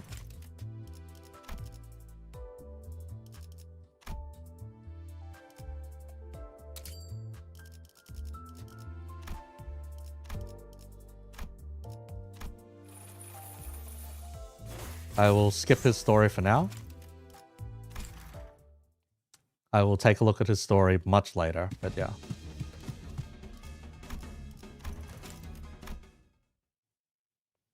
Skipped N-corp because most likely you're going to do a shit ton of dungeons to get the rest of the things needed. Yeah, pretty much. Like me, I've stopped bothering as much with the cosmetic part for the banners. Because, like, if the thing's going to be rerun anyway, then when the banners come around, you can just grab them then. But suddenly, Fathoms. Ain't that a bitch?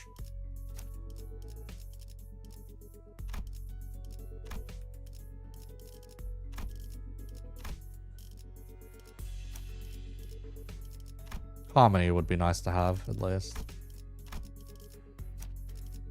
Right, lanterns are here. We get that.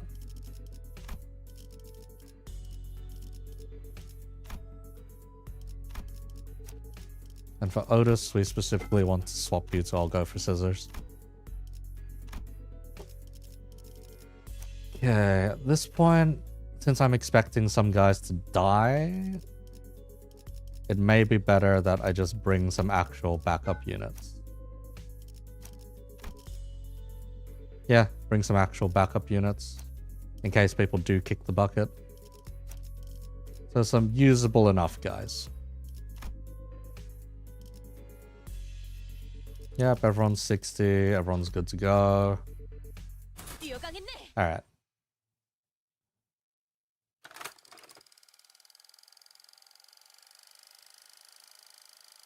If that's how everyone's been living, then my life, my photographs too. This is N-corp 2, right? Yes, it is. It is reminiscent of my homeland.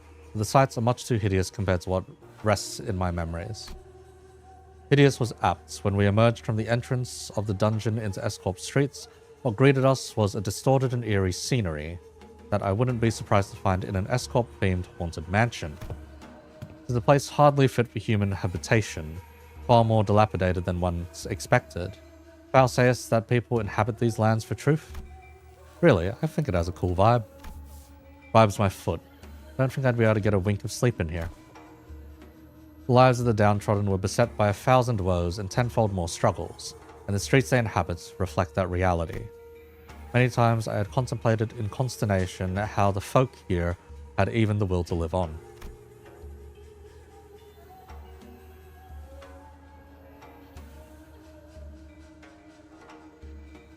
The shadow that had begun to haunt Kim's face still lingered there as he looked around. If the distortion reveals the fathoms of those it gazes into, as Kim had said, perhaps this is how N-corp is reflected in Kim's eyes.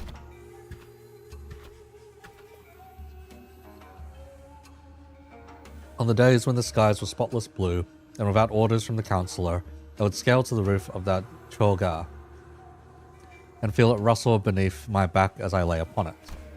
I thought it'd be a respite solely mine, yet in this mirrored world, another has walked here before my arrival. I joined him in looking up at the thatched roof of the choga. Beneath it, a wicked tunnel have I passed, and I am now witness myself to the one who shall strike the head from my torso. There was a figure standing tall next to the building, staring defiantly up towards the man on the straw roof. Im Gyung-yup.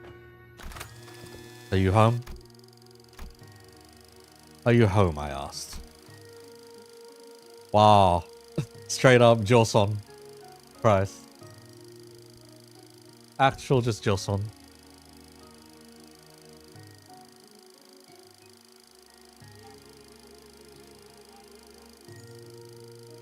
Let's see, you got on here after a nasty nap. Why is Kim an isekai protagonist? Welcome to Aurelus Kim. At least Aurelus up until just a bit ago.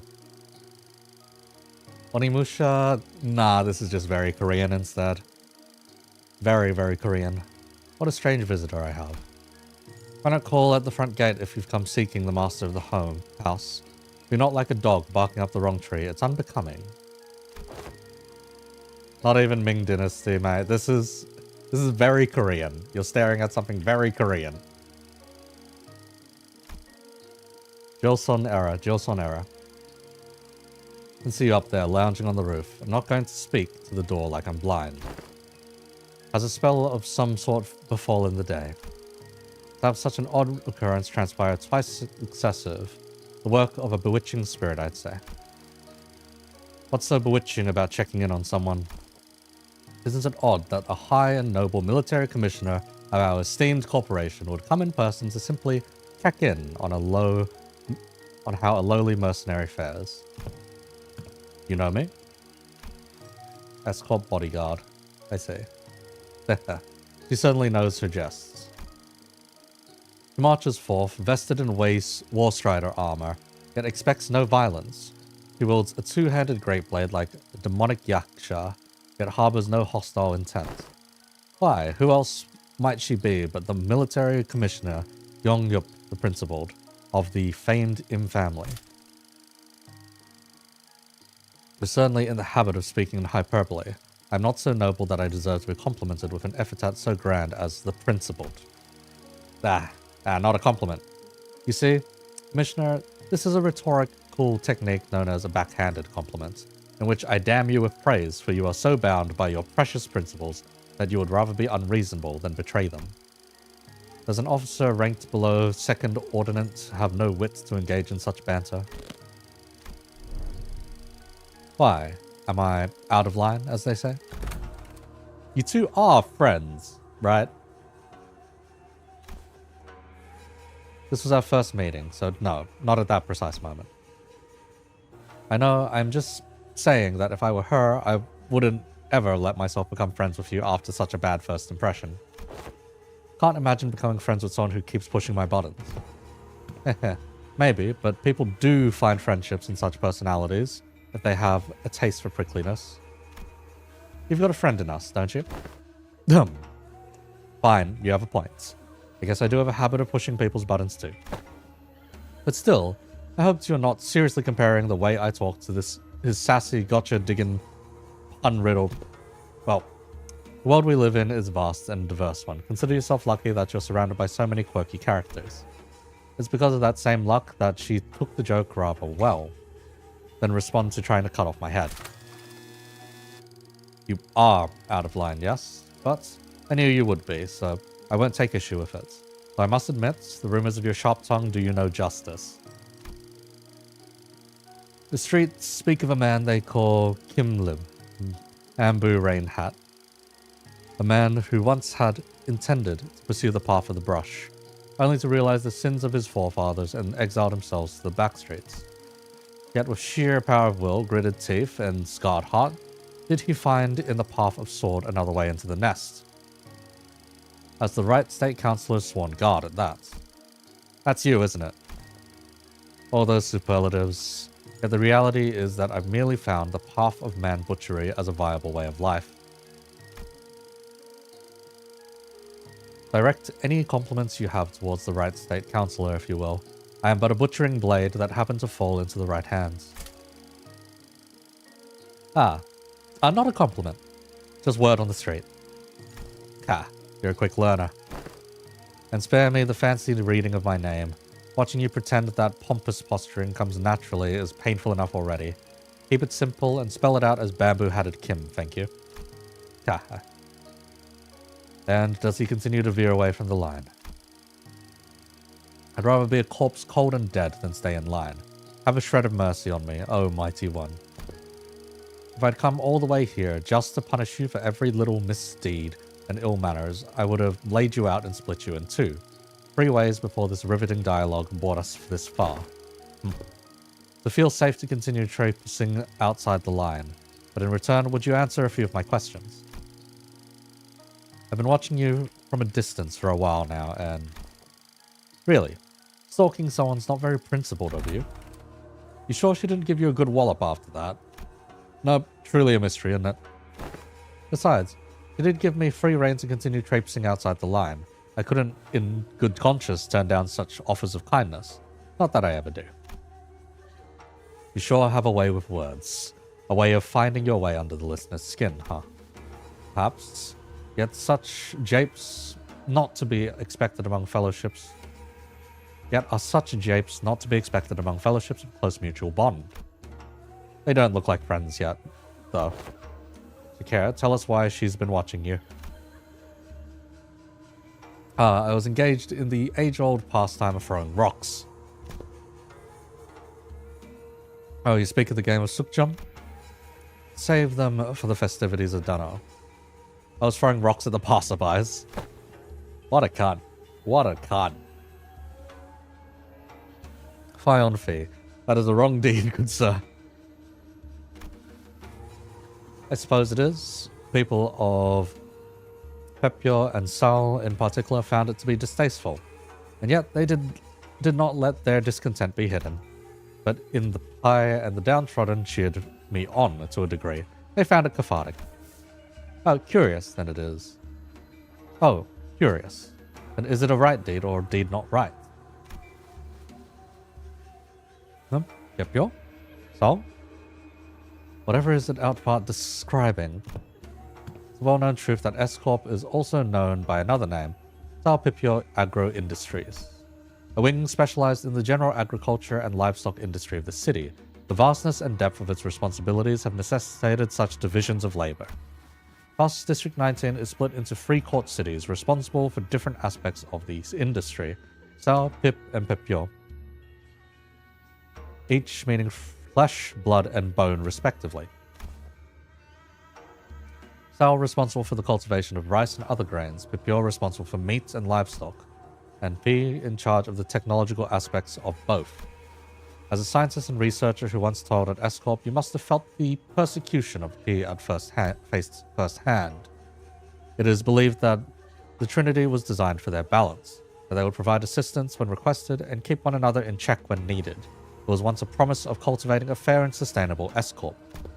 Alas, the noble intentions of yesteryear now lie sullied, the Trinity now degraded to 3 quarreling bands of profiteers blinded by avarice, relying not on honor but betrayal and perfidy to claim the top of the triangle.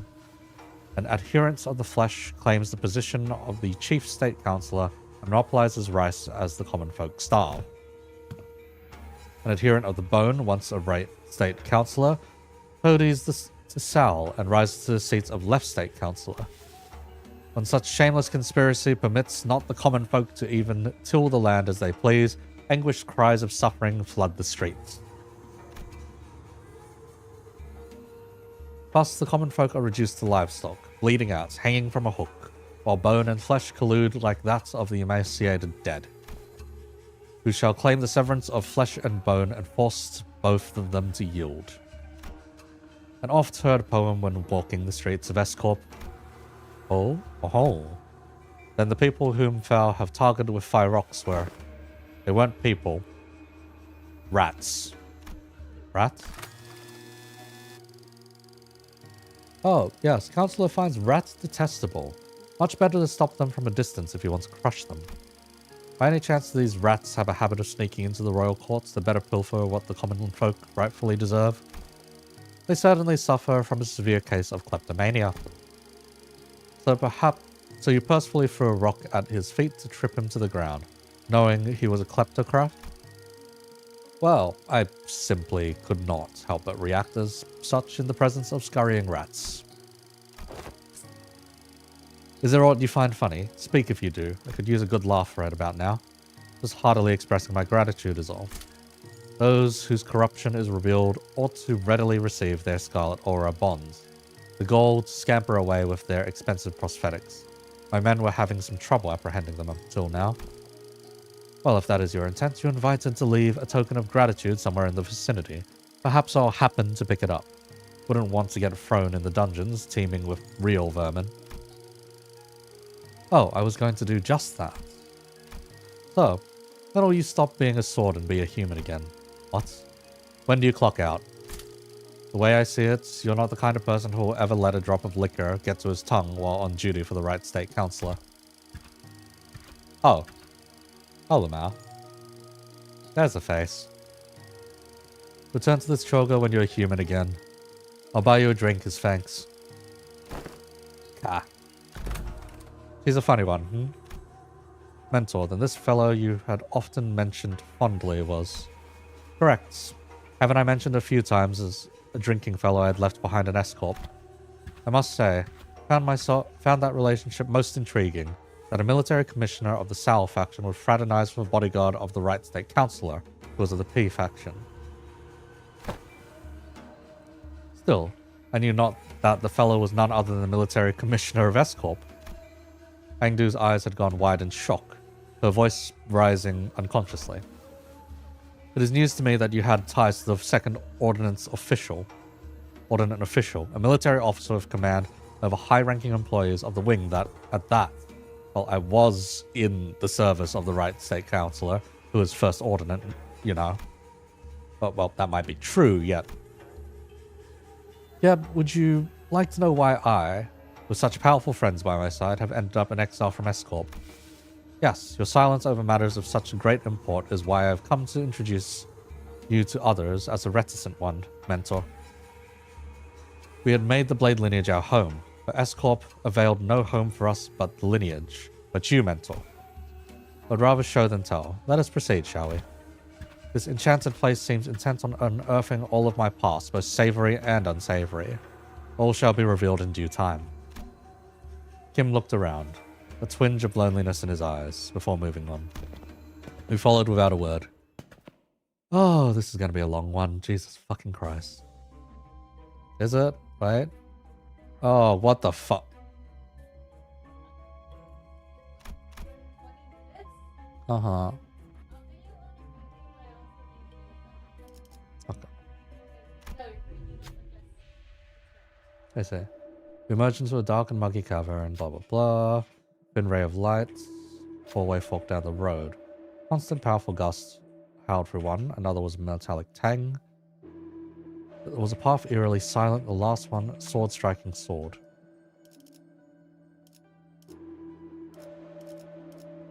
Let's go with the swords.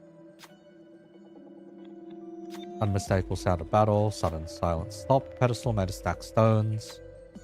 Up it a red accessory, the kind that hang at the bottom of the hilt. Oh, we got a red tassel. Nice. Slash and Wrath, bro. I mean, the choice is like... There isn't really a choice, is there? Just go on a straight fucking line.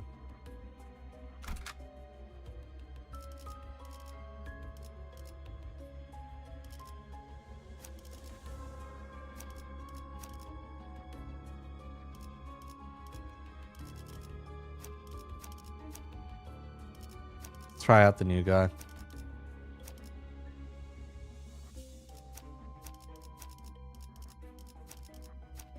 칼을 부딪힐 시간입니다. How's the new hongers? I'm about to try them out. First time trying out. 조심하는 것이 좋지 않겠는가? 모제 싸시고 Oh, these are just Blade lineage Salsus. Okay. BL on BL violence, I guess. When it is defeated, everyone else gains. Bearing of a Salsu. Oh, okay. Breath taken together. Gain one head-splitting memory. Okay.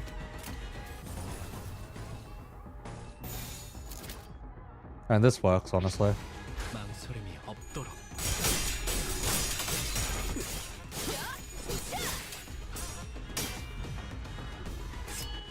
It's a bit of a waste on Bones claiming, but here's what it is.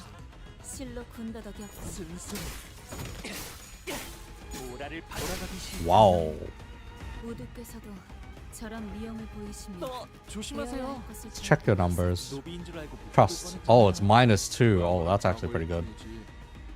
10% pride damage is nice. Prisoner transport +1. +1. Okay. free res. Unit speed is higher than the target. The target is trust. It becomes 20% instead. Oh, so it's up to 10 and then time. Okay. Wait, speed difference times 2%. Okay, so just 5. Just 5. Okay. Combat start, 5% for every ally that... Oh, shit. Okay, so he was dealing 30% extra there. Unfortunately, he's not going to hit someone trust, so that's a bit of a rip.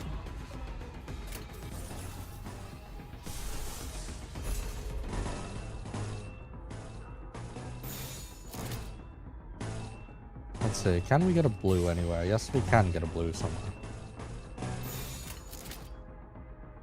And I guess he can always trust someone then. Oh, he failed. Rip.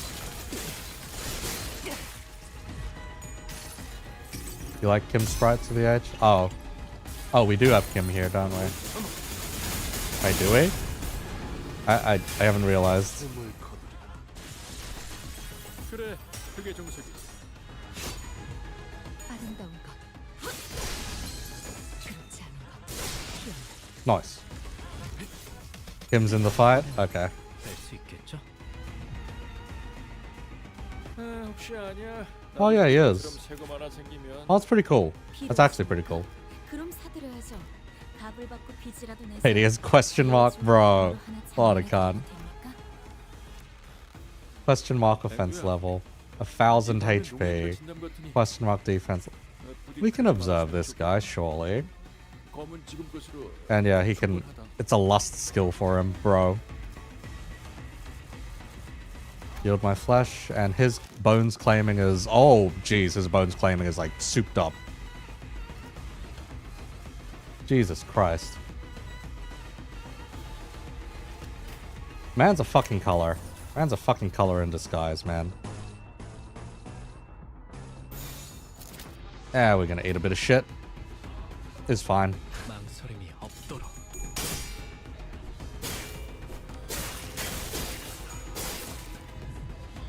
달빛이 밝다. 그 문까지 밝힌 나를 오호라. 마마 시원시원한데. 보는 재미가 탁월하다. Could have thrown hands with the nurse fathers. Yes. 흉터의 결과야. 주정부리는 뭘 내놓으시죠? 가져오신 겁니까? 귀하들이라면 능히 이길 Very 것이라니. cool that they have given us Kim, I guess. 벌써 어딜 The 갔습니까? upcoming boss fight will be a lot nicer. 내가 할 필요도 없어 보이니 방에 가서 세상 돌아가는 모습이나 보려 한다. 테레비나 보시겠다는 말 아닙니까? Excuse me. Looking around the streets of N-corp. Okay. Better his own status. Took royal examination. Okay, yep. Problems began. Passed the exam with flying colors like himself. Had their travel expenses paid. Blah, blah, blah. Misunderstanding. There was no one there to escort him. Let's see. This is probably a scammer or some bullshit.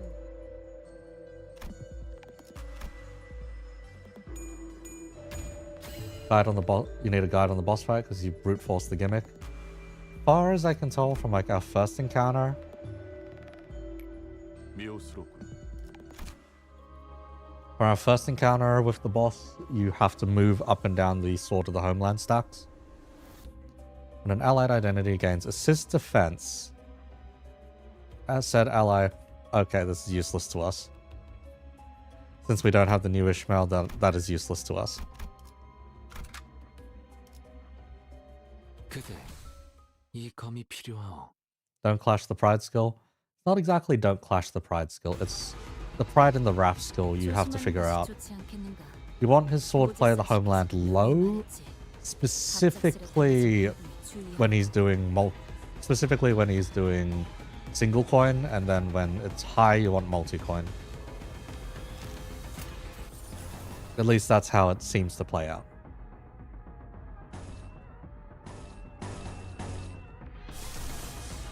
Right, it's a dungeon. We can just keep rolling. Keep rolling, keep bowling.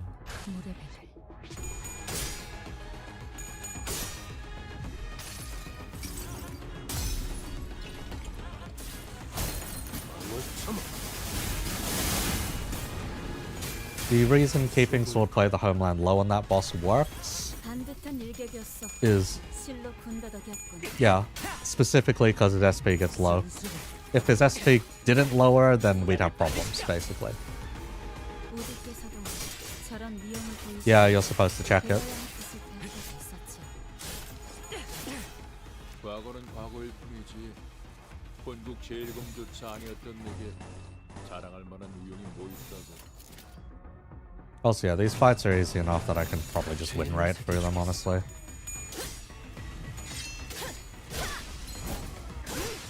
확실하게 갈라지는 감각이었네.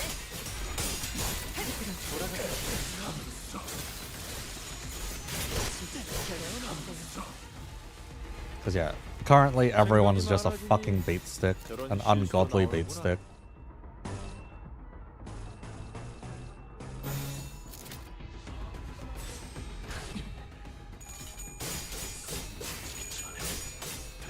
Yeah, thanks to Kim, everyone is an ungodly beat stick.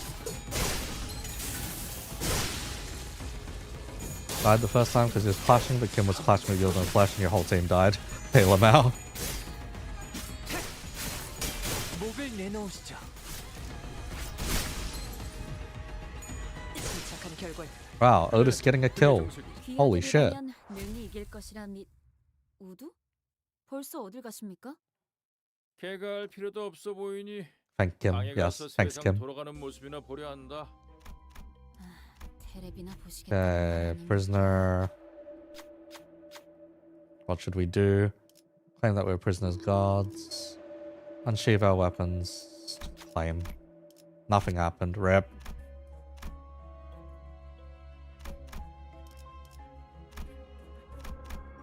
Are all of these? Oh, all of them say warning for the fight. 저 살점을 Would you recommend using Kim Saltworth, Kim, Yisung, and Ish? And you could do it that way. Me, I'm just going to run the full Blade Lineage team when it comes to it. Alas, Kim came to a stop with a grim look on his face. Again, I am returned to this day. His voice had dropped to the same morose pitch we had heard before. Mentor, I've been here before. Ah, have you? Had a peek into my memories when I had distorted, did you? I must say, it's a bit embarrassing to have my deepest and darkest secrets revealed like that. Kim grinned sheepishly as though to clear the air, but it was becoming rather clear to me what he was doing. That his flippant demeanor and seemingly devil may-care attitude were but a mask to hide the true darkness in his heart. Then this must be, indeed, the right state councillor's estates. Someone whom I had once protected, thought was worth protecting. Kim pushed open the main gates and made his way into the front yard. Watch out, Engdu. Take a tall step over or you might trip. Ugh. There were bodies splayed about the yard, and I couldn't dare start counting them. Felt faint watching the aftermath of the carnage. Some were decapitated, some had their torsos split diagonally, and some were so mangled that I could hardly even tell which parts belonged to who. Are they not retainers of the royal court? What were they doing at the councillors? No. Were they killed by assassins? Assassins did infiltrate the estate, yes. You're looking at what remains of them. Though I had but a moment to glimpse it, I clearly remembered what the S-corp logo I saw in Kim's Fathoms looks like. The hats these corpses are, or were wearing, are adorned with the same logo. So why is bamboo-hatted Kim calling them assassins? In this corrupt land, the right state councillor's life was always as precarious as a candlelight in a tempest. Such is the fate of all those who have the guts to speak the truth in S-corp, where positions of influence are hoarded by corrupt sycophants whose chokehold on power is ironclad. The most prominent among them, the left state councillor, with the chief state's councillor's blessing, sought to wield his own private army to silence forever the tongues of those who would advocate against the corrupt. Private army, but they are prohibited in our homeland. So they're kind of like how the great houses of H-corp each had their own armies. That is similar to what is happening, but not exactly.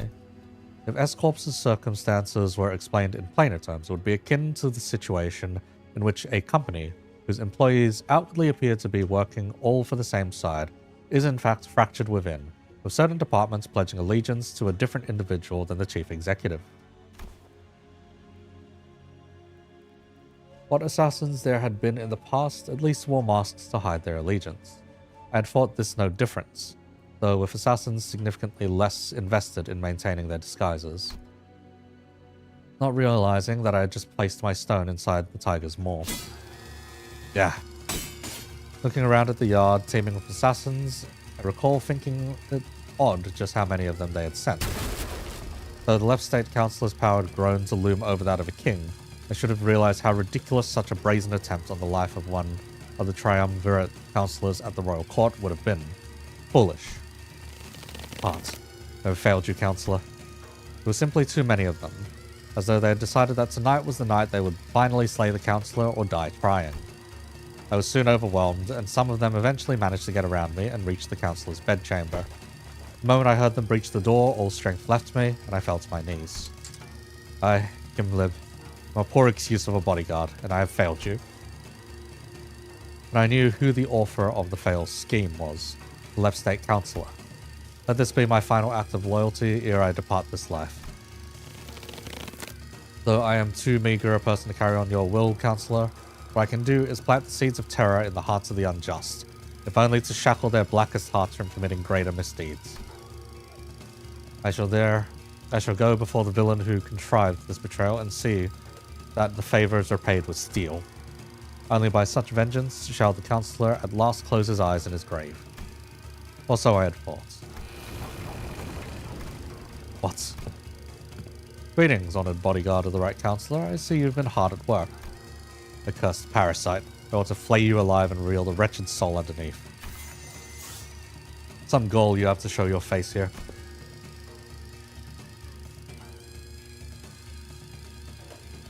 Oh, here. You mean the home of the Honourable Right State Councillor who toils day and night in service of the Royal Court? I know the assassins were sent by the Left State Councillor. Get out of my way. I shall collect your head once my task here is over. Alas, alas, this unsightly display of anger shames us all. Are all those who live by the sword as uncouth as you? The cruelty of your damning words is an oppression upon decent men like myself. Let's see how long you can. Heed me, soldiers. Arrest that mad butcher. What? The accused shall heed his crimes. 1 moon ago, an anonymous letter threatening to take the life of the revered Right State Councillor arrived at the Royal Court. This audacious, contumelious effrontery is an affront not only to the Royal Court, but to the heavens and men alike. The revered Left State Councillor, who has been long in disagreement with the Right State Councillor on matters of state, found this offence to be so heinous that he has personally commanded his men to protect his political enemy on the day writ on the letter. Huh? Yet a tragedy has struck. All those lives sent to protect the noble councillor are slain, the bravery and justice of their honourable hearts trampled upon the ground by this villain. And now, the villain promises death to yet another pillar of the royal court. Thus, we are perforce to arrest the criminal and restore the rule of law. You spout senseless drivel. I saw your men make their way into the councillor's bedchamber with their blades drawn. The councillor? Might you be looking for the Right State Councillor here, alive and well? My lord? The vile wretch leaned over next to my ear and whispered. Perhaps you should have known where not to stick your nose. Did you really think you could overcome the entire private army in the Left State Councillor's service? He sent so many of his men to their deaths, just to lure me into a trap. Why? Now don't take this as a compliment. You're not even the apex blade of the homeland, nor are you the cloud blade, Ungyum. But you've been a rather egregious obstacle to the execution of my plans. Couldn't get through with the first thing in my plan, with you constantly getting in my way. Let's keep you nicely locked up and out of trouble. This can't be. For what it's worth, young man, I'm sorry. I've come to realize the error of my ways. The truth is, the N-corp is indeed a pond of turbid water. It was those like us who stirred the dirt from its bed and turned it cloudy. What the fuck? Fearing the worst, we arrived to protect the revered Right State Councillor. 1,000 curses upon the villain. In his quest for the Right State Councillor's life, the butcherous man has already watered the ground of S-Corp's laborers, the very lifeblood that runs in the veins of the most serene wing. Yeah, instead of failing to protect, it looks like it just betrayed him. What the fuck? And that charcoal-hearted villain is none other than Councillor's sworn guard, Lim. Han. Heed us, O villain. Han Hobe. And let the aura bonds take you. Huh. Very funky retcon. You've fallen far, my friend. You who were once considered a candidate for the honor of Unyum. And that brand of a Nobi sapping your strength. Even your mastery with the blade will only dull. Are you to be my executioner, Yongyup? I'd received the orders to behead you, if that's what you're asking. Nor would it befit someone of my station to sully my hands with an executioner. I hadn't received the orders to behead you, if that's what you're asking. Nor would it befit someone of my station to sully my hands with an executioner's duty. How will you live on now? I don't know. The council has abandoned me. There is no path forward. Salpipio Agro-Industries is more corrupt than I'd thought. Rotten to the core. This is where the game ends. Time to resign my stone. Indeed it is. Why are you freeing me? Once a game has been lost, you start anew and test other gambits in the next round. Why don't you stop playing this unfair game where the opponent always starts with stones placed on all 9 star points on the board, and find a place where you can begin anew in equal standing?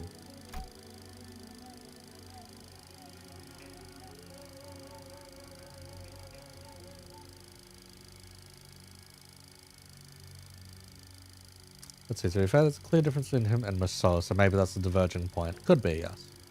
And it still causes everyone to go on the run. So, different incident. As soon as they realize it was you who freed me, they'll come after you. It's okay. And like someone who's made a fool of himself and fled after passing the royal examinations, I have the royal court's backing as its military commissioner. My position in the court isn't so fickle that they would cast me down right away just because I let go of someone like you. You're a branded criminal in the eyes of the royal courts. You're as good as inconsequential. I report that even if you were to flee, you would be still nothing more than a plaything in the palm of their hands.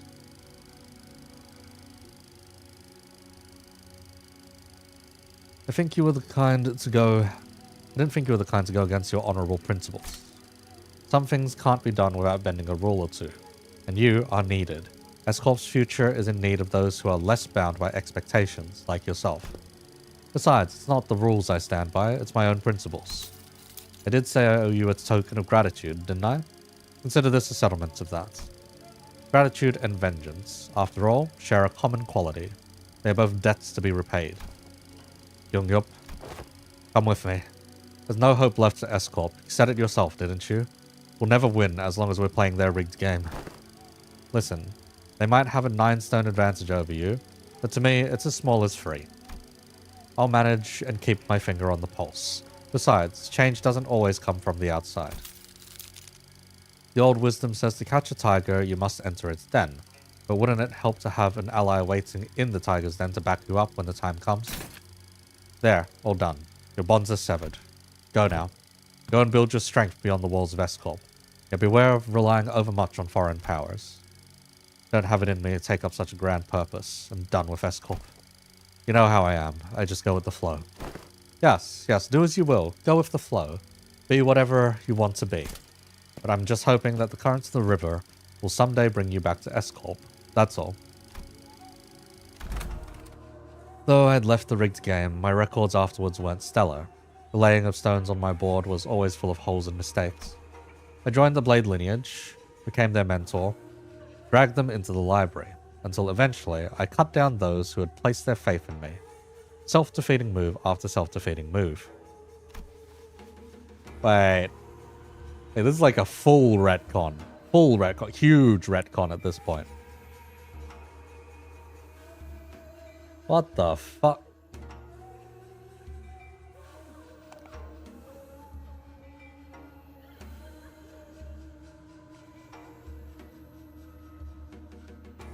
Like, this isn't even a small retcon, this is huge.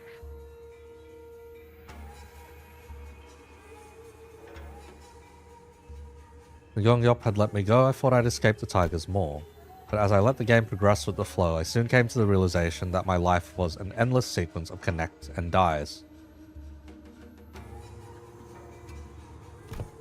I was in a losing play from the start. Shadows dancing by the distant humanoid form began to grow like wildfire. And those in the Atai of the Blade lineage, one by one, leapt over the wall and approached us, like the projections of Kim's darkening fathoms. They're from his memories. Film and photograph can sometimes remain undoctored, but the impressions a person gets from viewing the photograph is malleable. Then they must be after, yeah. Kim believes that if the Blade lineage were to come back to life, they would want to kill him.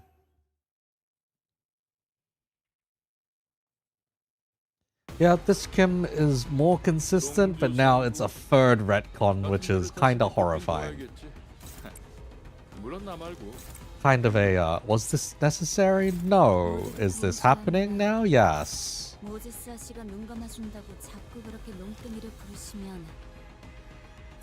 see, how many waves is this? Oh, it's just the 6 of them. Just the 6 of them were already maxed out on SP as well. In that case, we can just send it.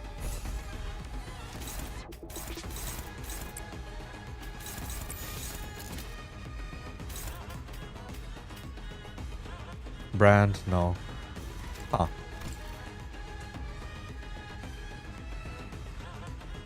See, we're clashing the one out the back.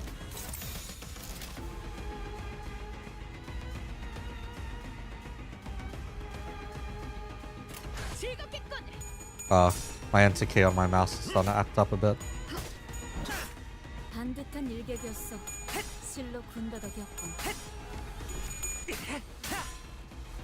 Yeah, he really does seem like the one that's supposed to have established it. And yet, for some reason, they have now decided to retcon that, or at least clarify that he wasn't. So it's really weird now. Really, really weird.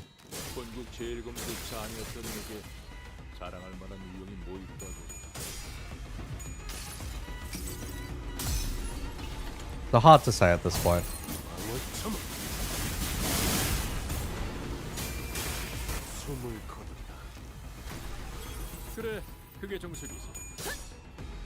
Didn't have much lore besides homeless sword people, yeah.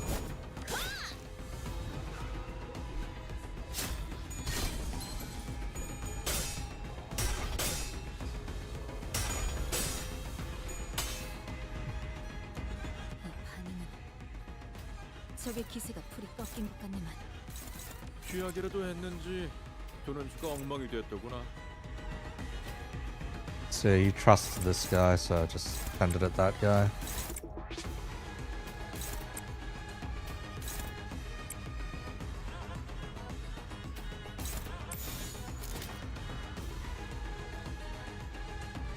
Yeah, it's some growth.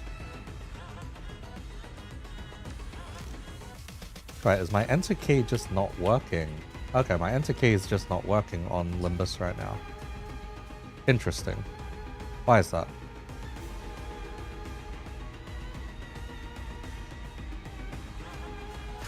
Okay, it's working again.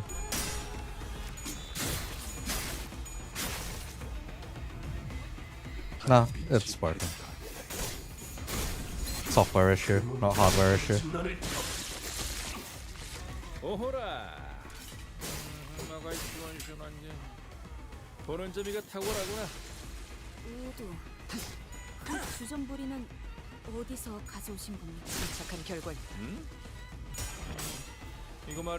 Imagine the purge happens and N-corp implodes, 50 million people starve.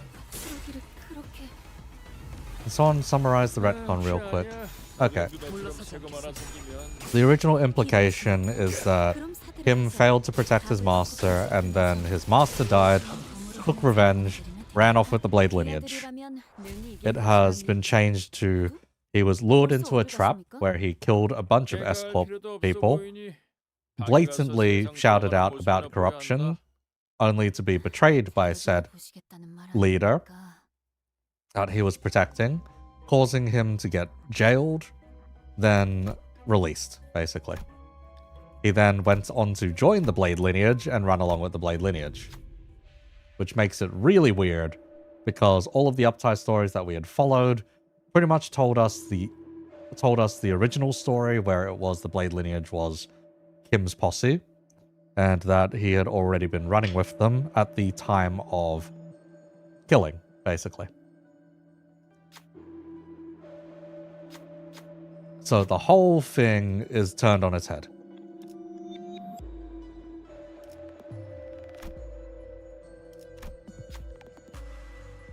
Whole thing is completely turned on its head, and it's a bit of a what the fuck. In other words, the lore video I released last week is inaccurate now. 미호스럽군. Not necessarily all of it, but quite a lot of it is suddenly inaccurate. 어떤 조직 놈들인지 면면 좀 It covers the Uptie story version of the Blade lineage. 귀하들의 전투는 늘 낭부를 불러오지. 기대하겠네. 어디 기록 좀 볼까?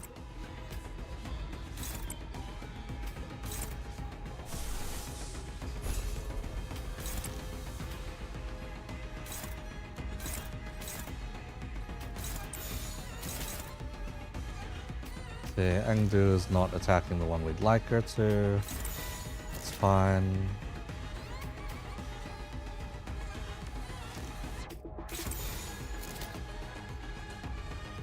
Oh, okay. Up front. There we go. So we hit this Bogat, they drop us on a King 2.0. Oops, all your theories are wrong. Yep, pretty much. Yeah, say hi. They decide to retcon a shit ton. So the lore video I released the other day is now mostly inaccurate. 되어야 할 것을 볼 필요가 있었어. 과거는 과거일 뿐이지 본국 제일검조차 아니었던 내게 자랑할 만한 우연이 뭐 있다. It's like an absurd amount of retconning. 마음을 참아. 숨을 거두랴. Like they just straight up changed the story, basically. 실로 군더더기였군. 대안에게 충분합니다. Like what the fuck?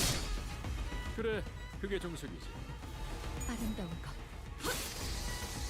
그렇지 않은 것.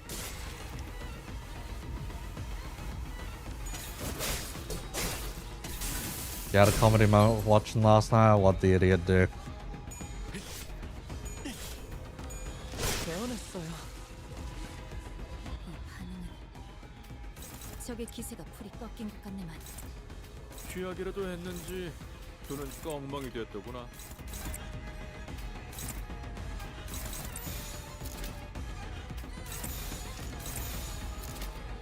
물러서지 않겠습니다. Whoops. Whoops. Whoops. Up. Rip.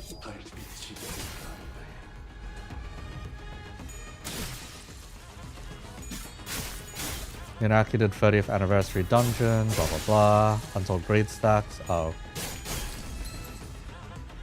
Get the 4-piece while watching only got the 2. There's a lesson to be learned there from now. 침착한 결과. Aura loss into retcon into colored fixer tier. What even is Kim? Yeah. 우두? Yeah, we're at that point 벌써 right 어디 now. 가십니까? 걔가 할 필요도 없어 보이니 방에 가서 세상 돌아가는 The 모습이나 retcon is 보여야 한다. pretty brutal though. I didn't expect it to be like this much of a retcon. 벼를 수 있는 기회겠지. Don't worry, there's more. Fucking hell. Let me take a quick drink.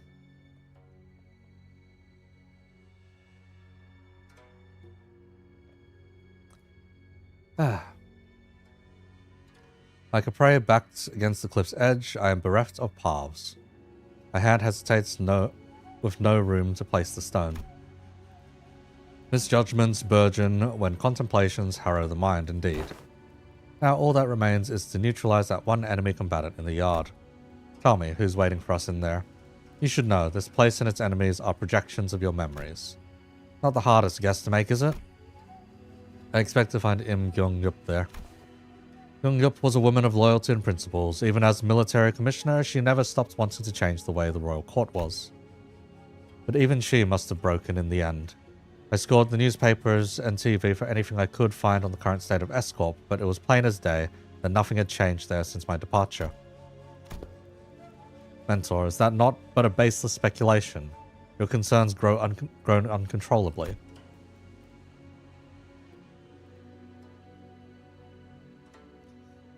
Never have you spoken to us about such a monstrous one in the past. Plus, what lies before you is but a figment of the distortion reflecting upon your memories.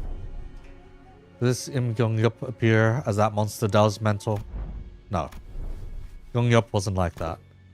Gyung-yup still believe that Sal Pipio Agro Industries deserves to die. But destruction's not the point. The point is that I wanted it to be a place where I can cut away the avaricious corrupted. Have it be a wing that cares for its common folk.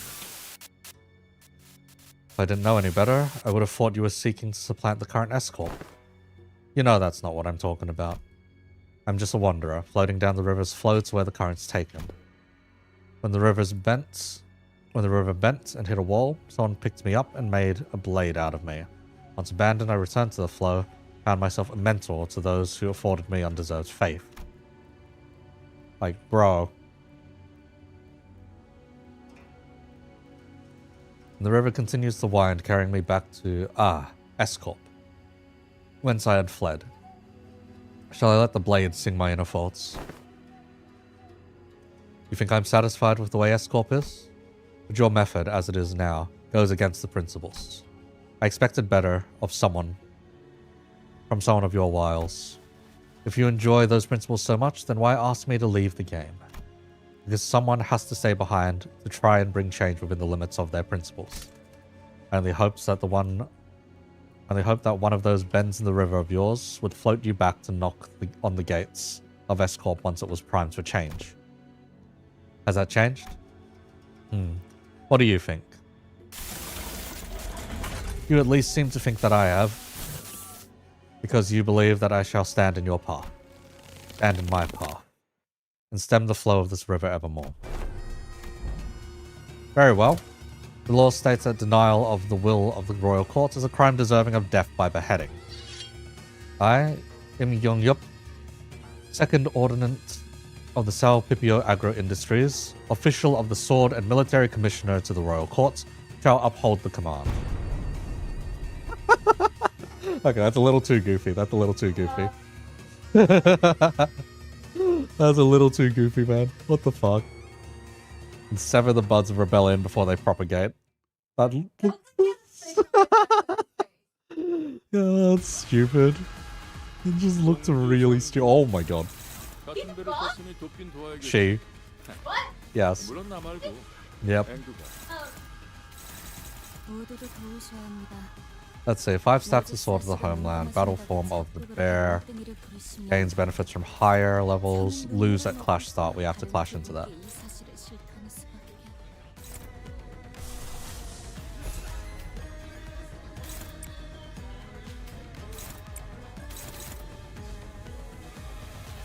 Really, the prediction is already hopeless. We can win that.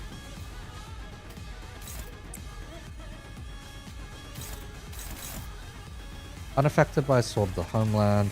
Combat start. Gain 5 poise. On use, gain 2 crit damage up next turn. Arc.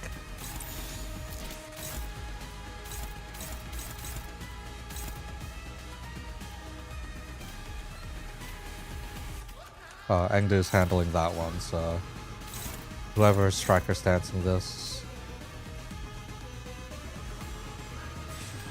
Can we offset? We can offset, okay. But is there a better person to offset this? Don could offset it. Which means we can clash whatever Don was clashing. 전부 잡아드리죠. Everyone gains poise. The eyes are so anime. Yeah, a bit too anime. But not in the good way.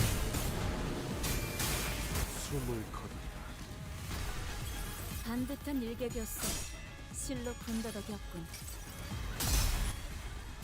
처음으로 숨통을 튀었던 순간을 기억하나요?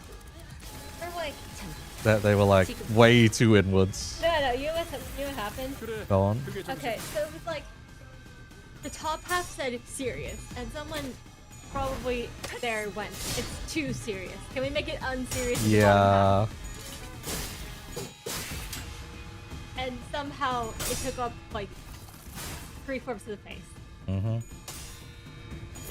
So it just looks really whack along with the rest of the armor. Mm-hmm. Right, Project Moon. Yes, it just did not. I think most of your designs do pretty well in a lot of stances. This is not it, No, it isn't. 생각이 많아지니 especially for what 저런 is 실수도 a 나오는구나. buff. Yeah, this is the boss. Hi. Very funky. Like you can make stuff look cute. Look at Punishing Bird. Yes. Yes, indeed.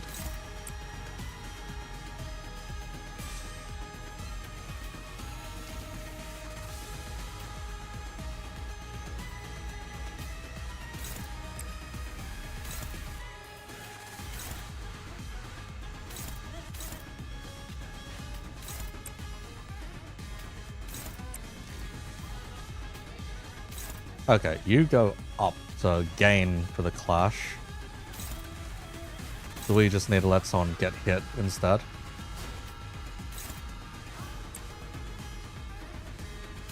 And we need to stop that from clashing. And we can't offset a counter.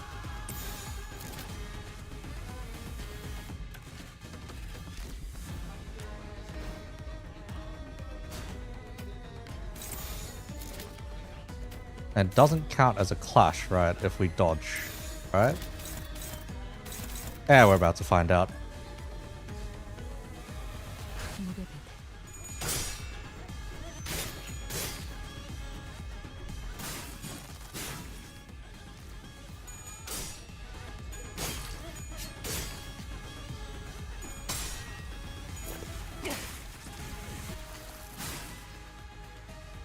It's a lot of bleed that's getting handed out to us.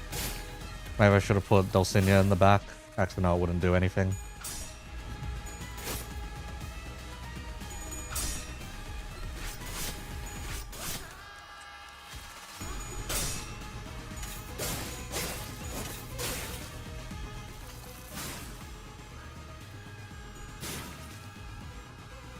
동주 상구. Okay, swordplay of the homeland is at 3. Okay. 물론 나 말고 앵두가 Oh, so, right, it needs to hit to lose it fully. Okay. 모제스 아씨가 눈 감아준다고 자꾸 그렇게 눈땡이를 부리시면 저는 눈물을 머금고 다른 두 분께 이 사실을 실평할 수밖에. Do we even have 3 pride skills that we can pull out of our ass here? Yeah, we do, we do.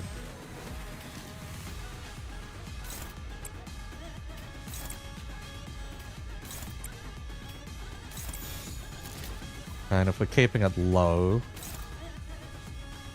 let's see, we can either keep it low or we can up it to reduce the coins.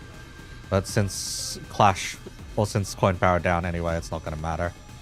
Okay.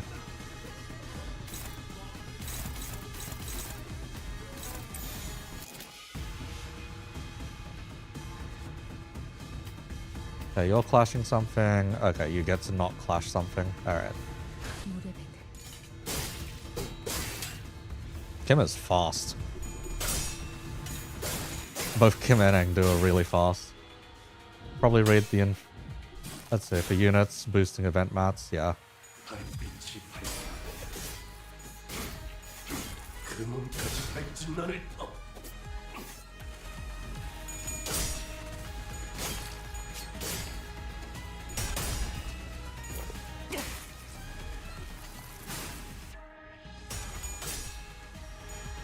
Can run half Kurokuma, half Blade Lineage, and House of Spiders Yoshi for carry. Yeah, potentially.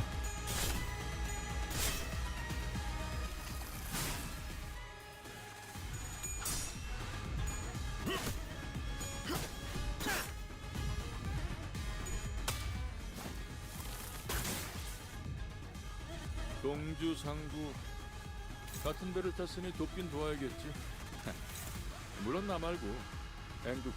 Need to get them, but this season's been dropping banger ID after banger ID. Yeah, pretty much. 모제스 아씨가 눈 감아준다고 자꾸 그렇게 농땡이를 부리시면 저는 눈물을 머금고 See, there's an AoE in there. Oh god.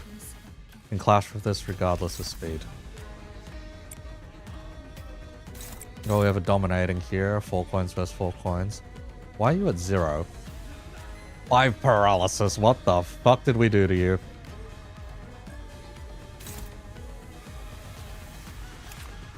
Okay, it says we need to increase. Yeah, later. Just set them aside. Clash lose does not blah blah blah. At 7 plus all coins. Okay, so we're currently in the other stats, right? Yeah, we're in Tiger Hunt.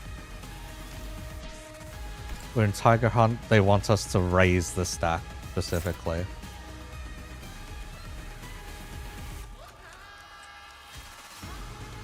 Let's see. On hits is unopposed or blah blah blah. Okay, so it needs to hit. And this one needs to clash. And we need this to be one of the faster clashes. That's how the fight wants you to do it. We'll play on their terms and see what happens.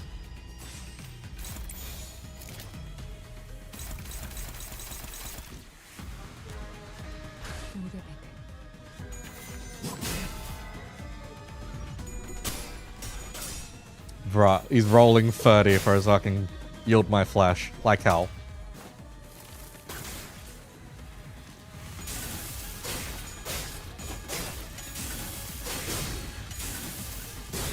Wow, you got your reuse off. Nice.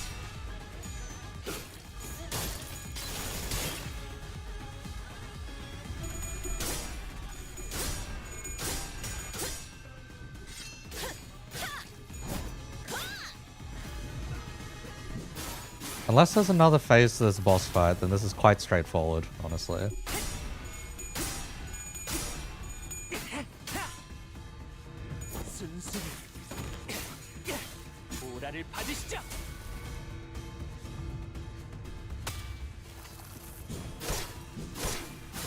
Oh, okay, you activate bleed. Okay, that's nasty.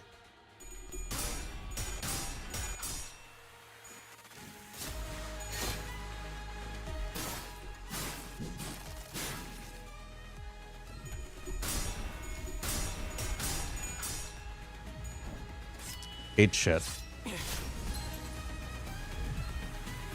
앵두야, 왜 갑자기 아무 말도 안 하는 건지 궁금하구나. We need a shadow vested again. 형세가 유리해서 그랬습니다. 심심하시면 시라도 짓게 운이라도 띄울까요? 아니, 됐다. That's like our best bet right now. If we want to be spicy, we can harmony there. Yeah, let's go for it.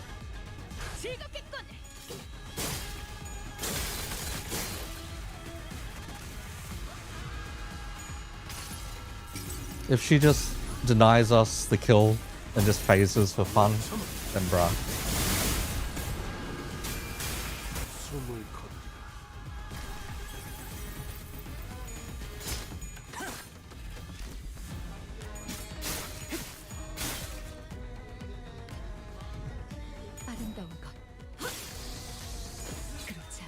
Because we're not exactly in kill range, we just got a lot of damage. Did we get a good amount of S-Corp lore? Yes, we got a pretty good amount of S-Corp lore.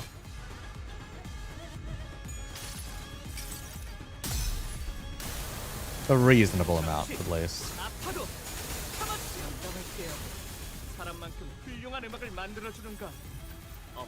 앵두야, 왜 갑자기 아무 말도 안 하는 건지 궁금하구나. Developed memories, you're at free, you are still using, let's see, oh, you're going to swap over soon anyway. So we can just reduce it, yeah. 아니, 됐다. 조용히 있어.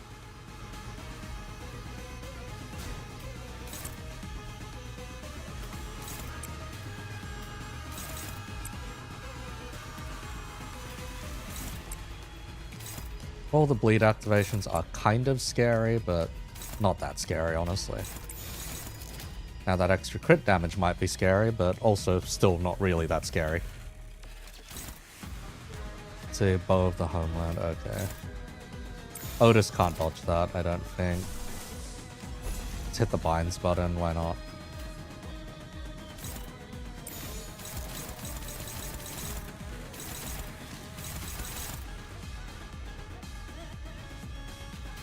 Kim glowing with aura. Look how auraful the guy is. Why does he want to yield my flesh, and what is he yielding it against? No, Kim. No, Kim. We are not letting you yield that. I do not want my team to explode all of a sudden. 망설임이 없도록.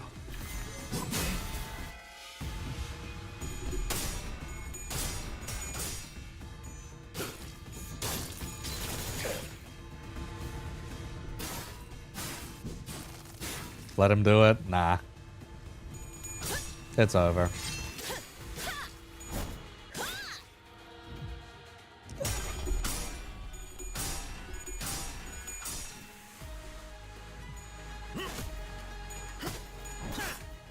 I know there wasn't much of a risk at this point, but still.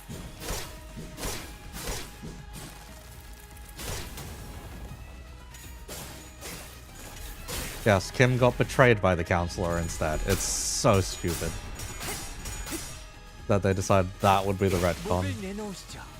Oh, that's convenient. Taboo Hunter. She's not as powerful as I recall, yet weighed down by the brand, I'm not so far ahead or behind. I don't know, I think you're doing pretty well. Verily, they appear evenly matched yet. He's wielding that sword like he's trying to get himself killed. That blade work is far beneath him. Seeking the end here, is he? Bro. Can you afford to look away in a duel? What are you doing? You'd rather lock your sword with mine than parry it away? Can't have a proper sword fight with that blade lock though, right? The duel between a member of a syndicate and a military commissioner of N-corp is neck to neck. Clash after clash, the two warriors eventually lock their blades in a contest of might before it comes close in a final fatal bout. When the dust settles, the mentor lies in the sand, dead. If that's what you want, I will grant it. Good, let's finish this.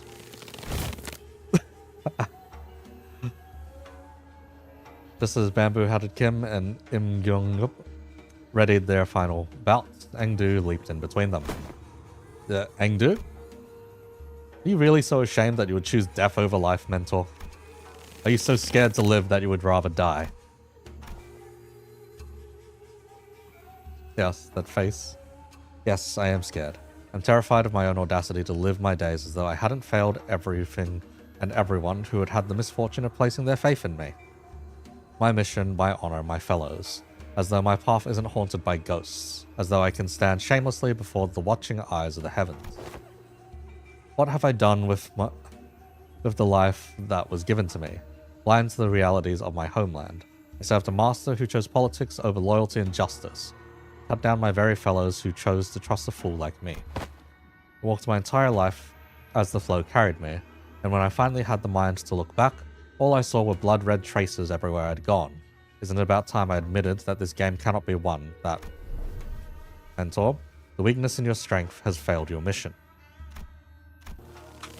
The weakness in your position has failed your honor, and the weakness in your heart had become the fiendish blade that cut down your fellows. Engdu, thought you were here to talk me into to keep on living. Yet your words pain me so. What weakness of yours is it this time that you would cast away your own creed and life? What other weakness will you use as an excuse today? Stop trying to bear responsibility, ask not of you. The Blade lineage was never about responsibility, nor was it about you, Mentor. Or does your overbearing guilt help you overestimate your importance? Are you fucking kidding me? What was it? What was that saying again? Fellow travelers in the same boats will aid one another. Not a single soul demanded that of you. Talk about kicking a man when he's down. I've had enough of that flippant larking of yours. We all have. Do you truly believe that not a single one of us had picked up on the fact that all your levity was a means of relieving yourself of the burden you had cast upon your own shoulders? None of us ever demanded some impossible feat from you. What was it that you've always said to describe yourself? That you are but a butchering blade that wields not itself, a tool wielded by willing hands.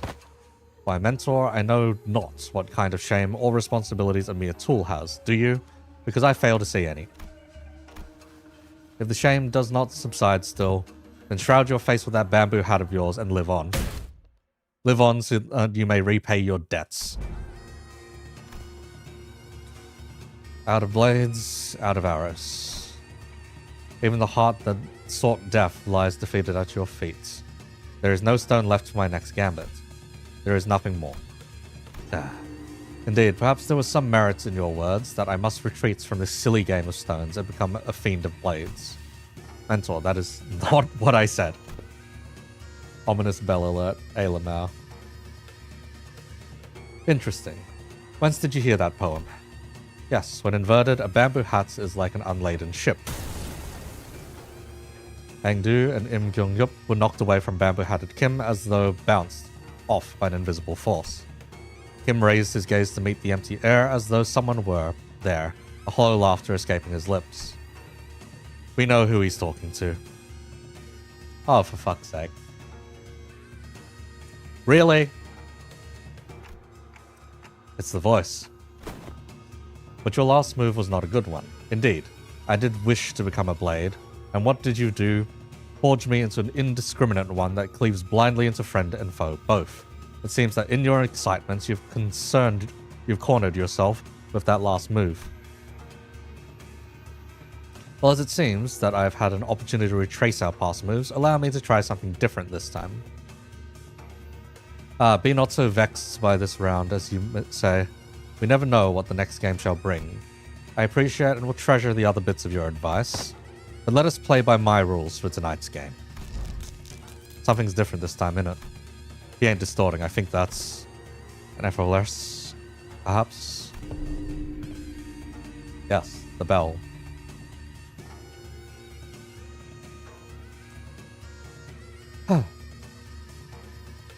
Nothing is for certain, indeed. Yet I trust that the words of my last remaining follower have also reached your ears. I am but a tool wielded by willing hands. Nothing in my life has ever been certain. I know not whether this move is what cements my defeat, but I desire it to be a victorious stone nonetheless. Thank you. I will take what encouragement I can. This is his second time, isn't it? Yeah, this should be his second time. Unless the monolith is like a different kind of distortion. The strange invisible pressure dissipates. The armored woman, Im Gyung-yup, readjusts her grip on the sword.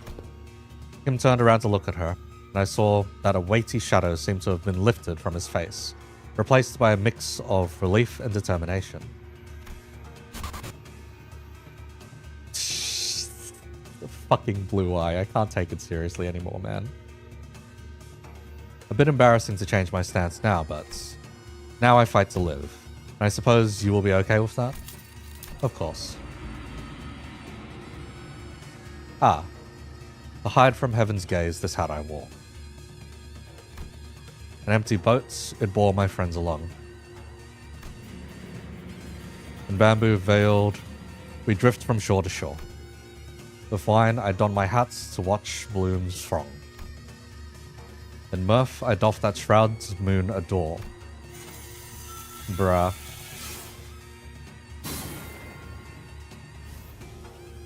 And so he gets his fucking hat back. Bruh. So with this bamboo hat to veil my brow, though winds and rain may rage, I shall not frown. I would say much, but I'd be a hypocrite. He to me, bamboo-hatted one, speak your name, for I find your outfit dubious of character. Bruh. I am he who has mentored the lineage of blades to its premature end. I am he who has sought to bring salvation to the downtrodden to no avail. What to call a man who has failed to disburden himself of the world? How to name a man who has failed to bear the weights of the world? There is none. So call me Bamboo-Hatted Kim. Bamboo-hatted Kim, the treasonous wretch.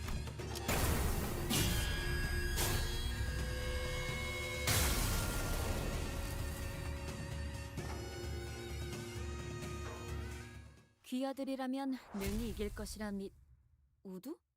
벌써 어딜 가십니까? 개가 할 필요도 없어 보이니 방에 가서 세상 돌아가는 모습이나 보려 한다. 테레비나 보시겠다는 말 아닙니까? Just left the announcer to go because it was stupid. Is that his Library of Ruinous, right? Nah. That's a redraw. We're so bamboo and back. Literally full circle. Not necessarily full circle. We got the full lore retcon in the meantime, but yeah. The photographs rapidly fold away from reality. Perhaps because Kim had successfully managed to face his own past. When the photographs and memories that were overlaid upon the fathoms are pulled away, what remains is a man in dirty, ragged clothing. The fathoms of N-corp slowly lose grip on this world, and soon reveal the fathoms of the distortion that was hidden beneath it. I see residents of the back streets in their blissful highs from taking the canned experiences, and a man who's watching them with disapproval. Why?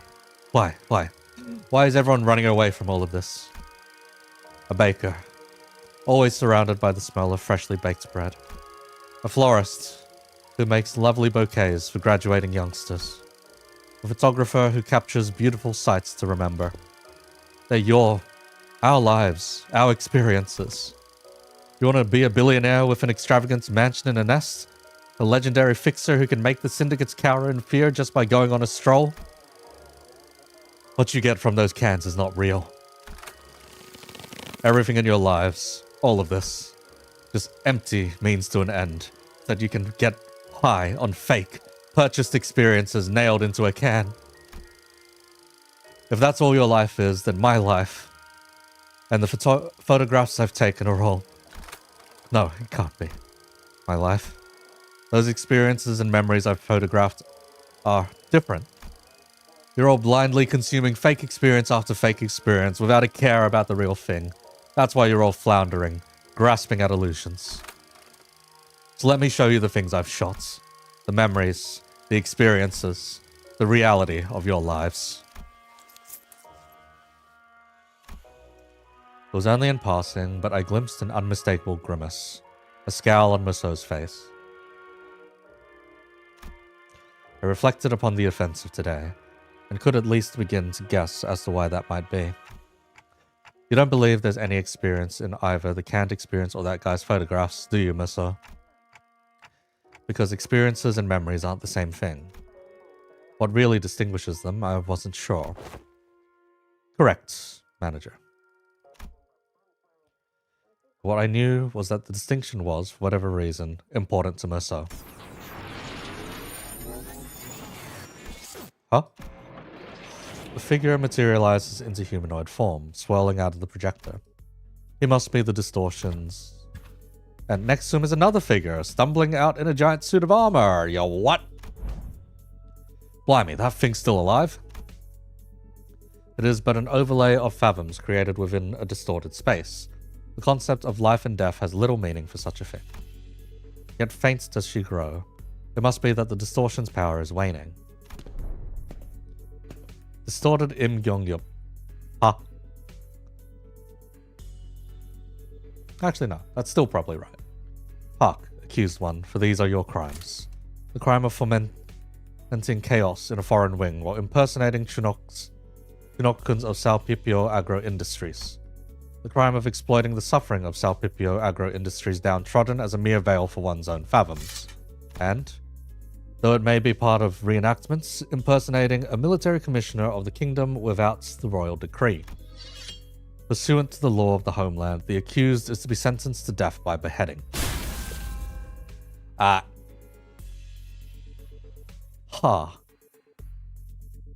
before we even had the chance to step in or anything, the faint mirage-like warrior brought down her sword on the docugrapher's neck, decapitating him. Imagine waking up and you become a torso. Can an entity of the fathoms slay one outside it? Such an instance has heretofore never been observed, but as it is happening right now, right before our eyes, I can only say yes. Me when you attachment on crumbling armor, yes. Yong-yup is a woman of principle. She would have done the same to the bitter end, had she truly been here. As the headless body of the inflection point crumbles to the floor, Yong-yup's shape slowly phases out of reality. And we found ourselves back in the projection room. And there... Oh, no way. That's how this headless corpse is. We found a large group of injured N-corp staff thrown pell-mell around the room, and Ezra, who was looking down at the headless body of the docugrapher.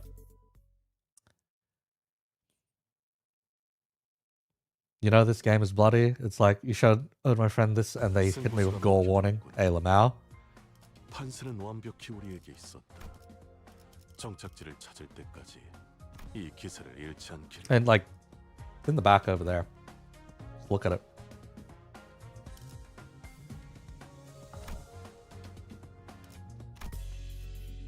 Wow, yeah, he lost all his aura. Got it back right at the end. And now he's a fucking ego user.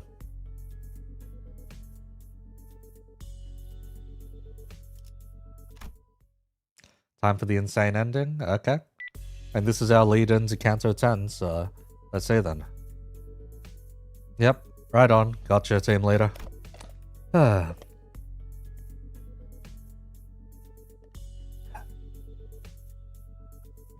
that's the initial report done. Good work, guys. Tucking her radio back in, Ezra commended us in a relieved voice. The distortion has perished in the mission. Will that not cause trouble? Yeah, that kinda sucks, but it's not like you guys could help it. Who would have thought that the distortion would kill its own inflection point? If we knew that in advance, we probably would have prepared something to stop it, but... Well, that's for the LCD and team leader to investigate. All in all, this mission was still a success, since we managed to eradicate that distortion from N-corp, not to mention satisfying our client. Also, Ezra looked towards Engdu and Kim with a light-hearted shrug, clearly less concerned than she had been earlier. Now I finally know why you've been disappearing on your own without letting us know. Glad you don't seem to have any more reason to, though, so it's all good. Hey, that's the real win of this mission in my book. Phew. Point is, we did it. We did the thing. It's done. Gosh, I swear I am never doing one of these without team leader ever again. Seriously, I got this close to losing it more than a few times. It seemed that the responsibility of looking after her LCD juniors had kept her stressed and high-strung throughout the mission. I hadn't noticed it, but her brows had finally relaxed, bringing back the chipper Ezra I was more familiar with. Plus, I shall not abide by any more of your indolence. You will now join us on missions and tasks as you are expected to. Is that understood, Mentor? Engdu, would you mind releasing the hems of my sleeve? Oh, what I wouldn't give to lie down and pass out right about now. The raw emotion in Kim's voice had likewise faded, and with Engdu's voice no longer as barbed as it had been in the Fathoms, it seemed to me that the two were back to the more relaxed selves I knew. Can't exactly say more relaxed for Kim, though, because that's how he's always been, at least from what I've seen. In any case. Fine, you are released. Whew. You've given me a good, hard shake. I don't feel so good. The ego's the sword, not just the hat. Feels like it, yeah, because they brandish the sword. They brandish the sword, it's very clearly a different sword from his long, flat blade. So, Engdu, I'm afraid they may have gone overboard with upgrading your arm. With your hem released, allow me to reiterate that. Stop. My heart finds peace as I watch them bicker. Is everyone doing okay? Yes, Executive Manager. Our forces have only suffered minor injuries that do not require you to go through the trouble of rewinding the clock. Hang on, mate. I've got a dislocated shoulder. I can pop that right back into place for you. Allow me. I've taken care of similar injuries in the Why is Heathcliff the punching bag again? Ooh. Yeah, and guess what happened last time I let you do that? You rotated my bloody arm the wrong way and turned the bones in my shoulder into little chips. Don't sweat it. I can rewind that.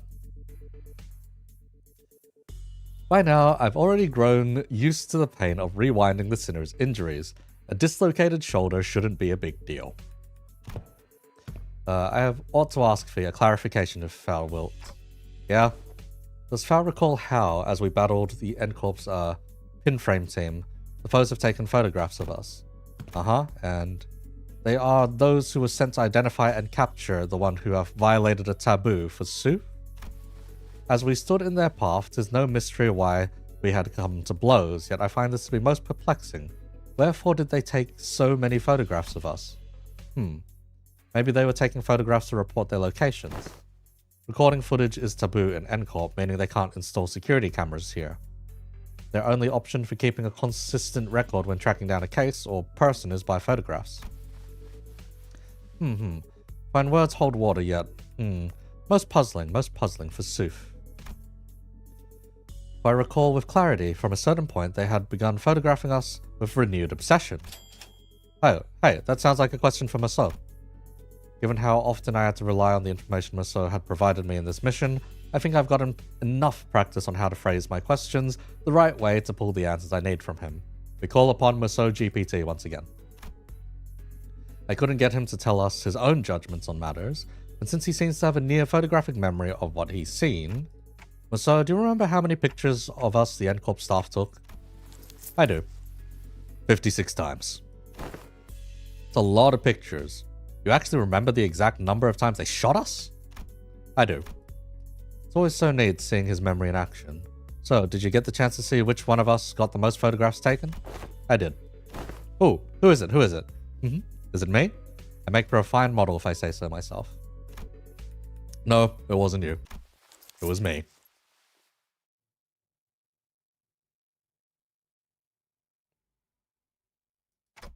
Huh? But why? I mean, what's the most statistically likely reason that it was you? It was at that moment that I heard the sound of pebbles crunching underfoot approaching us, louder and louder. What the heck? N-corp? Ah, dang it. Are you here because we beat up some of your guys? Listen, we had to because of the distortion, see? It is as she says, the skirmish was an unfortunate consequence of combating the distortion phenomenon. Limbus Company provides a customer damage compensation program in case of such unforeseen events. Instead of engaging us in battle, please elect to contact the emergency response team at our headquarters as your first. Oh no. Yes, we fully understand the circumstances surrounding the battle, and we intend to submit an expeditious request for damage compensation as you have recommended. But we are here on different business, so if you'd be so kind as to let us speak. Different business? They're here to arrest me, manager. Hold on, Maso. Let's hear them out. Wait, what? Maso did not resist. He walked past us and joined the group of N-corp employees. Please confirm that you are Maso, formerly One Who Nails, and a former member of maintenance and management team at Grand Magazine Sisyphe headquarters. Confirmed. By the decree of the Giants, you have been expelled from N-corp with imprisonment as the penalty for non-compliance. Pursuant to Article 12 of the Eviction Regulations, you have also been informed that remaining in N-corp for more than 6 hours may subject you to immediate arrest. Please confirm that your memory pertaining to the above incident has not been expunged, and you are of sound mind to recall it in its entirety. Confirmed. Very well, then in keeping with regulations, I hereby notify that you are now subject to arrest and transport. Place your hand behind your back, and please offer no resistance. I am required to inform you that resistance may incur further penalties. Wait, stop. The hell is going on? Wait, forget all that. Did you know this would happen, Maso? Maso, who stood calmly with his arms behind his back as the N-corp employees handcuffed him, nodded placidly in my direction. I did, manager. But why the heck didn't you warn? It's less a question and more a reflex, but I didn't need to hear his reply to know why. Right, I never asked, did I? You did not. I'd say you should have warned us way earlier, but you'd reply, I will follow those instructions going forward, right? Yes, I would. Subject is now in custody. From this moment onwards, you are considered a suspect and will be transported to N-corp headquarters for your trial. As for the rest of you, would you be the organization the suspect is part of? Organize your ass. What in the bloody hell do you think you're... Heathcliff, you're about to antagonize N-corp. A wing. In the absence of reasonably justifiable cause, such as a contract engaging in battle with the city's corporate entities, engaging in battle with the city's corporate entities is strongly discouraged. Yeah? And how are we supposed to twiddle our thumbs while they drag him away? This must be another piece of information they neglected to tell me. Yet another development that was set in stone. Despite her calm and collected explanation, I could tell that this was not a pleasant situation for Foss either, as she was sending an uncomfortable glance at the N-corp's employees. So where are you taking him? Retrial will be scheduled for the execution of the exile's sentence. They replied dispassionately as they took Musso into custody. We looked back at them, not knowing what to do or say. The late afternoon sun pricked at us like 1,000 hot needles. Musso, now in cuffs, gazed at us with an expression that would not have seemed out of place on any ordinary day. And that's it. That's all we get today.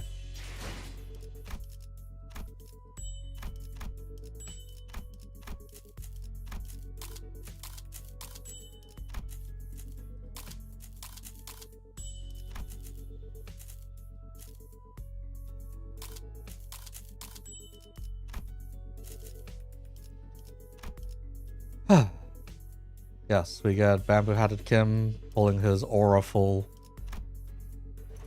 moments. Yes.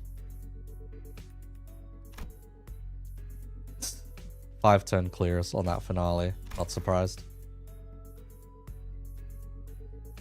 Only for it all to go downhill. That was a lot. That's like... I've been streaming for like 5.5 hours now. Christ.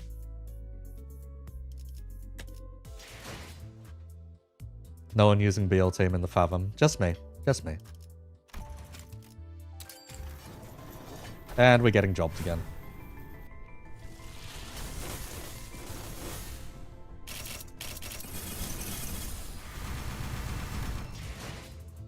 Pain. Severe levels of pain. Even more severe levels of pain. We got nothing.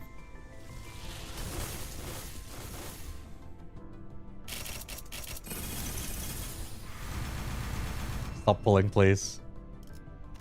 It is fine. It is fine. I may like Ishmael. Ishmael does not like me.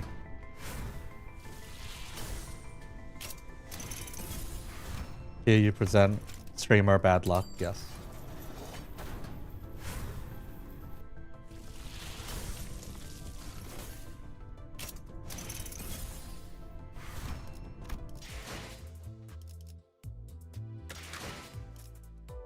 I am in several worlds of pain now, I guess. Yep. We will not crack open the jars, though. We will not crack open the jars.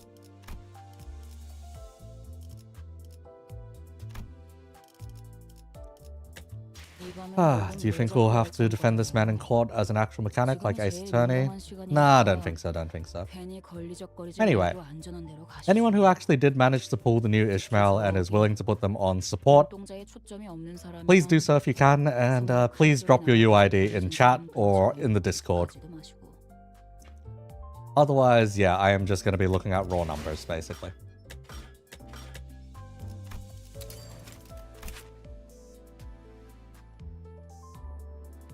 Because, yeah, I still need to get B-roll footage and I still need to actually experiment. So that I actually know how quickly you can build up to the new stuff and whatnot. And how useful she is with the new stuff. Otherwise, yep. She does in like 2 or 3 turns. Nice. Very nice. Because yeah, at the end of this, I still need to finish the rest of the guide, and then yeah.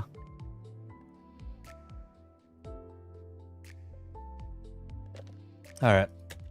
이 밤에 여긴 왜 Thanks, 자꾸 Lumi. 알짱거려요? 지금이 제일 민감한 시간이니까 Let me try 괜히 and grab 걸리적거리지 that. 말고 Hang on. 안전한 데로 가시죠. YouTube being very funny with the messaging. 눈동자에 초점이 없는 사람이랑 손목 한쪽에 날아가서 버려진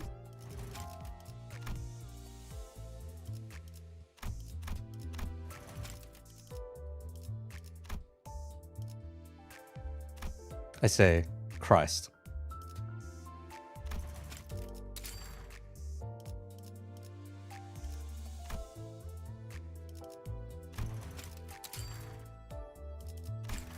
Let's see here. Let me go grab my own ID and just throw it in chat.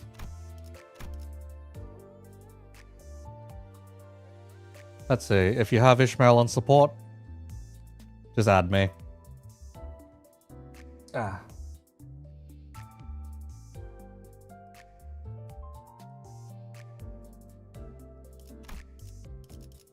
Then I'll go fuck around and find out later.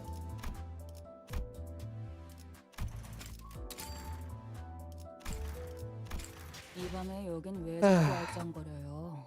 I'll cancel you aren't able to field Maso just because he's jailed. That would be pretty funny. 걸리적거리지 말고 안전한 데로 가시죠.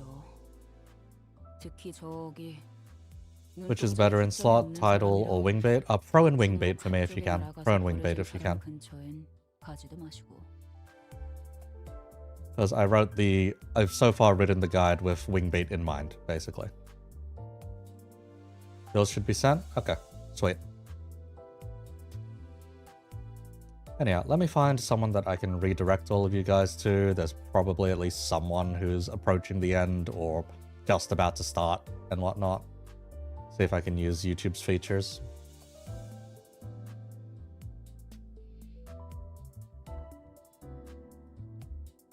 Let's see here. Is there no one else streaming this right now?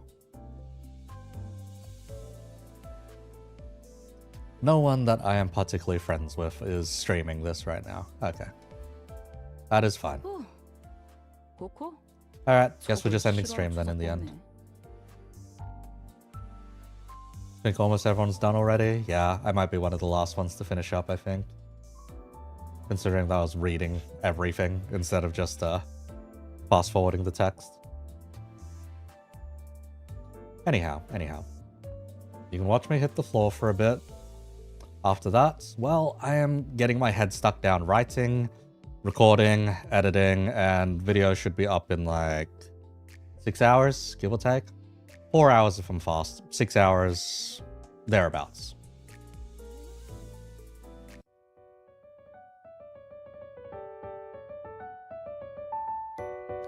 Oh, and probably by the start of next week sometime after I've dwelled a bit on the video, on the story, probably put out an impressions on the intervallo. We'll see.